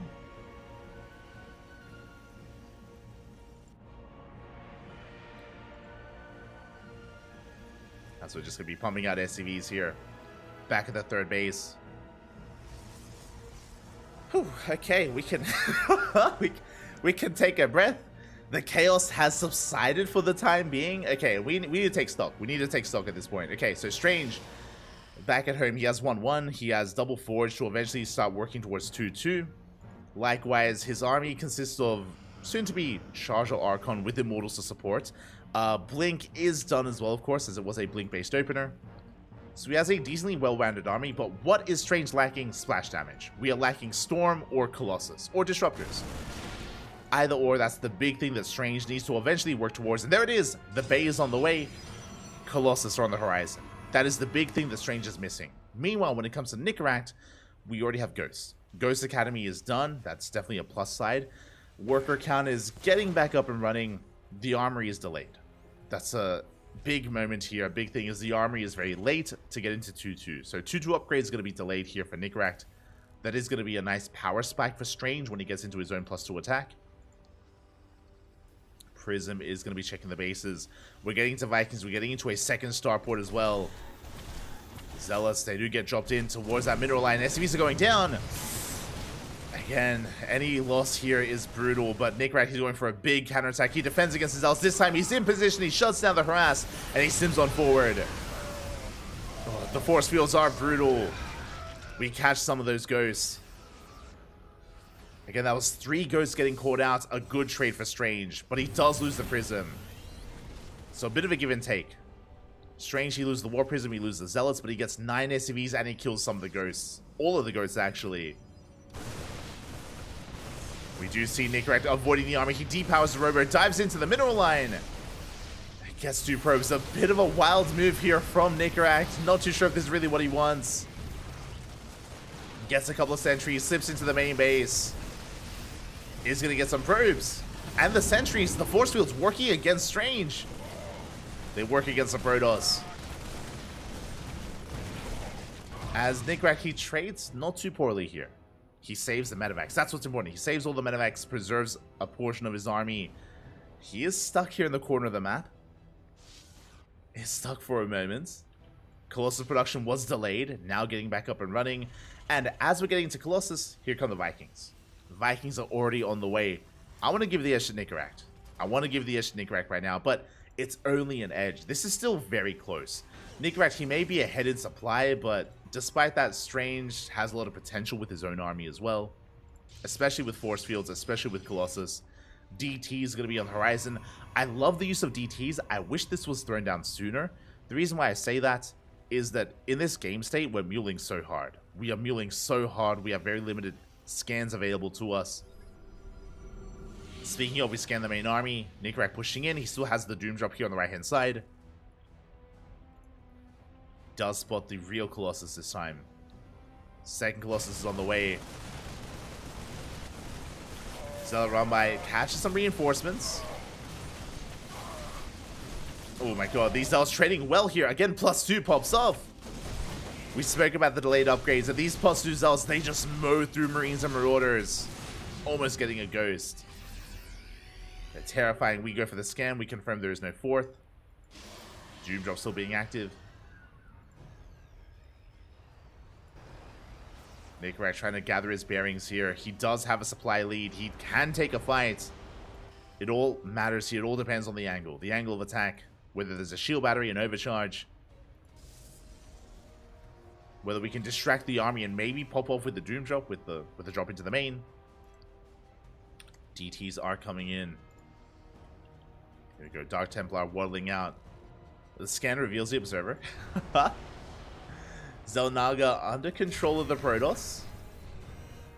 As here we go. We do have DTs wandering in. Did we spot them? There are 2 Dark Templar. One towards the natural, one towards the 3rd base. The army's out of position. Workers are going to be going down. SCVs are falling. We have to commit. We have to commit here. We catch a Colossus. Big moment for Nickrat. He gets 1 Colossus. Big EMP here on the army. We stim on forward. Overcharge is popped. SCVs are going down across the map, but we can't focus on that. We have to focus on the fight. And the overcharge refuses to let these Colossus go. They survive a little bit longer, but now they're being focused down. We get 1. There's 1 Colossus remaining. Reinforcements are coming in, and it looks like the Terran is running out of steam. Nickrat, we have a handful of units left. A handful of Marauders. They're going down, and across the map, the DTs, they wreaked havoc. 28 SCVs went down. The economy was crippled. Nickrat, though, at the same time, he comes in with the drop. Gets into the main base. DTs are being dealt with now. Nickrat, he has no more economy. He's down to 14 SCVs. He has no economy remaining, but he does have an army. Nickrat, he has a supply lead. A lot of that supply are in these medevacs, though. Oh, DT going ham here on these Marines. We go for the scan.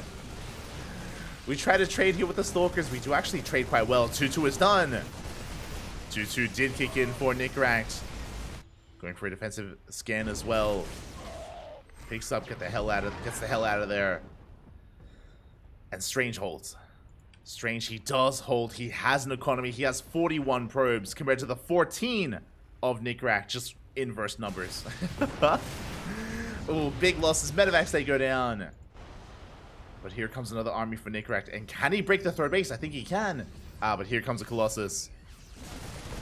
Catch the shield battery. The shield battery was the real MVP last fight. It did so well keeping this Colossus alive. We pop up in the mineral line. Vikings, they do end up landing. They do pick it back up. Colossus goes down, but the DTs, we let the Vikings. We're trying to barely hold on. DTs are dealt with. We're focusing down as many probes as possible. We target fire all the probes. 26 workers go down at the same time. Drop back into the main base. We go for the Dark Shrine. And we should be able to get it. It's going to be close. Yeah, Dark Shrine is going to go down. We warp in 1 final DT. Strange, he's down to 15 workers. 15 probes remaining. He's going for a big counterattack. Do we have anything back at home? We do. We have a handful of units. The Marines, they're coming in. 2 Marauders, down to 1. Nickrat, he's holding. He's popping off. He's killing more probes. He pulls the boys. Boys are being pulled. SCVs are going down. We barely have any workers left for both players. We're down to 6 probes and 11 SCVs. And we get the final workers here. Nickrat, he cripples the economy. He decimates it. There's no workers left. 0 probes remaining here for Strange. And Nickrat, somehow, someway, he's the one with an economy. Remember, Strange had 41 probes and Nickrat had 14. And Strange has been caught out of position too many times. But at the same time, we're down to 0 SCVs remaining. 0 workers on the map right now. 0 probes, 0 SCVs. The CC, it's gonna fall. Big pickup. Command center goes down. Oh, we see Nickrat preemptively lifting his buildings. But he has mules. Nickrat has mules. Strange, he makes 2 workers. Forcing the blink. CC, it's floating over. We're taking another base. We catch another Stalker. Every unit counts right now. Looking at the unit stat, we have 7 Stalkers against 7 units. Against 4 Marines and 3 Marauders. That's math. We come in. Forcing a blink. Hot pick up there by Nickrak, preserving those Marauders. They can be one-shot.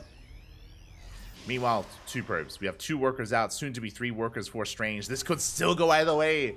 It comes down to the micro. Like, Strange with his Blink Stalkers, he can pick off 1 unit at a time, and nope! Doesn't get them. But again, with these Blinks, he has a lot of potential. At the same time, Nickrak also has to try to catch these Stalkers out.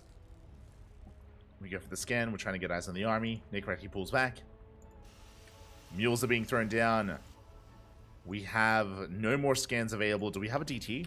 No, there's no Dark Templar. Very important that the Dark Shrine was killed. We don't need any more scans. There's no more invisible units here. We catch a Stalker. Trading 1 for 1. Ooh, 2 Stalkers. 3 Stalkers go down. Just barely the 3rd Stalker is saved. But that was a brutal trade. 1 Marauder for 2 Stalkers. And we're making units. 3 Marauders at a time. Nickrak. he has an economy. He has mules. I would like to see an SCV made, but for now, just mules. Meanwhile, 6 probes here for Strange.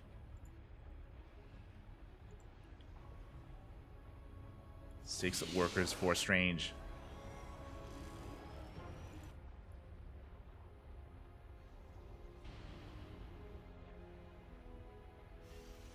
Here we go. The game is going to be settling for a moment. Nickrak amassing an army. Mules are running out, but hey, we have some SCVs. Looking at the army here. 5 Marauders, 8 Marines against 5 Stalkers. Nickrak should have this. I say should. There's a world. If he decides to split up his army, if he goes for a drop, that could be disastrous. There is potential for Strange. There is potential. But in a head-to-head fight, it should be Nickrak's to win. He's pushing him forward, stimming on forward here with his army. Yeah, chasing down Strange. He gets a Stalker. GG gets called. That's going to be game. And Strange, he taps out. Nickrak takes the series 2-0, claiming that 3rd place spot. GG, Papi. Oh. GG, well played. Congratulations here to Nickrak, as that was a wild game. That came down to the wire. There was a moment when no one had any SCVs. No one had any workers. 0 for both players, but they were still fighting their hearts out. They were still popping off. GG, well played. Congratulations.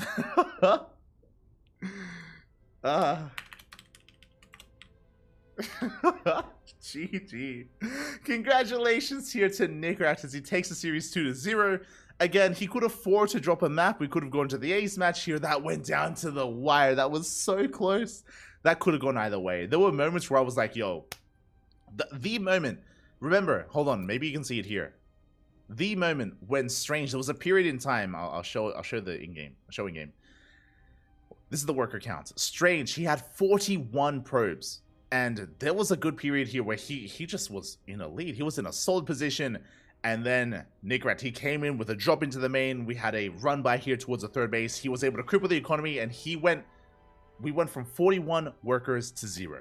Like, we reset the probe count for Strange. That was insane. It was very, very intense. A very crucial moment when Nickrak crippled the economy despite himself having a crippled economy. And he clawed his way back in. He made a game out of it. GG.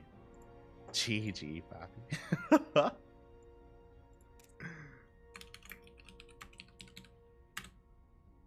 And you know what that means? That means we are ready for the finals.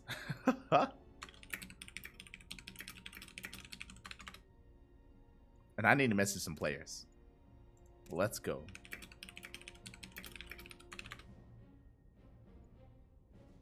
We are ready for you. Just messaging the players here, because that was still only the 3rd place match. We have one more series ahead of us here. It all comes down to Geralt versus Wayne. Again, a shout out to Strange and Nickrak though, because even though they had to knock each other out, and even though Strange just took 4th place, at least he does make some money. He does walk away with some cash prize money here. Strange, he had a deep run and he was able to claim 4th place. Of course, Nickrak, biggest shout out to him, as he does come out in 3rd instead, walking away with a little bit of extra prize money, and he was able to pop off here against Strange. Again, it was Uh, it was a very tense game, very intense series. Congratulations, Bob. Congratulations. GG. And with that, we now have the grand finals. This is going to be a best of 5 between Geralt and Wayne. They have been patiently waiting this entire time. I hope that they're still with us. I hope that they're still alive. I hope they're ready to duke it out in a ZVP. It all comes down to this. It all comes down to Geralt versus Wayne. Will we get a 3-time champion? As a reminder, for the Hatchery Cup number 11 and for number 10 as well, Geralt, he has been our back-to-back champion. He has won 2 Hatchery Cups in a row. Can he go for the hat trick? Can he get a 3rd? That would be crazy. That'd be wild. Can he get another win in a row, or will he be stopped? Can Wayne redeem himself? Can he get his revenge and claim his own win in quite some time? Oh boy. Oh boy. As yeah, our players are currently conducting their vetoes and getting set up for those finals. We're going to be going on a short break. We're going to be going on a short break here. And when we return, we will have the grand finals. We will have Geralt versus Wayne. Don't go anywhere, because we got an amazing finals getting ready for us. Take this moment to hydrate your hydras, stretch your roaches, massage your marines, drain your disruptors, and tuck in your tempest. And we'll be back in a couple of minutes with Los Gran Finales. See you soon.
Welcome back, everyone. Welcome back. Hope you enjoy that lovely Brood War OST as we have returned with the grand finals of the Hatchery Cup number 12, your monthly dose of open StarCraft content. And again, if you have enjoyed the broadcast, if you enjoyed the matches, if you want to support the Hatchery Cup, then consider supporting over on Boosty. !Hatsu in the chat, and you can get a link to the Boosty, which is basically like a Patreon. It is a website designed to support the Hatchery Cup, where you can fund it by the community, for the community, to help grow the event, to fund extra tournaments, to make it more consistent, maybe grow the prize pool, or even fund a King of the Hill style version of the event as well. So again, if you want to support us, !Hatsu in the chat, you'll get a link, and you can support if you so choose. Otherwise, we're getting into the grand finals, and spawning in the bottom right hand corner of Hardlet, we have our reigning world champion. We have our reigning Hatchery Cup champion from the land of Poland, representing Storm Gaming. It is Geralt. And spawning in the top left hand corner, we have his opponent. We have the blue Zerg player, representing Starlight Twinkle, looking to claim his first win in quite some time. Can he take down the reigning champion? We have our challenger. It is Wayne. Here we go. But again, a big shout to Hatsu, as I did mention previously. Hatsu is the organizer of this event, is the admin, is a caster, and of course does organize not just Hatchery Cup, but also Christmas Cup, New Year Cup. There have been many events that Hatsu has had her hands in, and has been organizing and bringing to the community, to the StarCraft scene. So much love, much support. Consider sending it her way via that Boosty link. As we're getting into game number 1. As a reminder, we've reached the grand finals, and this is a best of 5. Plenty of games are ahead of us. I'm ready to sink my teeth into this beautiful ZVP. For the time being, standard openers. It's going to be a Hatch Gas pool opener out of Wayne. Nothing too crazy, nothing too wild, just a Hatch Gas pool. Likewise, across the map, Geralt going for a gate expand into the Cyber Core. Everything's looking as it should. Based on the pylon placement, feels like a Stargate. There it is. Stargate is on the way for Geralt. It is closer to the edge of the main base, just to reduce the time it takes for the Oracle to get across the map, so we can get some economic damage done. Should be an Oracle opener into a third. Triple Oracle into a third base. Standard play here from Geralt. Really, my eyes are on Wayne. My eyes are on Wayne because he has been known for aggression. Of course, don't get me wrong. He can play macro. He can play macro. He can play a late game, but he thrives in the mid game. He thrives in a more aggressive style, with a more aggressive style. So we'll see when and if Wayne cuts workers. Now, we've spoken about hard lead before. We spoke about it during the Nikic series, during Nikic versus Art, how it is very common to go for all-ins on this map and to set up a creep highway, to knock down the rocks, and to just commit to an all-in. But Wayne, by taking the linear third base, he doesn't really have that kind of setup. He doesn't have the creep spreading across the map and being launched into the natural base, so it feels like a more passive opener from Wayne. Well, as we do have a couple of links slipping out across the map, 2 probes do go down at the same time at depths. They run into the queens, but we can shade past them. We do not commit. The shade is cancelled, and the Lings, they get a free scout of the main base. Link speed does kick in, and we get eyes on the Stargate. So a very nice scout here from Wayne. He's fully aware of what's going on. He wants another probe. He gets one. 3 probes go down in total, but the Oracle gets across the map, and can we get any economic damage? The queens are in position. Good stutter stepping here from Wayne. He does zone the Oracle away. Does deny any damage in the main base, or at the third. Does save that mineral line. Spore finishes in the main. We have 2 queens in position as well. The natural is a little bit more exposed, but there it is. We have a Spore on the way there as well. So a very solid setup here by Wayne. And for the time being, Geralt hasn't been able to break the defenses, but now he's up to 2 Oracles. And this is a big power spike for Geralt. 2 Oracles, one-shot drones. They can one-shot. They have a lot of potential. A lot of DPS. They head towards that natural. The Spore is in position. Oh my god, we get 1 drone. Only 1. Very quick morph there by Wayne. Very quick reaction there from our Zerg player. We do lose 2 drones, but only 2 drones. Acceptable losses for the Zerg player, and Geralt has yet to really deal critical damage. What's important though, as I do have to give credit to Geralt, is that he has kept his Oracles alive. He has kept them alive. They can still threaten these mineral lines, and we can still gain more value. Whether it's killing drones, or trading against lings, or even stasis traps to support the army, there's potential in these oracles. Meanwhile, in the main base, we're getting into a Forge, a Twilight Council +1, and Blinker on the way for Geralt. Should be a standard follow-up here. Standard game so far, nothing too out of the norm from Geralt. Wayne, likewise, going to be droning, taking his gases, getting up to 3-base saturation. 4th Hatchery is on the way, and we're working towards Lingbane Roach Ravager. The Roach Warren's on the way alongside plus on melee. The melee tells us that it should be Lingbane on the way for Wayne. So we're working towards the mid-game, and Geralt, he has rocked up. He is going to be using those oracles to take down the tumors. Good revelations here on the creep. The army rotates around. We do catch an Overlord. Supply blocking Wayne. Big pick off there from Geralt. Takes down the Overlord. Heads towards the 4th base. Can we force a cancel? It looks like we can. Wayne just doesn't have enough. The Hatchery does finish. We can transfuse. We can try. We go for the Queen. And the high energy Queen goes down. The Lings, they try to engage. But good trades from Geralt. Again, he was able to get a Queen. Lings, Overlords, reinforcements have arrived, and Geralt, he wants to break this position.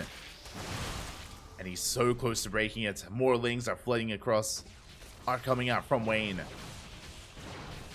We do catch an Overlord. Overlord does go down. Roaches are in production, and Wayne, he holds. He does barely hold on. It was a close hold, don't get me wrong. We lost Queens, we lost Overlords, we lost a lot of momentum. But Wayne, he does hold. Behind this, Geralt working on his 4th base. I would say that Geralt has the economic lead. He has a comparable worker count. Has the 4th on the way. Things are looking good here for Geralt, as he hasn't really lost too much. Retained all of his Stalkers, retained his Oracles. +1 and Blinker on the horizon here. Do we have a Gateway Explosion? Not quite. We only have 5 gateways for now. But there it is. The Gateway Explosion is here. And Geralt should soon be pushing out. As he does move out on the right-hand side, we do see Wayne catching some Adepts towards the left. Good trades here with the Oracles. We do shave off a lot of Lings. At the same time, Geralt is going to be committing, going right for the center base. But we have Roaches. This time, Wayne, he has an army. He's in position. He forces the army back. We can see Wayne cutting workers at 74. That is, around 4-base saturation here. And focusing on Lingbane Roach Ravager. We have Bailing Speed on the way. Roaches are amassing. No Ravagers yet, but I'm sure they're soon going to be on the way. As Wayne is stabilizing. Likewise, Geralt focusing on a very gateway-heavy composition, going for a Swarm Toss style. Charges on the way, +2 as well. Does come across the army. Bailings are finishing up just in time. Bailing's speed, though, still a ways off, so without it, Wayne can't engage. Instead, he holds his position. Goes for a Ling run by Geralt. Good reaction out of our Protoss. Does wall off. Does warp in time. Forces back the Lings. Now, what I'm a little bit concerned by here is that Wayne is still stuck with Lingbane Roach Ravager, and it is a very mid-game composition. He's going to be rolling in. He's going for the Stalkers. Going for the army. Does catch a lot of them, going straight for the middle line even. And probes will not be going down. A very clean warp in there from Geralt. He shuts down the Banelings. But what about the Stalkers? As they do hold their own. Good split here from Geralt, avoiding the splash damage of those Banelings. Keeps all of his workers alive, and Geralt, he takes a very good fight. And he will punish Wayne, shutting down the army, connects there with those Roaches. And Wayne is in a lot of trouble. Again, Wayne had a massive supply lead, but he did nothing to the economy. Every worker lived. Again, really clean defense, really good reaction out of Geralt. And now he's snowballing out of control.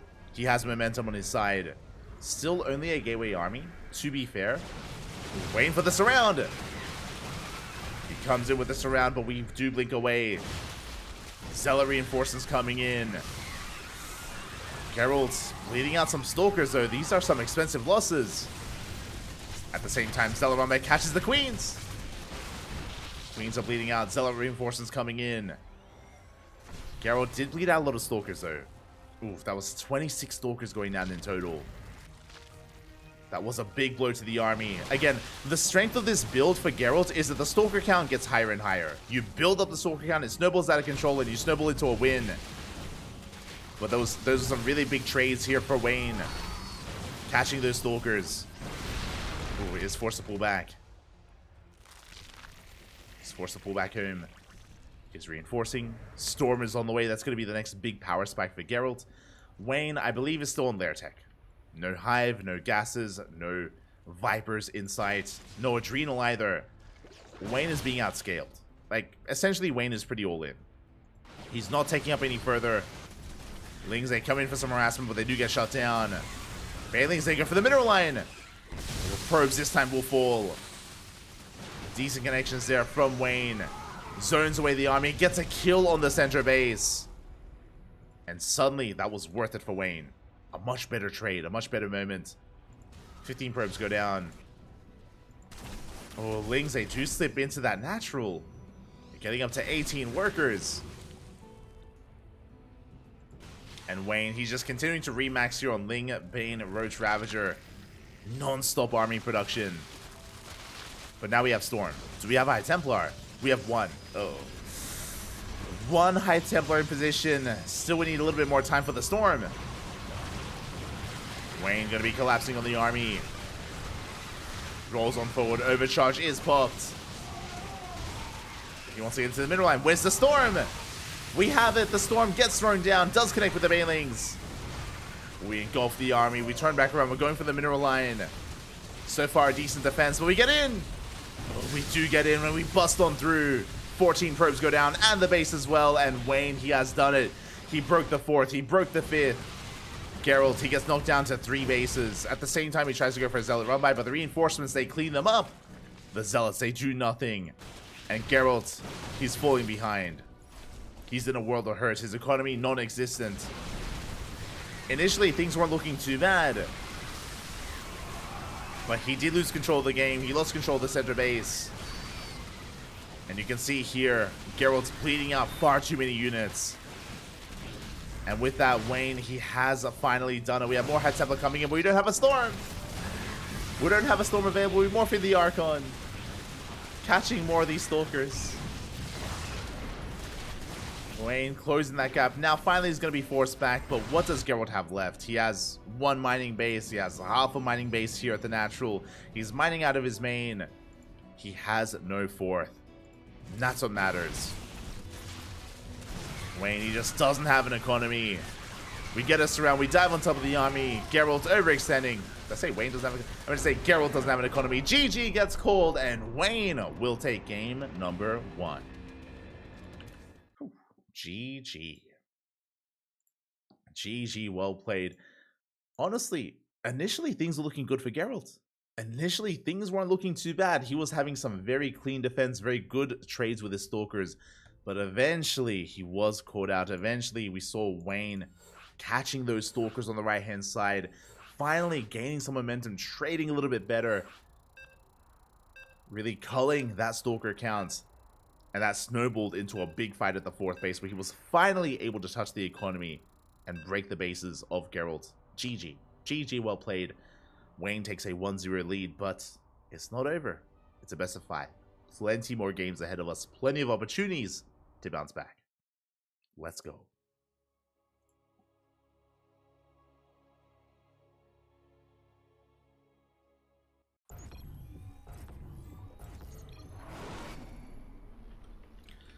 Here we go. We're getting into game number 2, and spawning in the top left-hand corner of side Delta, we have our Polish Protoss player, the Red Protoss representing Storm Gaming, down in this series. But it's the best of 5. He has plenty of opportunities to come back. It is Geralt.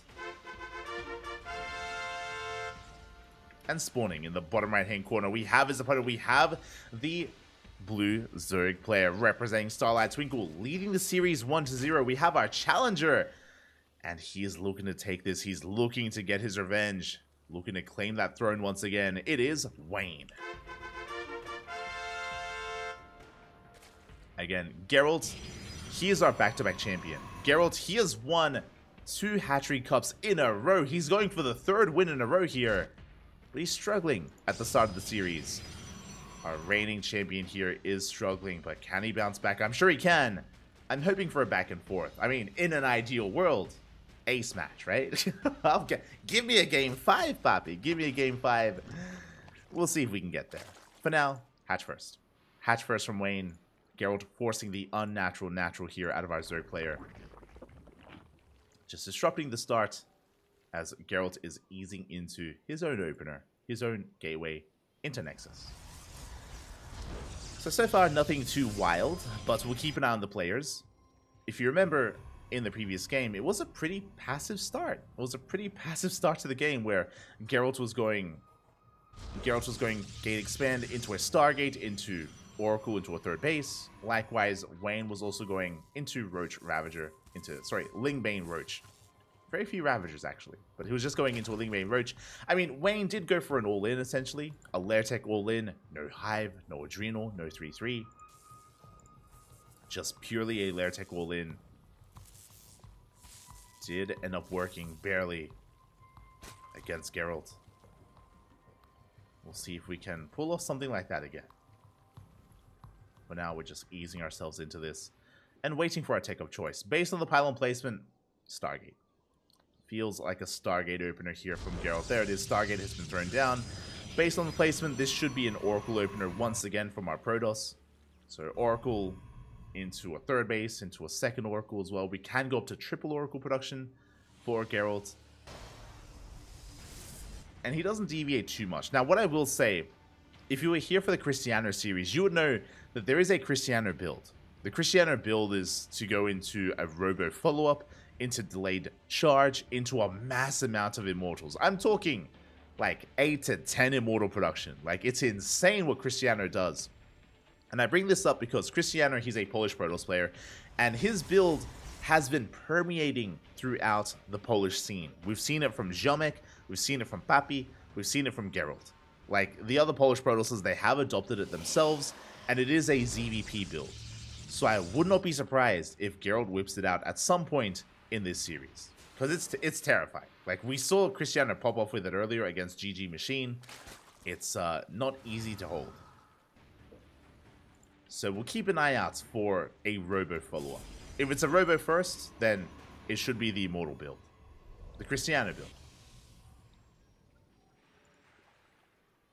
So we'll keep an eye out on it for now. Geralt's going for his third.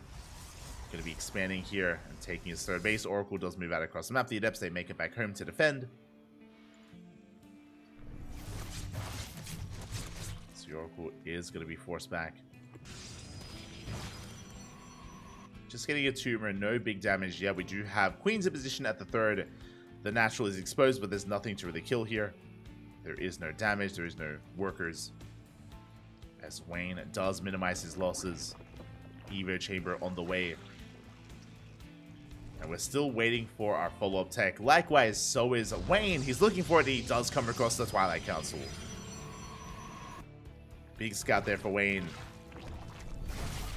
Is going to be the Twilight Council follow-up. The Oracles, they do slip in. They do get one drone. But still only one worker. Not worth it so far. Barely any damage dealt. Good defense by Wayne. But again, we do see Geralt retaining these Oracles. At least they're still alive, but they can always add more value. They can always trade well against Lings, Stasis Trap, the army, and even get revelations off on the positioning of Wayne. So at least the Oracles are still alive. Meanwhile, behind this, it's going to be a Twilight Council and a Forge. Looks like +1 on Blink. There it is. Blink is on the way. So the same build so far. Same build, same opener. It's the same because it's standard. It is the meta here of PvZ. Going for +1 Blink Stalkers. Oracles, oh, they do overextend though. A lot of damage dealt to one of them. And behind this, did I miss something? As the Oracles, they take some extra hits.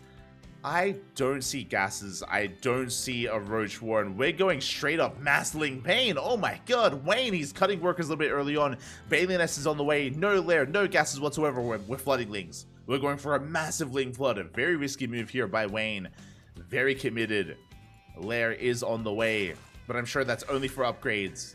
This looks like Ling Bane into Ultra, into Hive Tech. As Lings, they do get across the map. They do collapse here on top of some of these gateways. Gateway is cancelled to just surround some of these zealots. At the same time, Geralt is pushing in. Comes across the Stalkers. He does actually get a Queen. Queen goes down, but there are so many Lings. We collapse on the army, and we do snowball out of control. Stalkers are going down. We force a recall. A good stasis, but we're still making more Lings. Banelings are morphing in across the map, and Wayne, he's collapsing this army. He's all in. Completely all in with this. Roach Warren behind this. Still very minimal droning. And can we break this position? There is a shield battery. There is an overcharge. And we're going for it. Good positioning with these Stalkers. They do wall off. Force field as well. Yeah, Banelings, they try to crash forward, but they are denied. A good defense here by Geralt. A solid wall. That could have been game. That could have been game here with the Banelings getting into the mineral line. But Geralt, he does hold. And now Wayne is droning. He goes back home, he's droning, he's working on his gases. We see a gas geyser on the way here at the natural, and at the third base. Wayne, he's calming down and he's transitioning into Ling Bane, Roach once again. +2 melee is on the way, Roach speed is on the way. But we're calming things down. But this was very committed from Wayne, is what I will say. It's been very committed and it hasn't been worth it so far. He gets a pylon, goes for the gateways. Will pull back. Geralt getting his fourth base up and running. It is vulnerable, but Geralt is able to hold on. Able to be in position. We'll see if Wayne can punish that fourth. He's got a lot of Lings, and he should be able to collapse on it. The wall is on the way. It's up and running. It looks like Wayne, he will not be able to get on top of that Nexus. Yeah, he will be slowed down by the wall. Does force a cancel. Going for the Nexus as well. Oracles come in. Again, good target firing on the Banelings. Wayne is forced back. We'll have to pull back home. And Geralt, he saves his fourth. It gets up and running. A big win here for Geralt. A big win. This base should not have gotten up, but alas, Wayne unable to get on top of it. More Banelings on the way. Wayne cutting workers at 65. This is 3-base saturation. 65 workers, 3-base all in here from Wayne. Getting us around here on the Stalkers. Banelings, they roll in as well. They're trying to at least. Roach is doing what they can. Banelings coming from behind, but they're slow. They're waddling in. They waddle into the Stalkers. We get some okay connections. But Wayne, he's running out of steam. He does get a kill on the fourth, though. That's the least amount of damage we needed, and we did get it. The fourth base goes down. Geralt's stuck on a 3-base economy. He is up in workers, but he is not mining. He's oversaturated.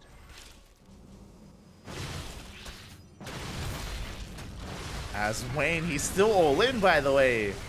He still collapses on these Stalkers. Gets a surround on the Lings. Sorry, a surround on the Zealots. Banelings not able to get into the mineral line. Not yet.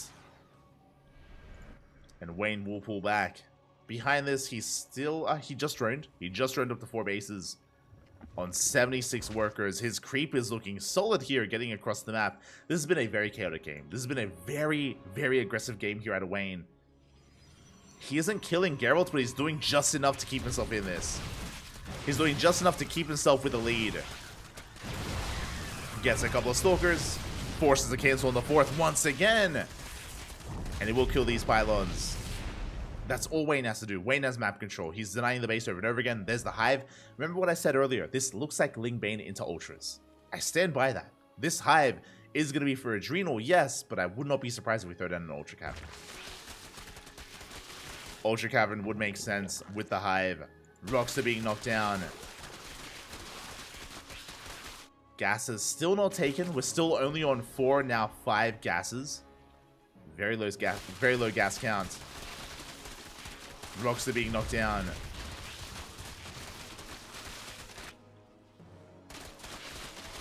And as Wayne is maxing out, again, his goal here is to go for the fourth. Storm is done, though. Uh-oh. That's going to be a big problem. Storm has completed for Geralt. And that's a lot of High Templar. That's a lot of Storm. +3 melee is on the way. Adrenal as well. We have the Hive. Big stasis on the Lings and the Banelings. We try to collapse in this position. We're going for the gateways.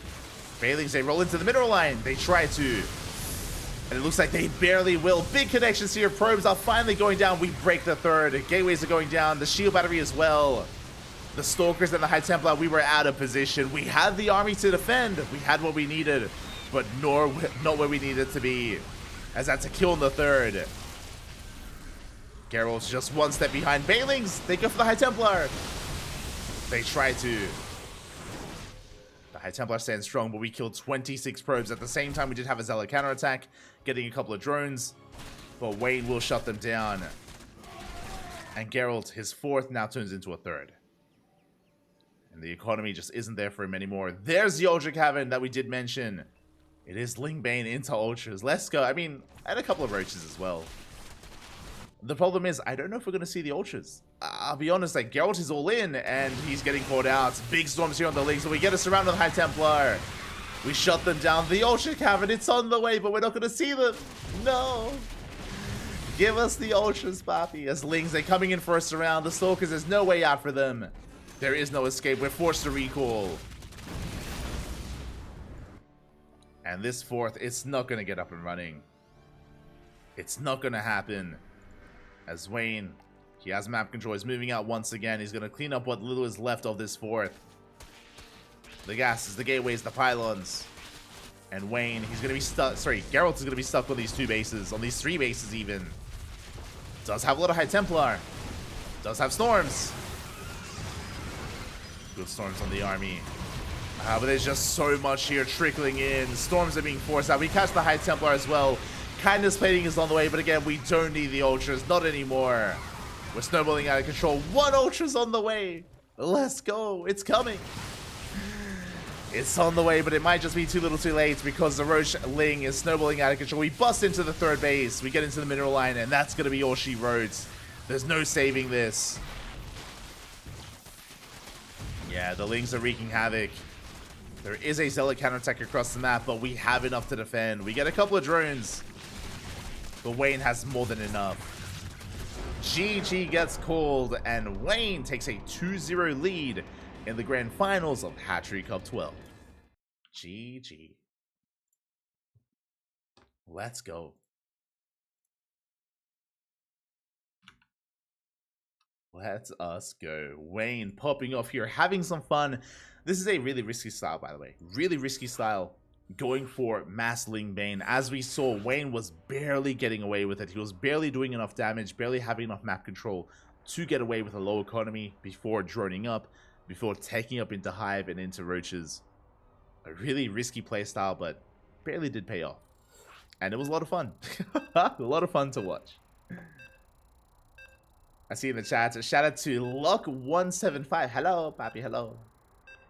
I know, I forgot to turn on the predictions. I do apologize.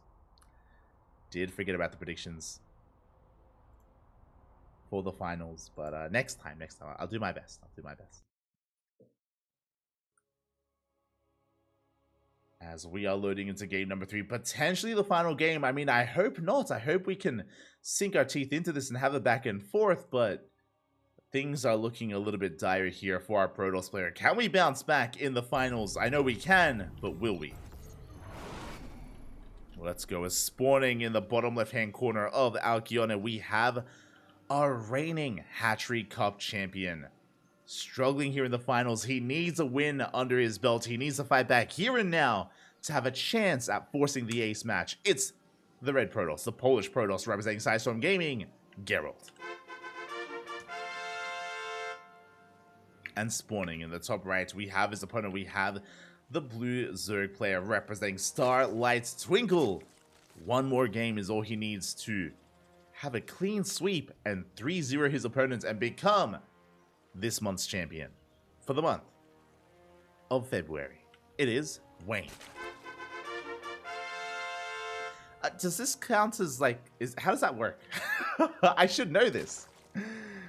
Would it be the February champion or the March champion? I guess February, right? And sorry, March, right? Because we're technically in March, and the last one was in Feb.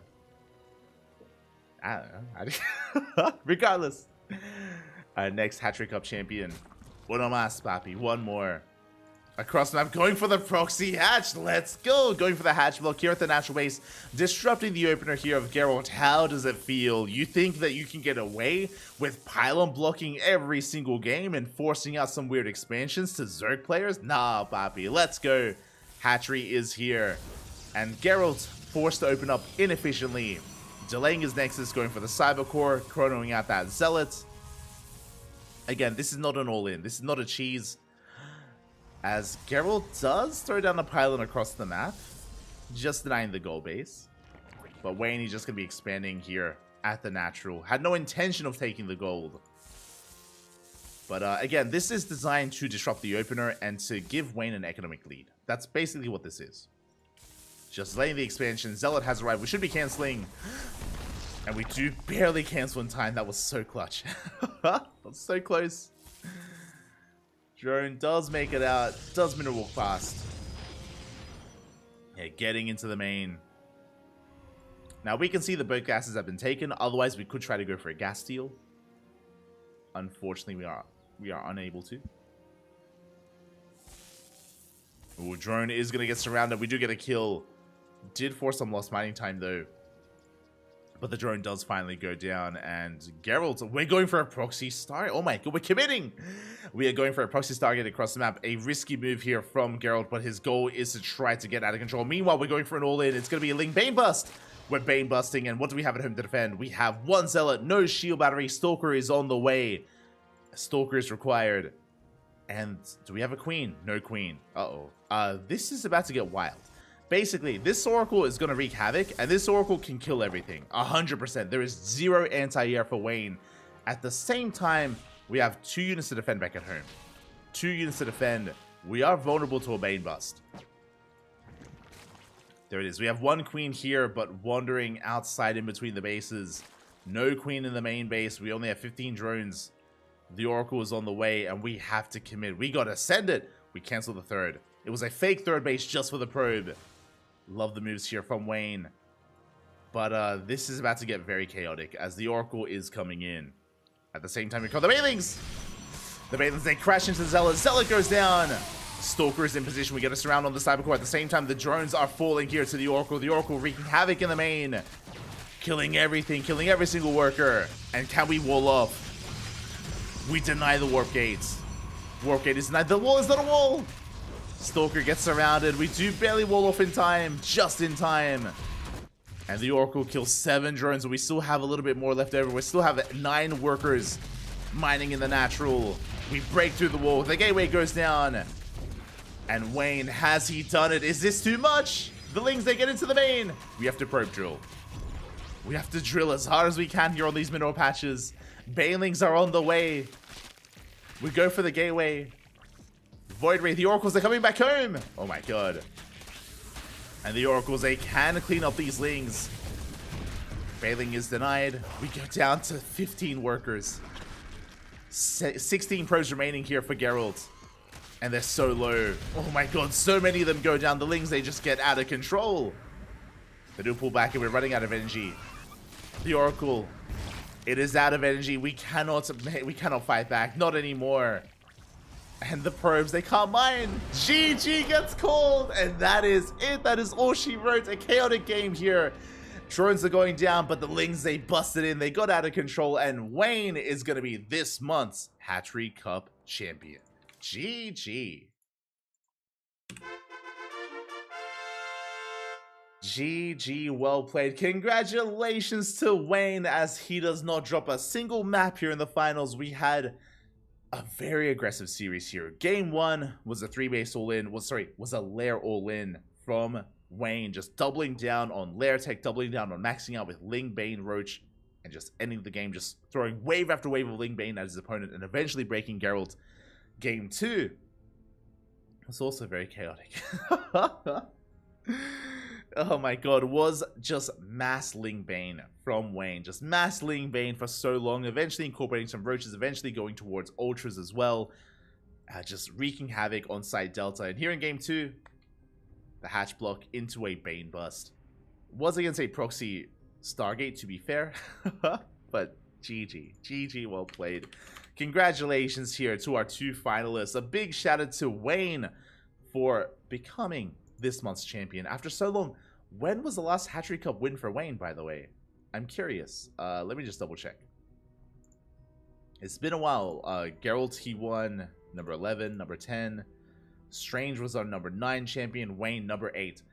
Wayne hasn't won a Hatchery Cup since October of last year. It's been a while. It's been a couple of months. But Wayne, he is back. Again, he is traditionally our Hatchery Cup champion. And he has regained his throne here in Hatchery Cup 12. GG. GG, well played. Congratulations to Wayne. A big shout outs as we are going to be done for now. For a little bit. We have another cast coming up. If you're on YouTube, you would see. That we do have another event coming up right around the corner. We're going to be having a short break, and when we return, we will be coming out with the Infolet 2024 Monthly Cup number 3. Monthly Cup number 3 is on the horizon here. And we will be casting that. But of course, outside of that, I hope you all enjoyed yourselves. Hope you all had a great time. If you want to support this tournament, if you want to support the Hatchery Cup, then you can, of course, support it via a link. There is a Boosty link in the chat. From my understanding, it's similar to Patreon. It is similar to Patreon, !Hatsu.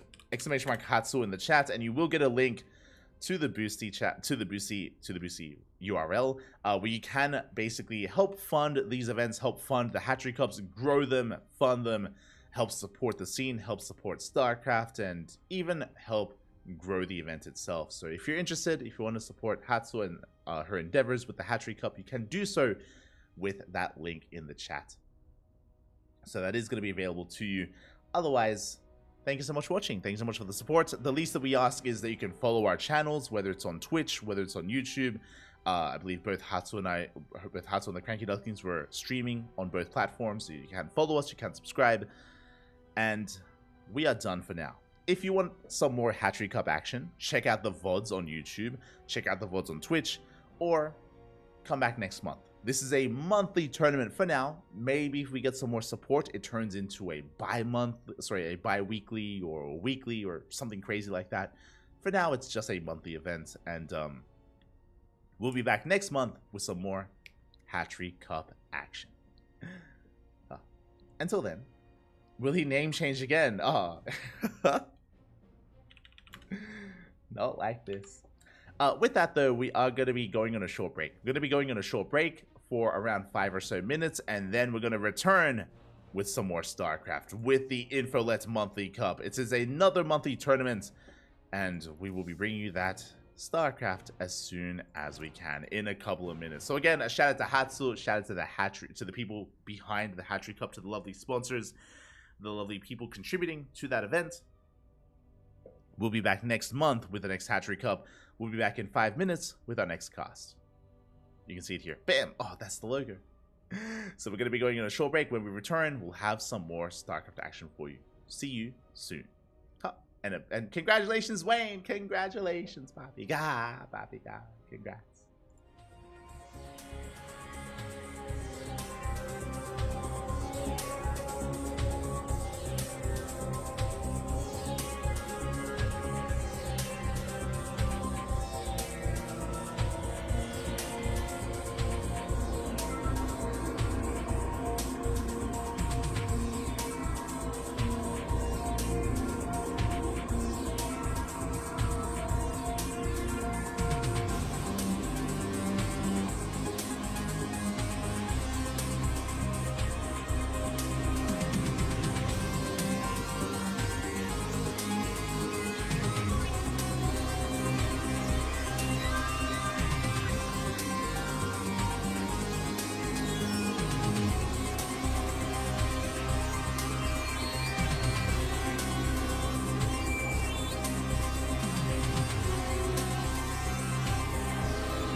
Welcome back, everyone. Welcome back. I hope that you still are ready for some more StarCraft action because we are back with our third broadcast of the day. We just wrapped up with Hatchery Cup number 12, and now we are here with something a little bit different. We are here with the Infolet 2024 Monthly Cup number 3. It is a new monthly tournament that has started this year, and we have a lovely and beautiful ZVZ, and your eyes are not deceiving you. Do not be deceived.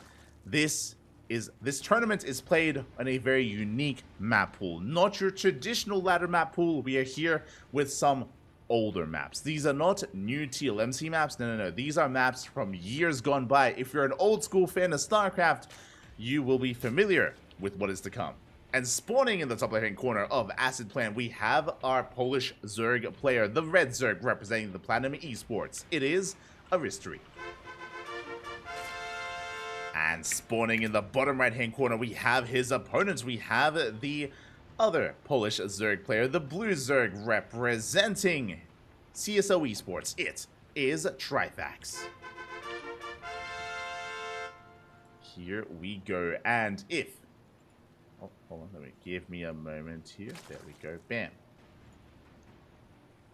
And if you are a fan, and if you are just tuning in now, we are jumping in mid-series. We're jumping in mid-series. Again, this event did begin while we were casting Hatchery Cup. That's why we could not begin, but we can end. We can end here with the finals of this tournament. Now, we're not in the finals yet, but I believe this is the upper bracket finals. So we're going to be going upper bracket finals into the lower bracket finals into the grand finale thereafter. We have 3 series ahead of us. Most likely 3 series.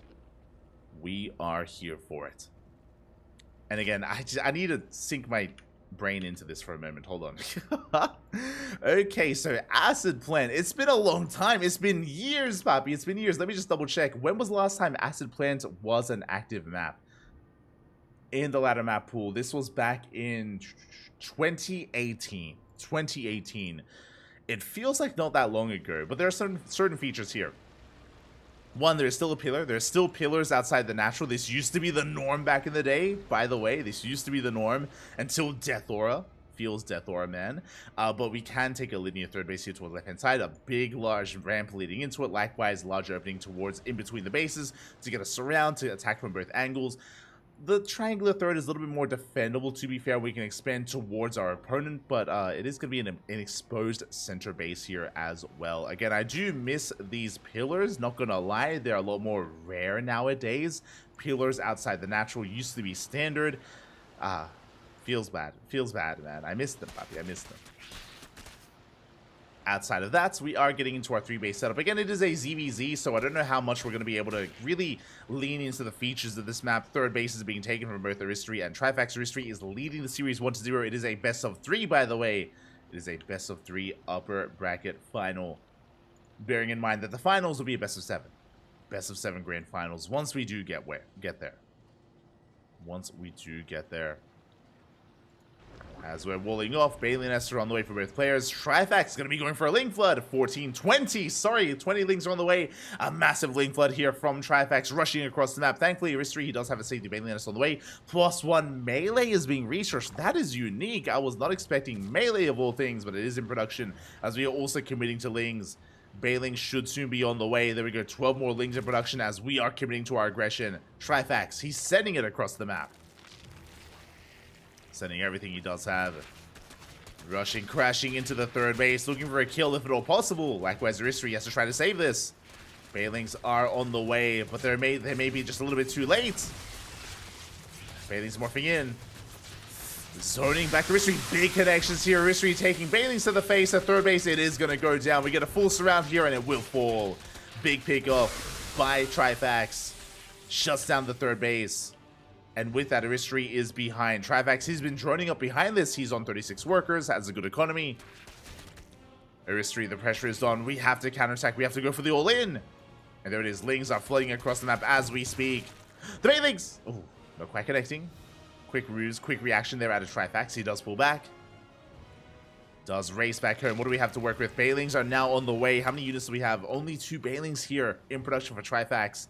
No Bailings are ready. Hatchery rocking up. Oh, picks up a Ling. Does manage to pick up a Ling. As Banelings, they will dip on 4. They do get a connection here.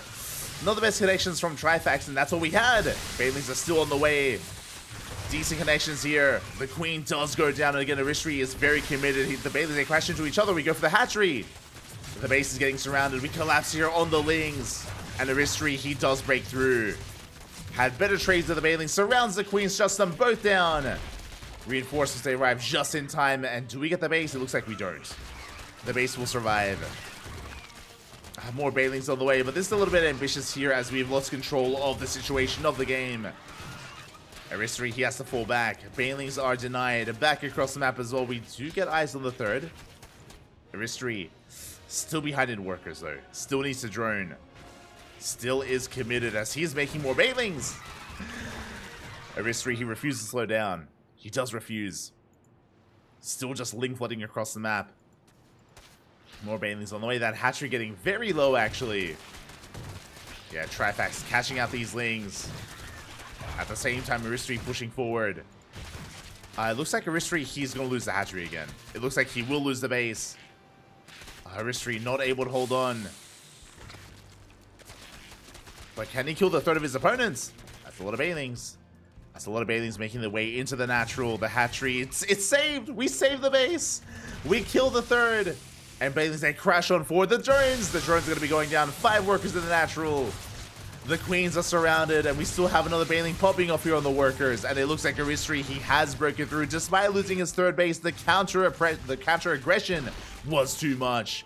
We kill the Queens, we bust into the main base. Drones are under fire. GG gets pulled, and Aristry takes the series 2-0. GG.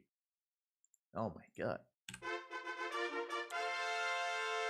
GG, well played. Congratulations here to Aristry for taking the series 2-0, for shutting Trifax down and advancing on to the grand finals. GG, well played. Ooh, a big win there for Aristry. And with that, we have yet to determine who faces off against Trifax. Now, exclamation mark B. Exclamation mark B in the chat if you guys want to have a look at the back of yourselves. Aristry, he advances on to those grand finals. Meanwhile, it is a double elimination bracket. Looking at the road of these players, Aristry took down Fnatic, took down Flexi. We have been casting Flexi recently, by the way. He is a Polish Protoss player, and very impressive that Flexi took a game. Snogstar got knocked down by Trifax, and likewise, we do see Aristry knocking down Trifax in the series that we just covered. But as you can see here, we have the lower bracket. We have the lower bracket. Fnatic, he eliminated Jomek in a best of 1. We do see Fnatic eliminating Snogstar. Very impressive. I was not expecting Fnatic to pop off the way that he is. But he shuts Snogstar down, knocks him out, and now we have Fnatic versus Flexi in, I believe, a best of 1. They are mid-series. They are in a best of 1.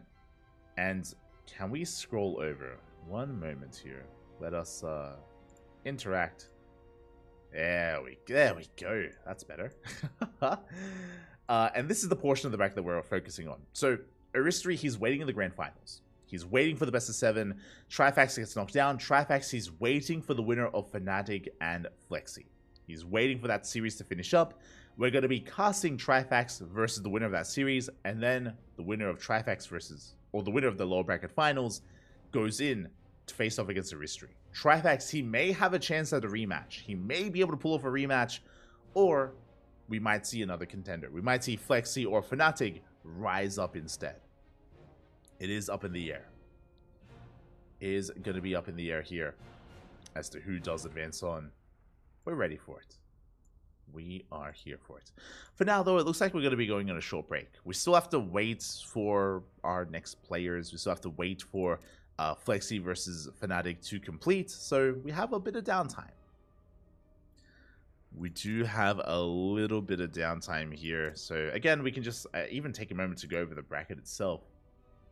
What have we been missing out on? What's been happening? Any upsets? Let me just quickly double check. Danskik was playing. I was not expecting that. Danskik was playing. Bappy was playing as well. Bappy, I think he was off racing. Angry was here. Matrix. Geralt signed up, but there was a walkover, unfortunately. And yes, Snogstar, he was last month's champion, but he struggled a little bit this time. He got 2-0'd by Trifax, got taken out by Fnatic as well. I'm a little bit surprised that Fnatic is popping off. Like, for Fnatic to take down Jomek and Snogstar, like, that is very impressive. Very impressive there by Fnatic. So, yeah, he has been popping off here tonight. We'll see if he continues to pop off in this tournament. I guess for now, we're going to be going on a short break. For now, we're going to be going on a short break. We're waiting for Fnatic and Flexi to wrap up, and then we'll be jumping into that series. We'll be jumping into that series thereafter. Flexi... Oh, sorry, I said Protoss. I believe he's a Terran? No, he played Protoss last time we casted him, so maybe he's a race picker. I don't know. But, yeah, we'll wait for that series to wrap up, and then we'll follow that into Trifax. So we're going to be going on a short break. Just catching up in the chat. Shout out to Igor fan. Ahí están, Lock in the chat. ¿Qué tal? ¿Cómo estás? Bienvenidos. Lock as well. But okay, I'm going to take a moment to get some food. Gonna take a moment to calm things down. We'll be back with some more StarCraft. Don't you worry. We'll be back. See you soon.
Welcome back, everyone. Welcome back. I apologize for the extended delays, for the extended break, but we have returned with the lower bracket finals. We just got an update, and Fnatic did take down Flexi 1-0, which means we're down to 3 players remaining in this Polish monthly tournament. We have Aristry waiting in the grand finals, and we have these 2 players duking it out in a best of 3 to determine who advances on to face up against Aristry in those finals. So 3 players are left, and spawning in the bottom right hand corner, going for a 15-15, we have the blue Zerg player representing CSO Esports from the land of Poland. It is Trifax.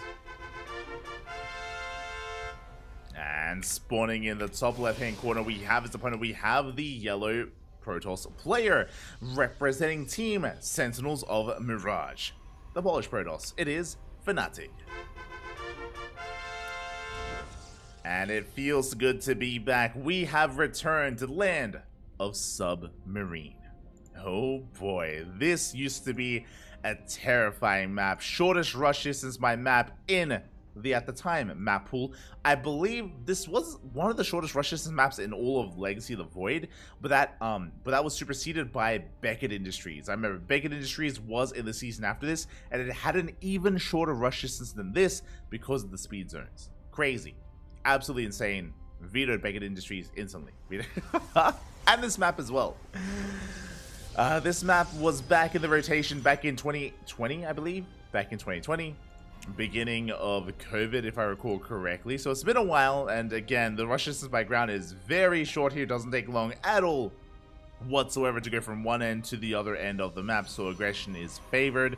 You can split the map in half, as there are some ramps and choke points here in the center, so there are plenty of kind of defendable locations that you can stop your opponent from moving out on. I'm feeling like Roach versus Link Stalkers. You can try to like engage here in the center and stop each other and slow each other down. That is possible if we do get there. For now though, 15-15. Very safe opener out of Trifax. Is going for delayed gases, but is going for his natural base on location. From here, he should be able to expand and take his third. Likewise, Fnatic opening up aggressively. Oh my god, going for a Twilight Council opener. Now, I've cast a Fnatic in the past, but tonight has been popping off. I've been very impressed. Very impressed with the scoreline here. Fnatic, he was able to bring down Jomek, bring down Snogstar, and bring down Flexi. I would say that Jomek and Snogstar are higher rated than Fnatic, so for him to win those games is very impressive indeed. So I'm happy to indulge myself and embrace this longer series, this best of 3. Let's go. For now, going to be a Twilight Council opener. With this, we're going to be getting into, I imagine, Glaive Adepts, as we have not pulled out a gas, so this could be DTs, could be a Dark Shrine instead. Never mind, Glaives, we're kind of figuring it out. We're a little bit indecisive, but there we go. It is going to be a Glaive Adept opener here. Oh, Glaive Adept opener from Fnatic is going to be committing. Now, because he hasn't pulled out a gas, I expect this to be a little bit more committed. Would you have one gateway done? A second gateway is in production as we speak for our Protoss player. There is additional gateway production here for Fnatic. He's committing quite hard. 4 gates in total. Meanwhile, looking at Trifax, he has yet to really get an eye on this. He has yet to scout. Do have an Overlord outside of the natural base, but we haven't committed into the main, not yet at least. We have yet to really get a read on what is going on. Robo has been thrown down. Still 4 gate Glaives here from Fnatic. Taking an extra gas, guys. So this feels like either Dark Templar mixed in or maybe even another gateway. We shall see. As Trifax, he's just going to be droning on up. Did not throw down a safety Roach War. No safety Bailey Nest either. Just committing here to Lings. Just committing to Ling production. For the time being, at least.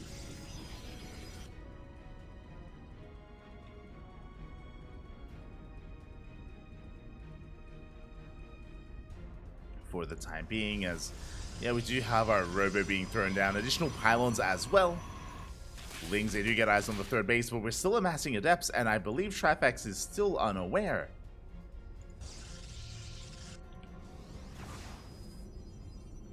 Still unaware.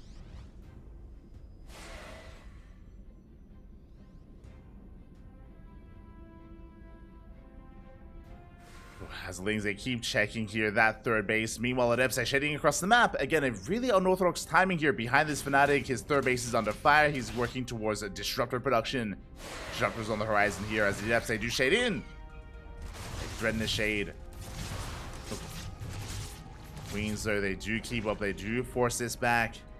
Behind this, Trifax working towards his Roaches. Roach Warren is now done. Roach is on the way. Lings collapsing on these Adepts. They go for the surround. Yeah, we catch the Adepts. We will focus them down. They will go down one after the other. As we are forced to commit. And we do not do enough damage. This opener was not worth it. We get completely shut down. And with that, Trifax, he has momentum on his side. The third base is up, but not quite running. And I'm not too sure if we can actually saturate this. Trifax, there we go. He is moving out. The Nexus standing for the time being, but there is no shield battery, no overcharge. Without side defense, I am concerned. But Trifax, he's distracted. He's forced to come back home. Depths, they do come in. They do threaten that mineral line. Queens, they do keep up. And drones don't go down. Trifax, he's on 68 workers, over 3 base saturation. Looking solid here. Or just at 3 base saturation even.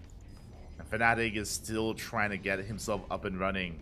Disruptors are on the way. They will help. That is true. We have Disruptors. We have Immortals. We just don't have much of a buffer. We don't have many gateway units. That is the problem. We barely have an army. We barely do have a standing army here.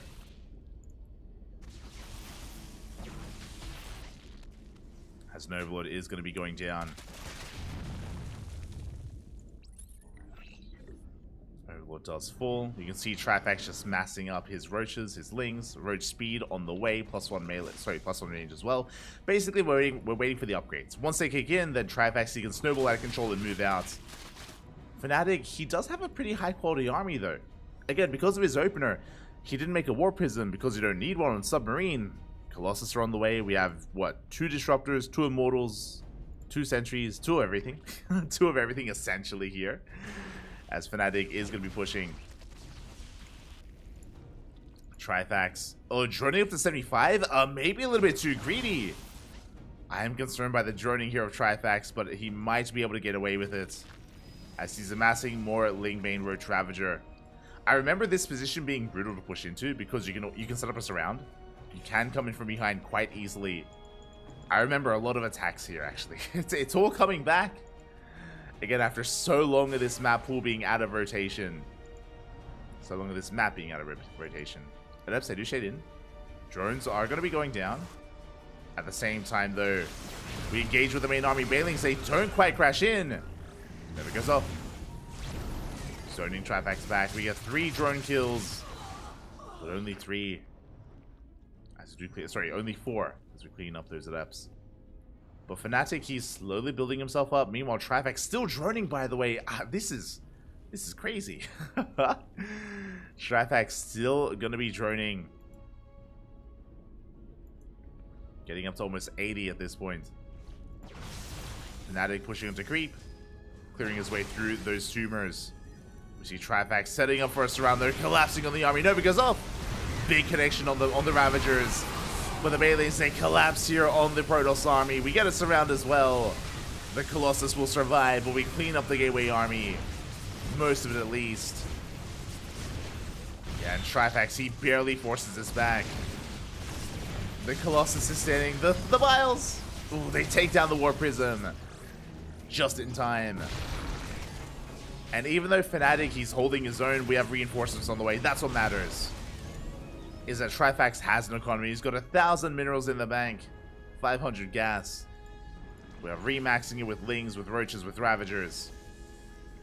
Fnatic, he needs another base. He needs an army. He needs everything. But Trifax is already here. The Lings, they get us around. They collapse here on the Immortals. One Immortal gets picked up. Nova goes off. Big connection.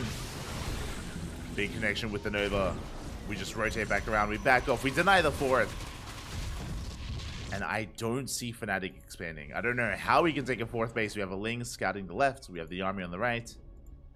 Fnatic, he does have a good disruptor count. But we're just waiting for more Lingbane. Knocking down these rocks. Making it a little bit easier to engage in the center of the map. That is going to be the goal here. As Bailings are rolling forward. Bailing's speed is done. We're going for the mineral line. Never goes up. No! Oh my god, almost causing some friendly fire. Bailings, they crash in. They get 7 worker kills. Nothing amazing, but damage nonetheless. Causing a bit of chaos. Causing some havoc. Rocks, again, are going down.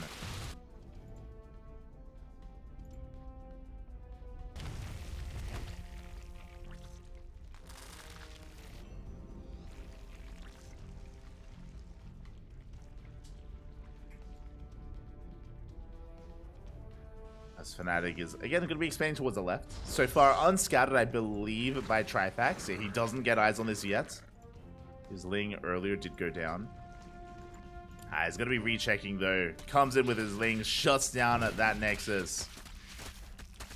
Oh, even the probes as well. Not like this.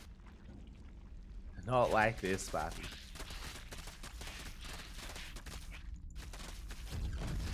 Yeah, Nexus is going to be cancelled. Guns up the pylon. At the same time, we do have a bit of a depth harass here towards the south. I almost said north, and I switched it to south. The brain, Bobby, it's struggling a little bit. The brain is struggling. It's been a long day. We take down both the depths. And again, I do feel like Trifax is giving Fnatic a lot of room right now. I'm sure we're denying the fourth, which is good. And we're taking him into Hive. We have Adrenal on the way. Greater Spire as well for Broodlords. We're taking, but at the same time, I feel like we could have collapsed on this earlier. This army is becoming terrifying. Colossus. How many Disruptors do we have? 6? 6 Disruptors, 3 Immortals. I feel like we need to trade soon. If we don't, Fnatic is going to max out. And if he maxes out, he can win. Like, he can win a fight and snowball out of control. Remember, Submarine has a very short rush distance by ground, so it doesn't take too long at all to get into the main. To get into these fringe bases. And to cripple the economy that you've worked so hard to build up. Yeah, Fnatic getting up to 180 supply. And Trifax, he's been maxed for quite some time. I know he has a little Ling Bane, but a couple of good Novas and we can win a fight. We can take it. Fnatic, he has a chance. But here we go, we're coming in from multiple angles. We're setting up for that surround. Nova goes up.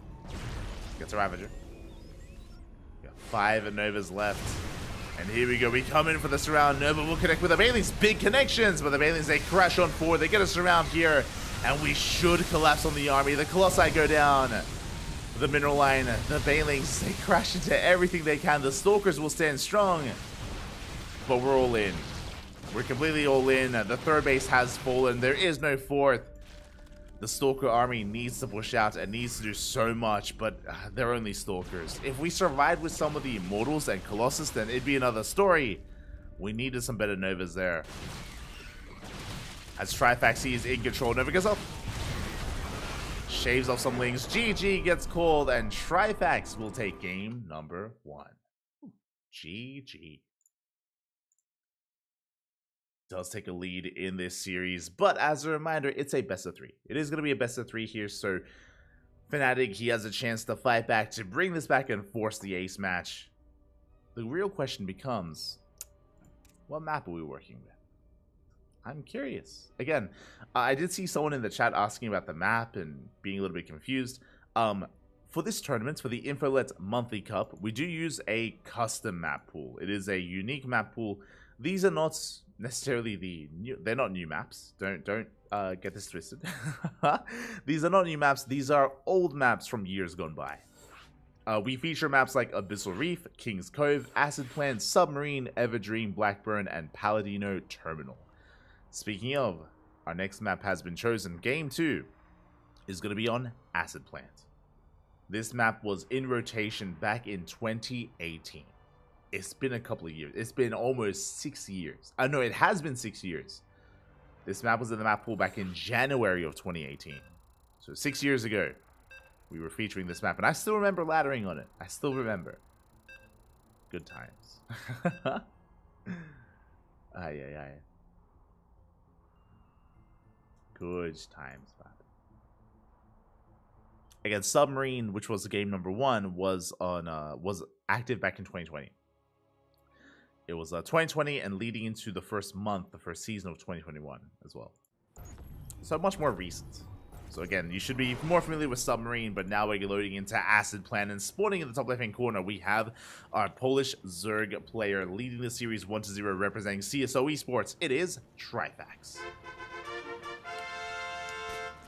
And spawning in the bottom right-hand corner, we have his opponents. We have the Polish Protoss player, the yellow Protoss, representing Sentinels of Mirage. It is Fnatic. Here we go. Again, Acid Plant, a much older map here. Again, I still remember laddering on this way back in the day. Unfortunately, I've like deleted most of my replays. I deleted a lot. I do usually clear up my replays every couple of years. When was World of Sleepers? I still have replays from World of Sleepers, whenever that was. I'll look it up. World of Sleepers. That was 2019. There we go. Just before the COVID era of StarCraft. Trifax is coming for a proxy hatch. Okay. He's going hatch first back at home into a proxy, or into a hatch block here across the map as well. Very cheeky move here out of Trifax, forcing boys to be pulled. Yeah, 5 workers. Usually it's 6 probes off the mineral line. We do pull 5. And this is just a way to get ahead economically. Again, just a hatch, into gas, into pool. Or into pool, then gas. This is not for a rush. This is not for an all-in. This is just to disrupt the opener here of Fnatic. Force a reaction. We do see a second gateway and a cybercore on the way. And this will force out Zealots. But it also means that Fnatic can counterattack thereafter. Do have that spawning pool on the way, followed by the eventual gas geyser. There it is. We do force a cancel. And the drone, can we live? Can we get away? Oh god. As the drone does get caught, it is going to be killed. If it lived a little bit longer, we could have gone into the main, and we could have stolen the gas. We could have stolen that gas geyser, but that's a kill on the drone. And now Fnatic has quite a delayed expansion. A very late Nexus. Cybercore is done, Adepts are on the way. Now, this is the power spike of Fnatic, or this is his moment. We have 1 Zealot, and soon 2 Adepts. Our goal, get across the map, and kill some drones. Our goal is to punish the opener here of Trifax and to try to force out Lings, force out Queens, and trade with the army, and now trade the Zerg player. So now the pressure is on Fnatic, and he has potential. He has potential with the army. Zealot waddles on over. Adepts are on the way, shading across the map. See Trifax trying to set up here. Yeah, pulling off gas, just focusing on Ling speed. Prioritizing that instead. Zealot has arrived, just swiping away at the army. Here we go. So we are setting up. Now, fighting the Queen is probably not the wisest of choices here. How many Lings do we have? We have made 6 Lings so far. A 7th and 8th Ling on the way. Adepts trading with the Queen and making their way towards the middle line. They get a drone. Oh, not quite. They don't quite get the worker. Good control here out of Trifax. Does defend his mineral line quite well. Zoning back the army. Behind this, it is going to be a Twilight Count. Sorry, it is going to be a Stargate into Oracle production. Do try to push on forward. We get a tumor, but only a tumor. Not much else. Fnatic will pull back. Pull back for a moment as we... Oh! So we do threaten this shade again. Now we're up to 3 Adepts. We have a little bit more firepower, and we are at least containing our opponent. Trifax does not have a 3rd. We're stuck on 2 bases, no 3rd base whatsoever, waiting for Link Speed to kick in, and then we can finally regain map control and expand. Speaking of expanding, Fnatic, soon to take his own 3rd. Before the Zerg, oh my god. Nexus is on the way. Speaking of, where's the Hatchery? Where is the Hatchery? Now it's going to be in production. So delayed here for Trifax. So late in comparison. Lings, they do come in, they get the Zealots. They force the activation of the Pulsar Beam, but they don't get any Adepts. Lings still scurrying around. Adepts, they turn back around, and Fnatic, he is in an okay position. Down in probes, though. The probe count is the problem. We only have 36 workers still building up. Trifax happily droning, saturating his bases, oversaturating his natural, to eventually Maynard at the 3rd. We'll see if Fnatic can do something about the economic situation, as he has now up to two oracles. I also forgot there are some gold bases in the center of the map. Unlikely to be taken, but the gold bases are there. This was back when the gold base was difficult to take. Nowadays, less so. Nowadays, it's more standard. As the oracles, they dive into the main base. There's a spore! No spore, but we take a lot of hits. Fnatic not quite paying attention there. It does take some extra damage on those oracles. And Trifax is in a pretty damn good position.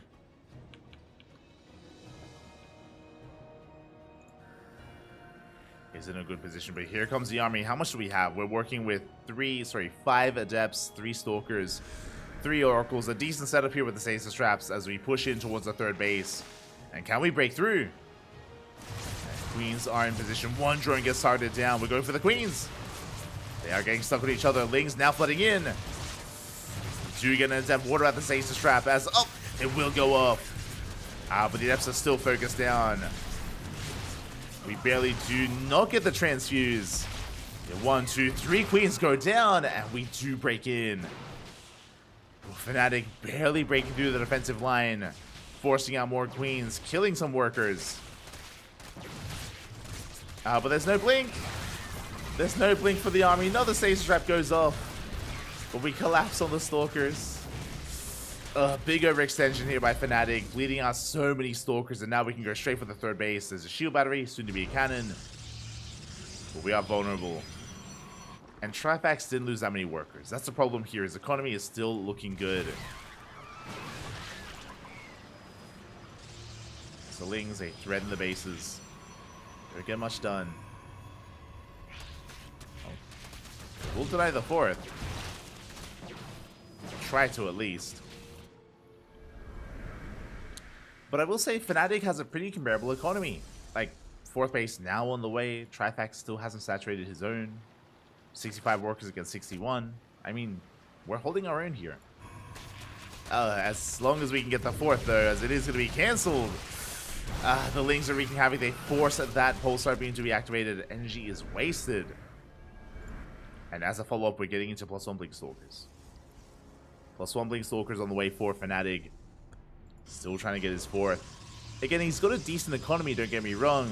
But tech-wise, that's the advantage of Trifax. Lair, Hydrogen is done. Ling Hydra, Ling Bane Hydra on the way. And this is ideal against Stalkers. This is going to be ideal for our Zerg player. Rushing into Ling Hydra, into Vipers, into Lurkers as well. Is going to be looking strong.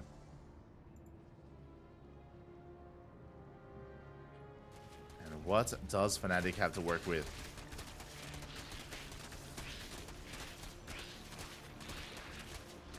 How can he keep up? I mean, what we need essentially is Storm or splash damage. Whether it's Colossus, Disruptors, or Storm, they all have their place, and either one would be good. But we have neither. Cannons are going to be able to help defend. They do chip away at the Lings. Speaking of the Lings, they are getting quite a lot of damage done here on the pylon at least. Pylon goes down, gateways are low. Gateways are low. This Trifax is amassing his army. There we go. He's done droning up to 80, and now we're focusing on Ling, Hydra, and army-wise, Fnatic just isn't there yet. Getting bled out a lot of units earlier. Wasn't able to trade. Bailings are now on the way. With Bailing speed. Now, these Stasis Traps are well placed. They are well placed. And does Trifax see? Not sure he does. Stasis Trap going to be going up.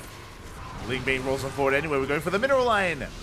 And we're breaking on through. We get into the middle line. The probes are going to be going down. An insane amount of damage. 18 workers fall. At the same time, the Ling Hydra forcing back those Stalkers. We have the overcharge. The overcharge keeping that Archon alive. Putting in a lot of work here, but it looks like we have enough to overwhelm. Trifax snowballing out of control, collapsing on the army. Breaking the Archon, breaking through the shield battery. GG gets called, and Trifax will take the series 2-0. GG.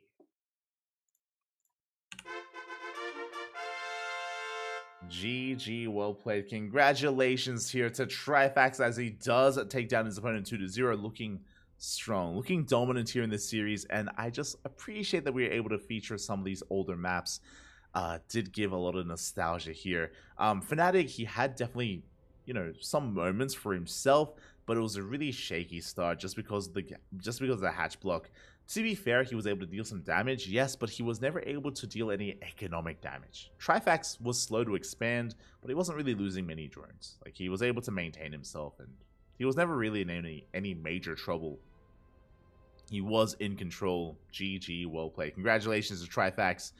With that, we have our grand finals. We have our finalists getting ready here. It's going to be a best of 7 between 2 Zerg players. Exclamation mark B. Exclamation mark B in the chat. We just had the lower bracket finals. Trifax 2 is Fnatic, and that means he moves on to the grand finals to face off against Aristry in a best of 7. Oh boy. A shout out to Fnatic though. Again, he had a really good run. He may not have taken the series, he may not have made it to the finals, but a really good performance nonetheless to make it this far. Very impressive. I'm very impressed here with Fnatic, so hopefully we get to see more of him, and hopefully he has the motivation to continue to compete and improve. GG. But again, with that, we have our grand finals. As a reminder, as I quickly post in the chat. As a reminder here, it's going to be a best of 7, and it's going to be a 1-point advantage for Aristry, as he's coming in from the upper bracket. So Aristry, he does have an advantage already. Trifax has to try to overcome that to take the series himself. And it is going to be a ZVZ, is going to be that mirror matchup. Oh boy.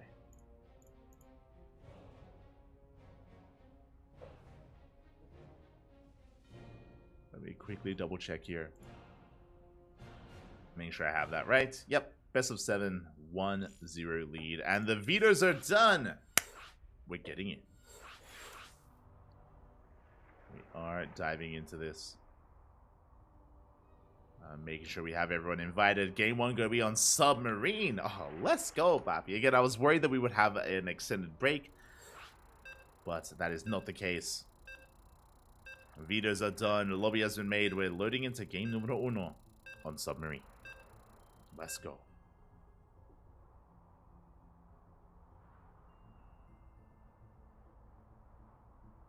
And we'll see if Trifax can get his revenge. Again, they already face off. This is a rematch, by the way. Trifax, he went down to Aristry 2-0.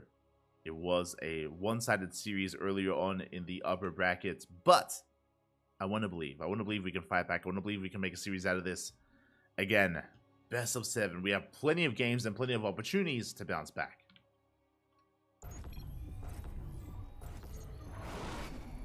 Spawning in the bottom right-hand corner of Submarine, we have the Polish Zerg player, the red Zerg representing the Platinum Esports.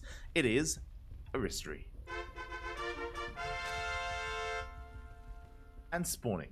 Oh, with a 1-point advantage, by the way. He is coming in looking hot from the upper bracket. Meanwhile, spawning in the top left-hand corner, we have his challenger. We have a player rising through the ashes, rising from the ashes, rising from the lower half of the bracket. From the lower bracket, the Polish Zerg player, the blue Zerg representing CSO Esports, it is Trifax.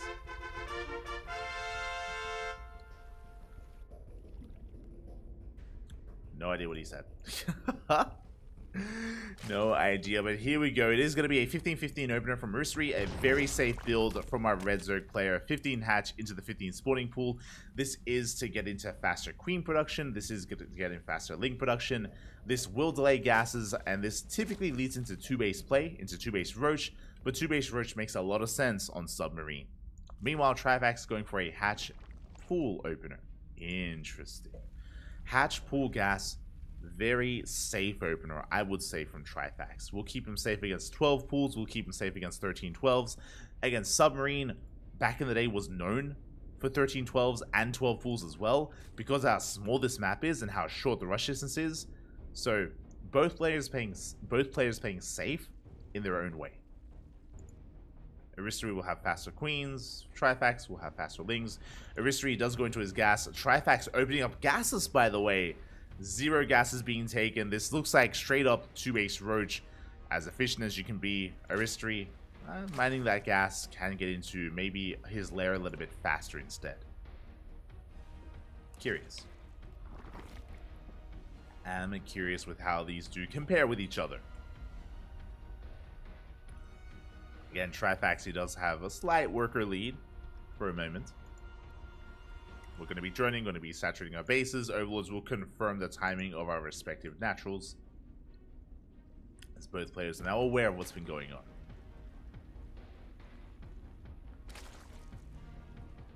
Both players opening up safely leads into nothing. Let's go. Here we go. Gas is now on the way for Trifax. Aristry, again, with the faster gases of his own, he can get into a faster lair, which is what I expect to be seeing.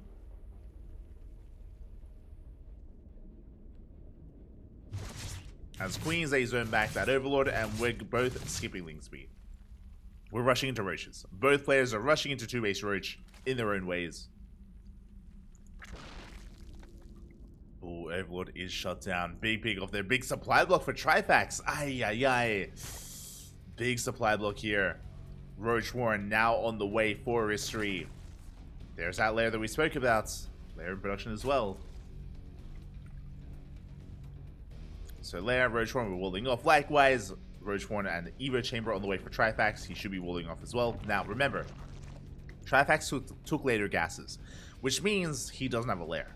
Aristry does. That's the big advantage here of the Red Zerg, is the lair, which means fast roach speed. Fast roach speed, faster +2, if we head in that direction. More gas is being taken, getting up to triple gas production.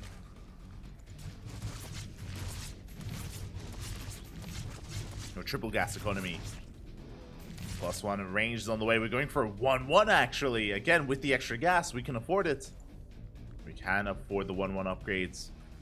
Lair now on the way here for Trifax, but Aristry, he is not making many roaches here. Only a handful of them, focusing on his upgrades. Now taking his 4th gas geyser. And this is a powerful timing. We're going to hit a timing with 1-1 and roach speed. This is going to hit like a truck. Meanwhile, Trifax squeezing out his 3rd. Instead, he goes for a 3rd base. He's droning up. He has less of a timing. He's working towards... This is going to be a tough game for Trifax. It is going to be a little bit difficult here to hold on and defend. As Aristry is done droning, he's going for a 2-base all-in. He's done droning here at this point. We're making nothing but roaches. We're banking roaches in the main as we speak. If Trifax drones up too much, he will die. 100% he will die here, so he has to be very wary with how he drones. We need nothing but roaches. As many roaches as we can get. Yeah, Spine Crawler is going to be necessary as well. Spine is on the way. Aristry taking his 3rd, but only for Larva. And an Overseer Scout should confirm what's been happening. We do manage to step over. The Overseer does go down. We shut down the Overseer. We will shut down the Changeling as well. Scout is denied. We at least confirm the tech. We're going for a oh my god. Okay, very expensive. But Aristry, he's going for the Spire. Bold move. Very bold move, which means we're not all in. We're not committed here. Roaches are moving out. From here, we can back up. We'll see if we do. Yeah, we back up. Basically, Aristry, he pushes out. He sees the defensive position. He knows he cannot break it, so he does respect it. He backs off. Behind this, he's droning. He's faking out the all-in. 1-1 is done, by the way. And we are just going to be droning. Checking the vision of Trifax. Have we seen anything? We have not. We have not seen the Spire. Big moment here for Aristry, denying the scouts. And he's getting away with it. Meanwhile, Trifax has been droning, getting a better economy, focusing on roaches, and Trifax has now taken a roach lead. Now, what is scary is when the mutas move out, that will trigger a counterattack. And again, it takes seconds. It takes seconds to get across the map and to counterattack, and Trifax will have a bigger army. We'll have worse upgrades, but a bigger army nonetheless. Here we go, Spire on the way. Mutas in production. We have 8 mutas here for Aristry. Did I say 8? I meant to say 9 mutas. He's droning up quite heavily as well. He's droning, saturating that 3rd. Roaches are moving out. This is it. This is the moment. Roaches, they do push. They catch an Overlord. And Trifax, he has to end it here and now. The Mutas, they reveal themselves. They go straight for the Ravagers. They go for the Ravagers. One goes down. We're going to get a second. We're going to get a third. Good kiting here out of Aristry. He has to buy time. He has to buy as much time as possible, forcing the army to split up. Now we can take a fight. But Roaches, they get into the natural. They get into the mineral line. Boys are being pulled. They get pulled away. They get saved. Oh my god. We do manage to barely save those drones. Mutas are splitting up. Another queen is under fire. Queens are falling. But the worker count is standing strong. Yeah, as we clean up these roaches. And moving back onto the field, Mutas, they do go for a big counterattack. And Trifax just now starts up his spores. But he has queens. How many queens? 6. 7. 7 queens are out for Trifax. He has anti-air. The Mutas, they won't be able to do too much.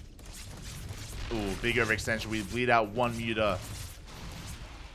We deny some mining time here, but not much else. Clutch transfuse. As instead, the Mutas, they find overlords. They find overlords instead. They deny creep. Ooh, just barely. As Aristry is going to fly around, containing his opponents. Now, this does mean that Aristry can re-drone and resaturate and take a fourth. Aristry has map control. He can take an economic lead and focus on his roaches. 2-2 has fallen by the wayside, but we do slip in. Overseer goes down.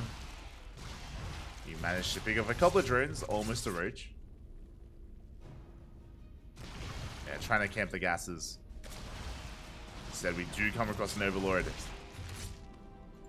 Another overlord goes down. Both players supply blocked. Ay. Not like this. See the overlords in the center protected for now.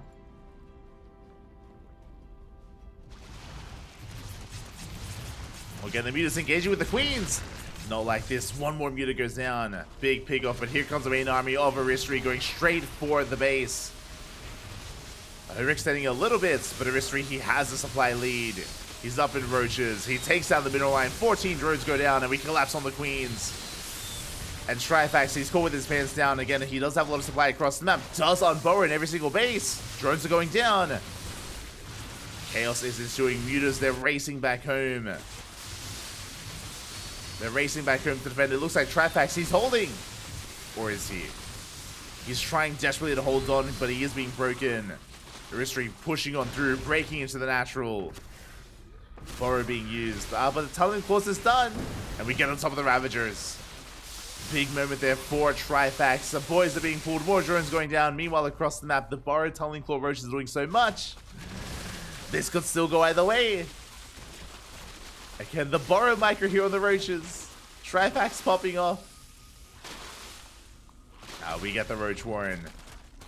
Aristry busting on through into the main base. GG gets called. It's just too much. And Aristry will take a lead in this series. GG. GG, well played. Aristry takes game number 1, takes a 2-0 lead so far in our finals. And we'll see if Trifax can bounce back. Oh, I'm stuck loading. There we go. Does take lead. Remember, because he came from the upper bracket, Aristry, he was already leading the series 1-0. Aristry, he already had a lead, and now he extends it even further. Submarine was a very tense game, but the Mutas, they paid off. They paid off. They gave him so much control, and eventually he was able to snowball with it.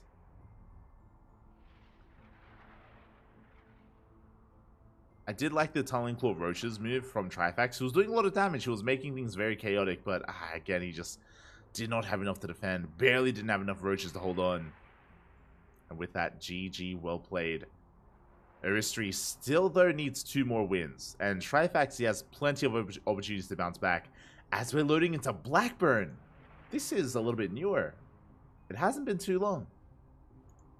Blackburn, what was that? 2021? 2022? Just double checking. Yep, it was from April of 2021 to July of 2022. Jesus, that is a long time. That is over a year. I remember that. That's when we didn't know if we were going to get the new map pool. That was a dark time for StarCraft when we did not know if there would be a new map pool, but we had this map for over a year. Now we're back. We're back to Blackburn. Let's go. Again, this is a more recent map, so you should be familiar with it if you're a recent viewer of StarCraft. Even a recent viewer of StarCraft. I know we got a lot of new viewers in the COVID era of like 2020 onwards. This was around. It's the panda map. Do you see it? Do you see the face of the panda in the minimap? Do you see it here? Oh. Oh. There we go. Beautiful. As here we go, spawning in the bottom left-hand corner of Blackburn, we have our red Zerg player from the land of Poland, representing Platinum Esports. It is Hatchery. And spawning in the bottom right-hand corner, we have this opponent. We have the blue Zerg player representing CSO Esports. It is Trifax. Now, I did cast on this map. I actually casted ANZ Champs on this map, so I did cast professionally in the studio, so I actually remember the features. And this, we used to see a lot of late game. We used to see a lot of late game. I remember casting Piglet versus Probe in ANZ Champs. I think the finals of ANZ Champs. I remember casting that, and it was a hype game. It was a hype series. Late game, 30-minute game, but the goal base is being taken. There are goal bases here towards the north, and Hatchery going for the hatch first, rushing into the goal base. Fun fact, I still remember me and Micah going for the gold, not here, and not here, but here. Taking the goal base on the other side of the minerals here for an all-in. Crazy move out of me and Micah. Taking this gold, and I believe this gold here also on the inner side. So, crazy move. But couple of features here. We have slow zones in the center of the map. They do kind of cut off the center and the southern portion here, so they make things a little bit awkward. Rush distance by ground is very short though. Very short rush distance by ground. Doesn't take long at all to go for all-ins. Can be quite awkward. We do have a ramp, thankfully, to defend that natural base. Ramps used to be a lot more commonplace to defend naturals. Nowadays, less so. To have those golds. We do have a center pseudo island base here that is kind of locked away by these rocks. They can be knocked down. You can float here as a Terran player with your CC. This can come into play if the game goes on into the late game. But in a ZVZ, we're not getting a late game. The goal base is being taken, and Trifax, does he know? He doesn't. I think he saw the main art. I think he did see the main art of the drones, so he's aware of that at least, as he's saturating his natural. Getting into his own economy. Link speed on the way for Hatchery. Meanwhile, Trifax just now getting into his own gases. Looks like it was a hatch pool. Yeah, it was a hatch pool opener. Hatch pool gases. Delayed gases here from Trifax. Ooh, is gonna be punished. Also, hold on. I should do this. I think this is better. There we go. There we go. The brain is no longer in trouble. But yeah, Trifax is going to be going into a delayed gas, which means no link speed, which means Trifax is going 2-base Roach, which is disastrous. Trifax is setting up for 2-base Roach. Meanwhile, Hatchery is going for a Bane Bust. Like, he has control of the goal base. It's fully mining. It is not being punished whatsoever. Third base is on the way. Balin S is about to finish up here for Hatchery, and the world is his oyster. Like, Hatchery, he's getting away with so much here, and what can Trifax do? Nothing. He's stuck at home, stuck playing 2-base. Now, Trifax has a better economy, or he has a higher drone count. Lair is on the way. Evo Chamber, we should be seeing a Roach Warren, and we should be walling off on 2 bases. Now, can Trifax survive the all-in? Because here come 20 links. Now, Hatchery, he does have eyes on the lack of third. So he's aware of the 2-base play. He's aware of his opponent playing 2-base. And we are just massing lings. So many lings on the way for Hatchery. He wants to end this with a bang in more ways than one. Lings, are they denied the tumor? Just in time. Tumor is denied. The wall is being fortified. But again, there is a weak point. This Evo Chamber looking very low. And the goal here may be to just bust down that Evo Chamber and break into the bases. We have nothing but drones. Trifax, he has nothing but workers right now. And 2 queens to defend. Roach Warren is done. We should be seeing a couple of roaches on the way. Again, we've just been too greedy. Oh my god. Far too greedy here. Lings, they do rush on forward. We have a transfuse. We do have a transfuse available. 7 roaches on the way. Aristery's on a timer. And Trifax, he does wall off. Does wall off in time. Yeah, we do have another transfuse as well. And Aristery's holding. He's holding for the time being, but the Banelings, they're coming in. The Banelings, they will soon push on forward, but we have roaches. We can hold. We can try to defend. We bust on forward. We get us around with the Lings, but roaches are coming out, and roaches will clean this up. A couple are surrounded. We dive on top of the roaches. We get it. We try to get us around. One more queen goes down, but we have a secondary wall on the way, but we barely don't get it up. The wall does not get up and running. Lings, they keep on flooding forward. Can we surround these roaches? It's still so close. Another roach falls. Yeah, and it looks like we will defend. Trifax, he holds on and he's running away with this. He has 40 workers. Aristery stuck on 24. And now he's droning. Late saturation for Aristery. Aristery, he's in a terrible position. And Trifax didn't lose any workers or barely lost any drones. In the defense, he lost 1 drone. That is all. He lost 1 drone, 5 roaches, 2 queens, and a roach warren. He traded so well. He traded so damn well. Good response, good reaction. Spire is on the way for Trifax. A really good way to capitalize on the situation.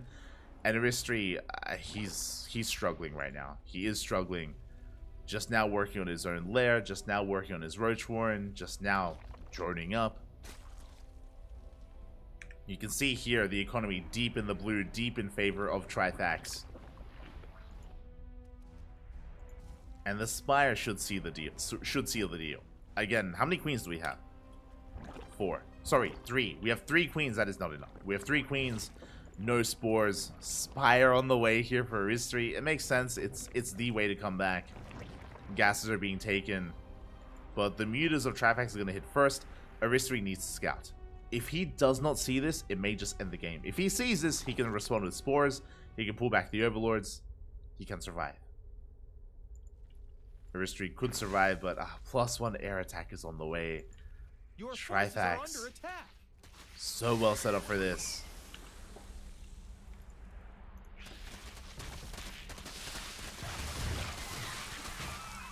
Lings are going to try to engage. They're being forced back. Trifax is going to be committing. He is moving out across the map as we speak. And here come those mutas. They've been revealed. Mutas have been revealed. We have so many of them, and we can catch out the army. Aristery, he's hurting.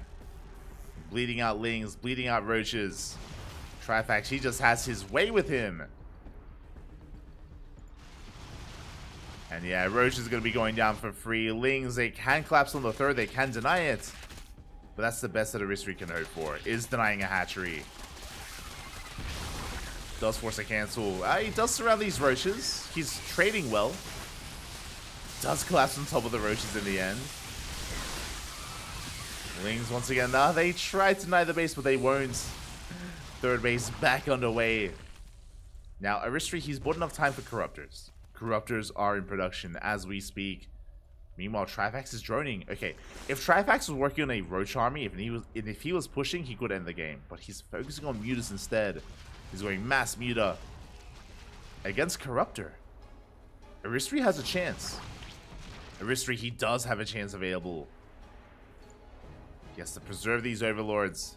Mutas are moving out. Corruptors are amassing. How many Corruptors do we have? 8.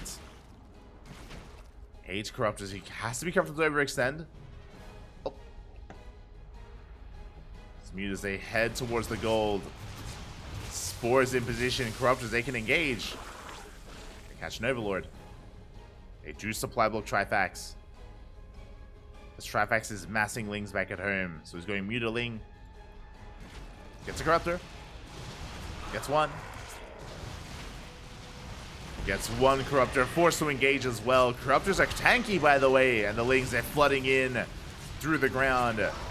They go on top of the Queen. Do we have a ground army? We don't. No ground army available. Aristery, he does win in the air, but what about the ground? As drones are falling, we head into the main base, into the natural as well. Lings, they're getting out of control, killing so many drones. And this should be too much. This should be just far too much to recover from. As we lost 27 Lings. Sorry, 27 drones. Lings, they surround the roaches and they clean everything else up. GG gets called, and Trifax, he does it. He puts the point on the board. We have a series. We have a best of 7. Let's go. We're going the distance here. We have the potential to go the distance. Here we go. Whew. But again, a lot of this was on Hatchery. Again, he went for the failed Lingbane, the failed Lingbane bust. Tried to bust into that natural, but the defense was just a little bit too good, was too strong. We held well. And now we have a back and forth. We have a series. We have a series here.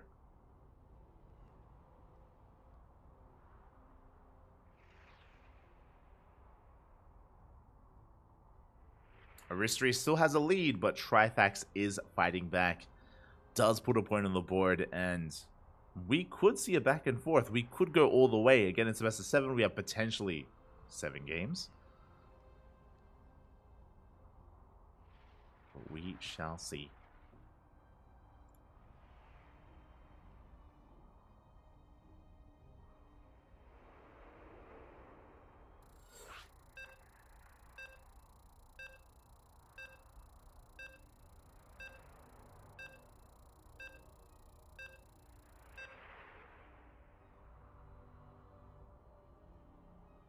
As we have our next game, a map that I haven't casted in a long time. Let's go, the OG itself. This is the real Oceanborn. We're loading into Abyssal Reef. It's been so long, Papi. It's been so long. Abyssal Reef, of course, it was the OG map that was underwater, the original map that had floating animations for dead units. This was in the map pool for an entire year, from 2017 to 2018. It's good to be back. And spawning, this was in the map pool in our first season of SDO, I believe. We'll see Duckling Open. Back in 2017. When we first started casting, when we first started this channel, the CranKy Ducklings, we're back home. Back where we belong. Spawning in the bottom right hand corner, we have our red Zerg player getting 12 pooled, representing Platinum Esports, leading the series 2-1, but it could still go either way. It is Hatchery. And spawning in the top left-hand corner, we have his opponent. Top left-hand corner of Abyssal Reef, we have the Polish Zerg player, the blue Zerg, representing CSO Esports, going for the 12 pool. It is Trifax. 12 pool versus Hatch first. Oh boy. Now, Abyssal Reef, again, it is the original underwater map. It is the original map that had the feature of floating units. Of units, when they die, they float up to the surface. Again, something that was never seen before. Was seen afterwards, though, like Oceanborn, for example, 2,000 atmospheres. Buildings or units would float up. And a couple of features of this map. One, we do have a very narrow ramp coming into the natural. Multiple entry points into the natural. Bear that in mind from the left and right hand side. Third base can be taking it towards the right. It is a little bit further out, though, a little bit more exposed. As there continue to be rocks in the center of the map. But who cares, because we're going for a drone pool.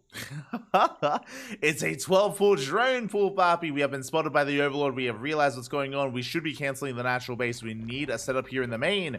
The natural will not help in the defense. And Hatchery, it may have slipped by. He may have not realized what he saw with that Overlord, because that Hatchery will not help. Spine crawlers are on the way. We need to cancel.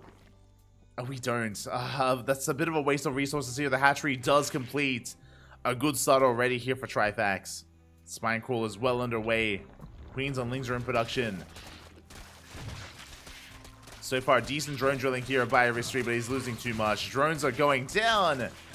A good surround. Lings, they do pop out just in time. And actually, the drone drilling was too good. We lose everything. Oh my god. The Lings go down. The drones as well. Very nice micro there out of Hatchery, but the Spine Crawlers will finish, but we evacuate. We head towards the natural instead. We evacuate to the main base. Spine Crawlers on the way. But can we hold on to the natural? Because these spines are late. They are late. The boys are being pulled. We need to deny the spines. We need to deny them. They're on the way. We can ignore one of them as it's a little bit too far out. We can focus on the other instead. And Trifax. It looks like the spine crawlers, one of them will burrow. And we just go back. We just head back into the main base. Spine crawlers, sure they're within range of a hatchery, but who cares? It doesn't matter. We do get a drone kill, but Aristry, he has a better economy.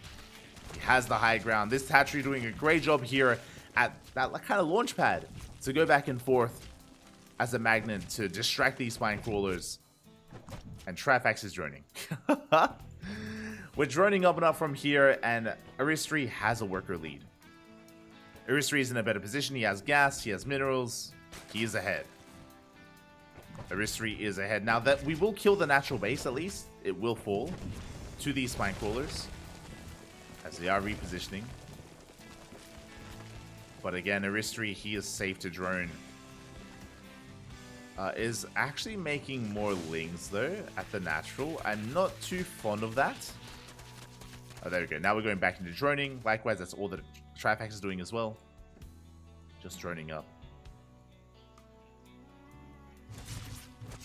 Interesting that Trifax isn't killing the base. I guess he's a little bit concerned about the surround with the broodlings and the lings. So that can be scary. Ling Scout into the main. We kill our own base. We're going for the surround. Oh, never mind. We come in with the broodlings.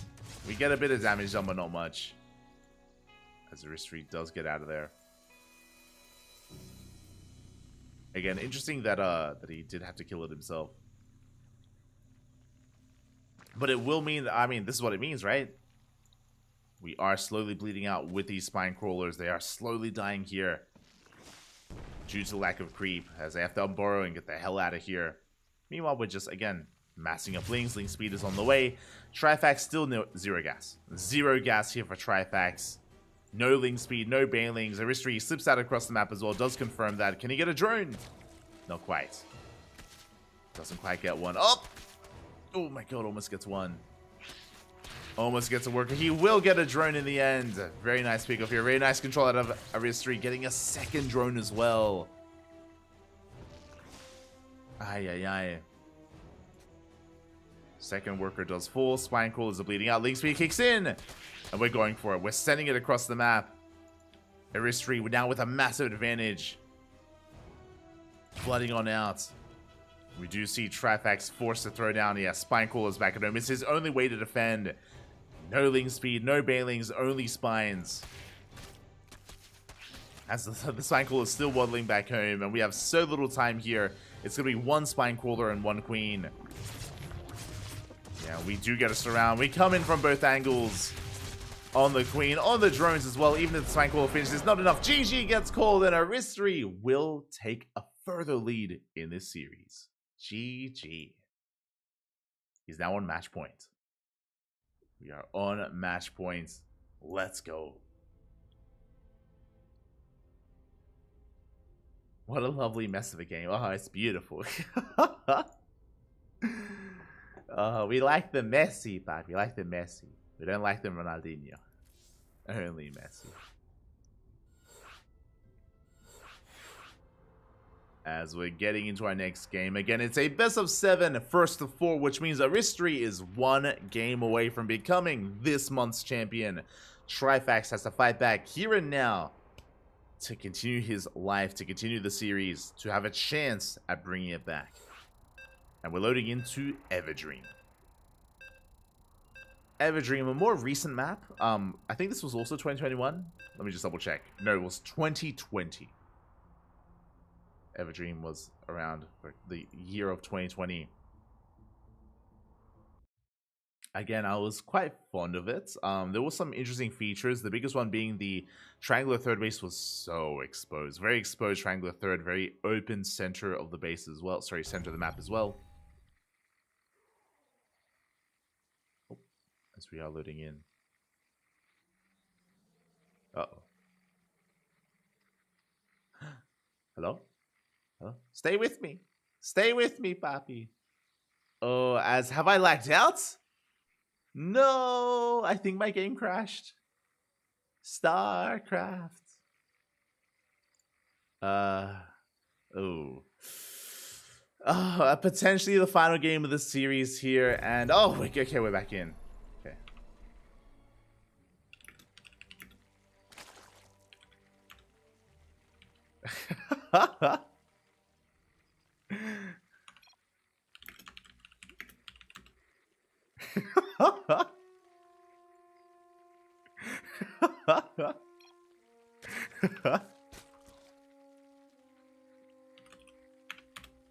Let's go. Okay, we're settling on into this. We have returned. We did not lag out, thankfully. Well, we weren't lagging. It was the game was struggling to load in. I almost crashed, basically. The game almost crashed on me, but we're back and spawning in the top right-hand corner. The top right-hand corner of Everdream, we have the red Zerg player representing Platinum Esports. Ooh, leading the series 3-1. One more game is all he needs to become our champion. It is Hatchery.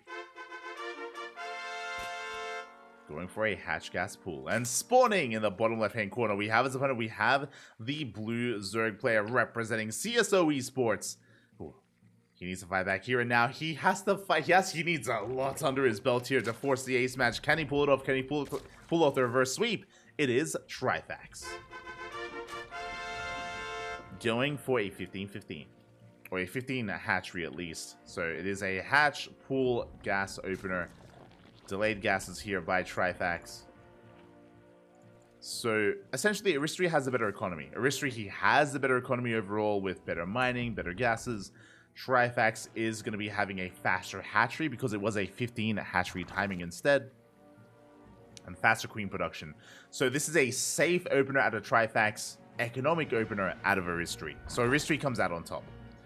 The safe opener wasn't really necessary because because the gases are so late. 2 base roach. This should be 2 base roach out of Trifax.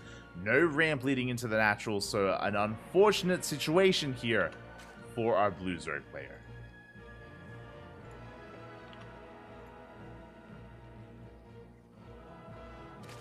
Unfortunate situation. We'll see if we can bounce back. As across the map, we're just going to be droning up, saturating our bases, getting things ready, getting things rolling. We do get into Link Speed, never mind. I assumed we would skip it, but Link Speed is on the way, which means we are not getting into 2 base Roach. We're getting into Ling Bane. Something that we haven't really gotten into so far is Ling Bane Wars. 3rd base on the way for Hatchery. Trifax, will he fake out 2 base Roach? I'm curious. We need a 3rd soon. Otherwise, we could just wall off and go for a Ling Flood.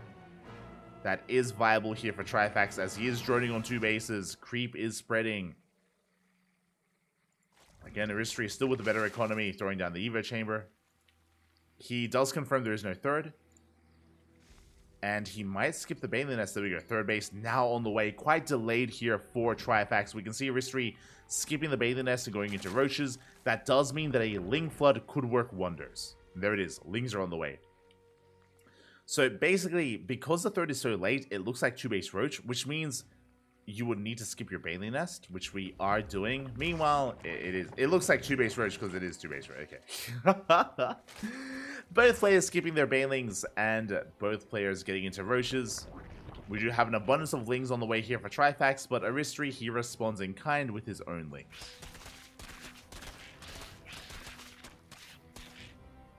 Here we go. Trifax moving out, engaging with the Lings, forcing back Hatchery, but Hatchery, he was making Lings of his own. He does collapse on the army, shuts down the Lings, and here we go. Our goal here, deny the 3rd. We're flooding across the map. Queens are pulling back here to the safety of the creep. Queens are amassing +1 melee on the way. That is interesting. It looks like Trifax wants to go into mutas. Melee is on the way. No lair, my apologies, but yeah, the melee is an interesting one. As it looks like he wants to focus on the Ling production. Meanwhile, Hatchery looking for another way in. Yep, 20 more Lings in production. Okay, so as we mentioned, it looks like 2 base Roach. It isn't 2 base Roach. We're Ling flooding, and without a Baneling Nest, Hatchery, he might be in some trouble. Trifax, he can pop off. He can pop off with Mass Ling if there are no Banelings to defend. Plus on melee on the way. We are working towards Roaches. Roaches, they have their place. They can do well against Lings if they don't get surrounded. That's a big if, though. They have to avoid the surround. As the Lings are amassing. Third base has been saved. And Aristri, he's pushing out with his Roaches. Ooh, risky move out here from Aristri. He has a lot of Roaches, that is true, but Trifax is not droning. Trifax is making a wall of Spine Crawlers.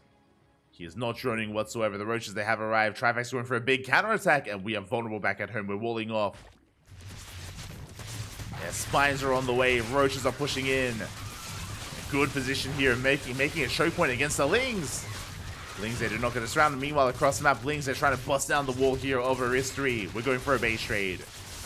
Chaos is ensuing. We're breaking in, but the Spine Crawlers, they finish up just in time. Spine Crawlers are done. Boys are being pulled. And can Aristri focus on these Spine Crawlers as he's bleeding out Roaches? A very good position here. The one Roach holding off all these drones while the Spines are going down. Meanwhile, we've broken into the main base. Boys are being pulled. Drones are going down here across the map, but it looks like Aristri, he has held. He cleans this up. Cleans up the Lings. He breaks through across the map. Busts into the main base. The Queen is falling, and we get into the mineral line. Both players are hurting, but Trifax is losing even more as we have Roaches in the main. And across the map, he's been cleaned up. Aristri, he has too much. He's snowballing out of control.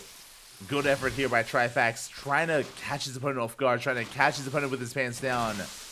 Still more Lings are on the way. But it's still not enough. Yeah, boys are being pulled. We can clean up these Roaches, but they've more than paid for themselves. Trifax, he's down to 9 drones, down to 7. Down to almost nothing. The reinforcements have arrived. GG gets called, and Aristri will take the series 4-1, becoming this month's Infolet Monthly Cup champion. GG. GG, well played. Congratulations to Aristri, looking dominant here, only dropping a single map, and that was the game on Blackburn where Aristri all-in. Remember, he went for a failed all-in on Blackburn. He was punished for it. He did lose the game there. He did drop the map, but every other game, Aristri was in control. Really showing his skill, showing his prowess in ZVZ. Congratulations. Congratulations to Aristri. Looking damn good here in this series, in this finals. And a shout out as well to all the other players. A shout out to Trifax. A shout out to not just Trifax, but Fnatic as well. Top 3 players got paid out. Top 3 players did get some money here. So Aristri, Trifax, and Fnatic, they do walk away with some money. And Fnatic, he had a really good run. I mentioned before, he took down Snogstar and he took down Jomek. Pretty big names. I was not expecting that. I was not expecting Fnatic to take down some bigger names like Snogstar and Jomek. So very impressive run here by our Polish Protoss, as his run did come to an end to Trifax, and Trifax's run came to an end to Aristri. Regardless, GG. GG, well played. Congratulations here, and yeah, it's always a lot of good fun to feature some of these older maps. That is something unique about this monthly tournament, is that we do feature maps from times gone by, so a bit of a nostalgia trip, and it was a lot of fun. I didn't get to cast much of the tournament just because of the Hatchery Cup. The events do clash when it comes to their scheduling, which is a bit of a shame, so we weren't able to cast all of it, but again, Hatchery Cup was amazing, and I appreciate that I was able to catch the tail end of the Infolet Monthly Cup. It was great. It was beautiful. GG. GG, well played. With that, we are finally done. We casted 3 tournaments today, back to back to back. KSL, into the Hatchery Cup, into the monthly Infolet Cup as well. Non-stop StarCraft, we're done. We're finally done for the day. We're going to go to sleep. I'm going to get some rest in 12 hours. Sorry, in 11 and a half hours time. We're going to be back with some more StarCraft.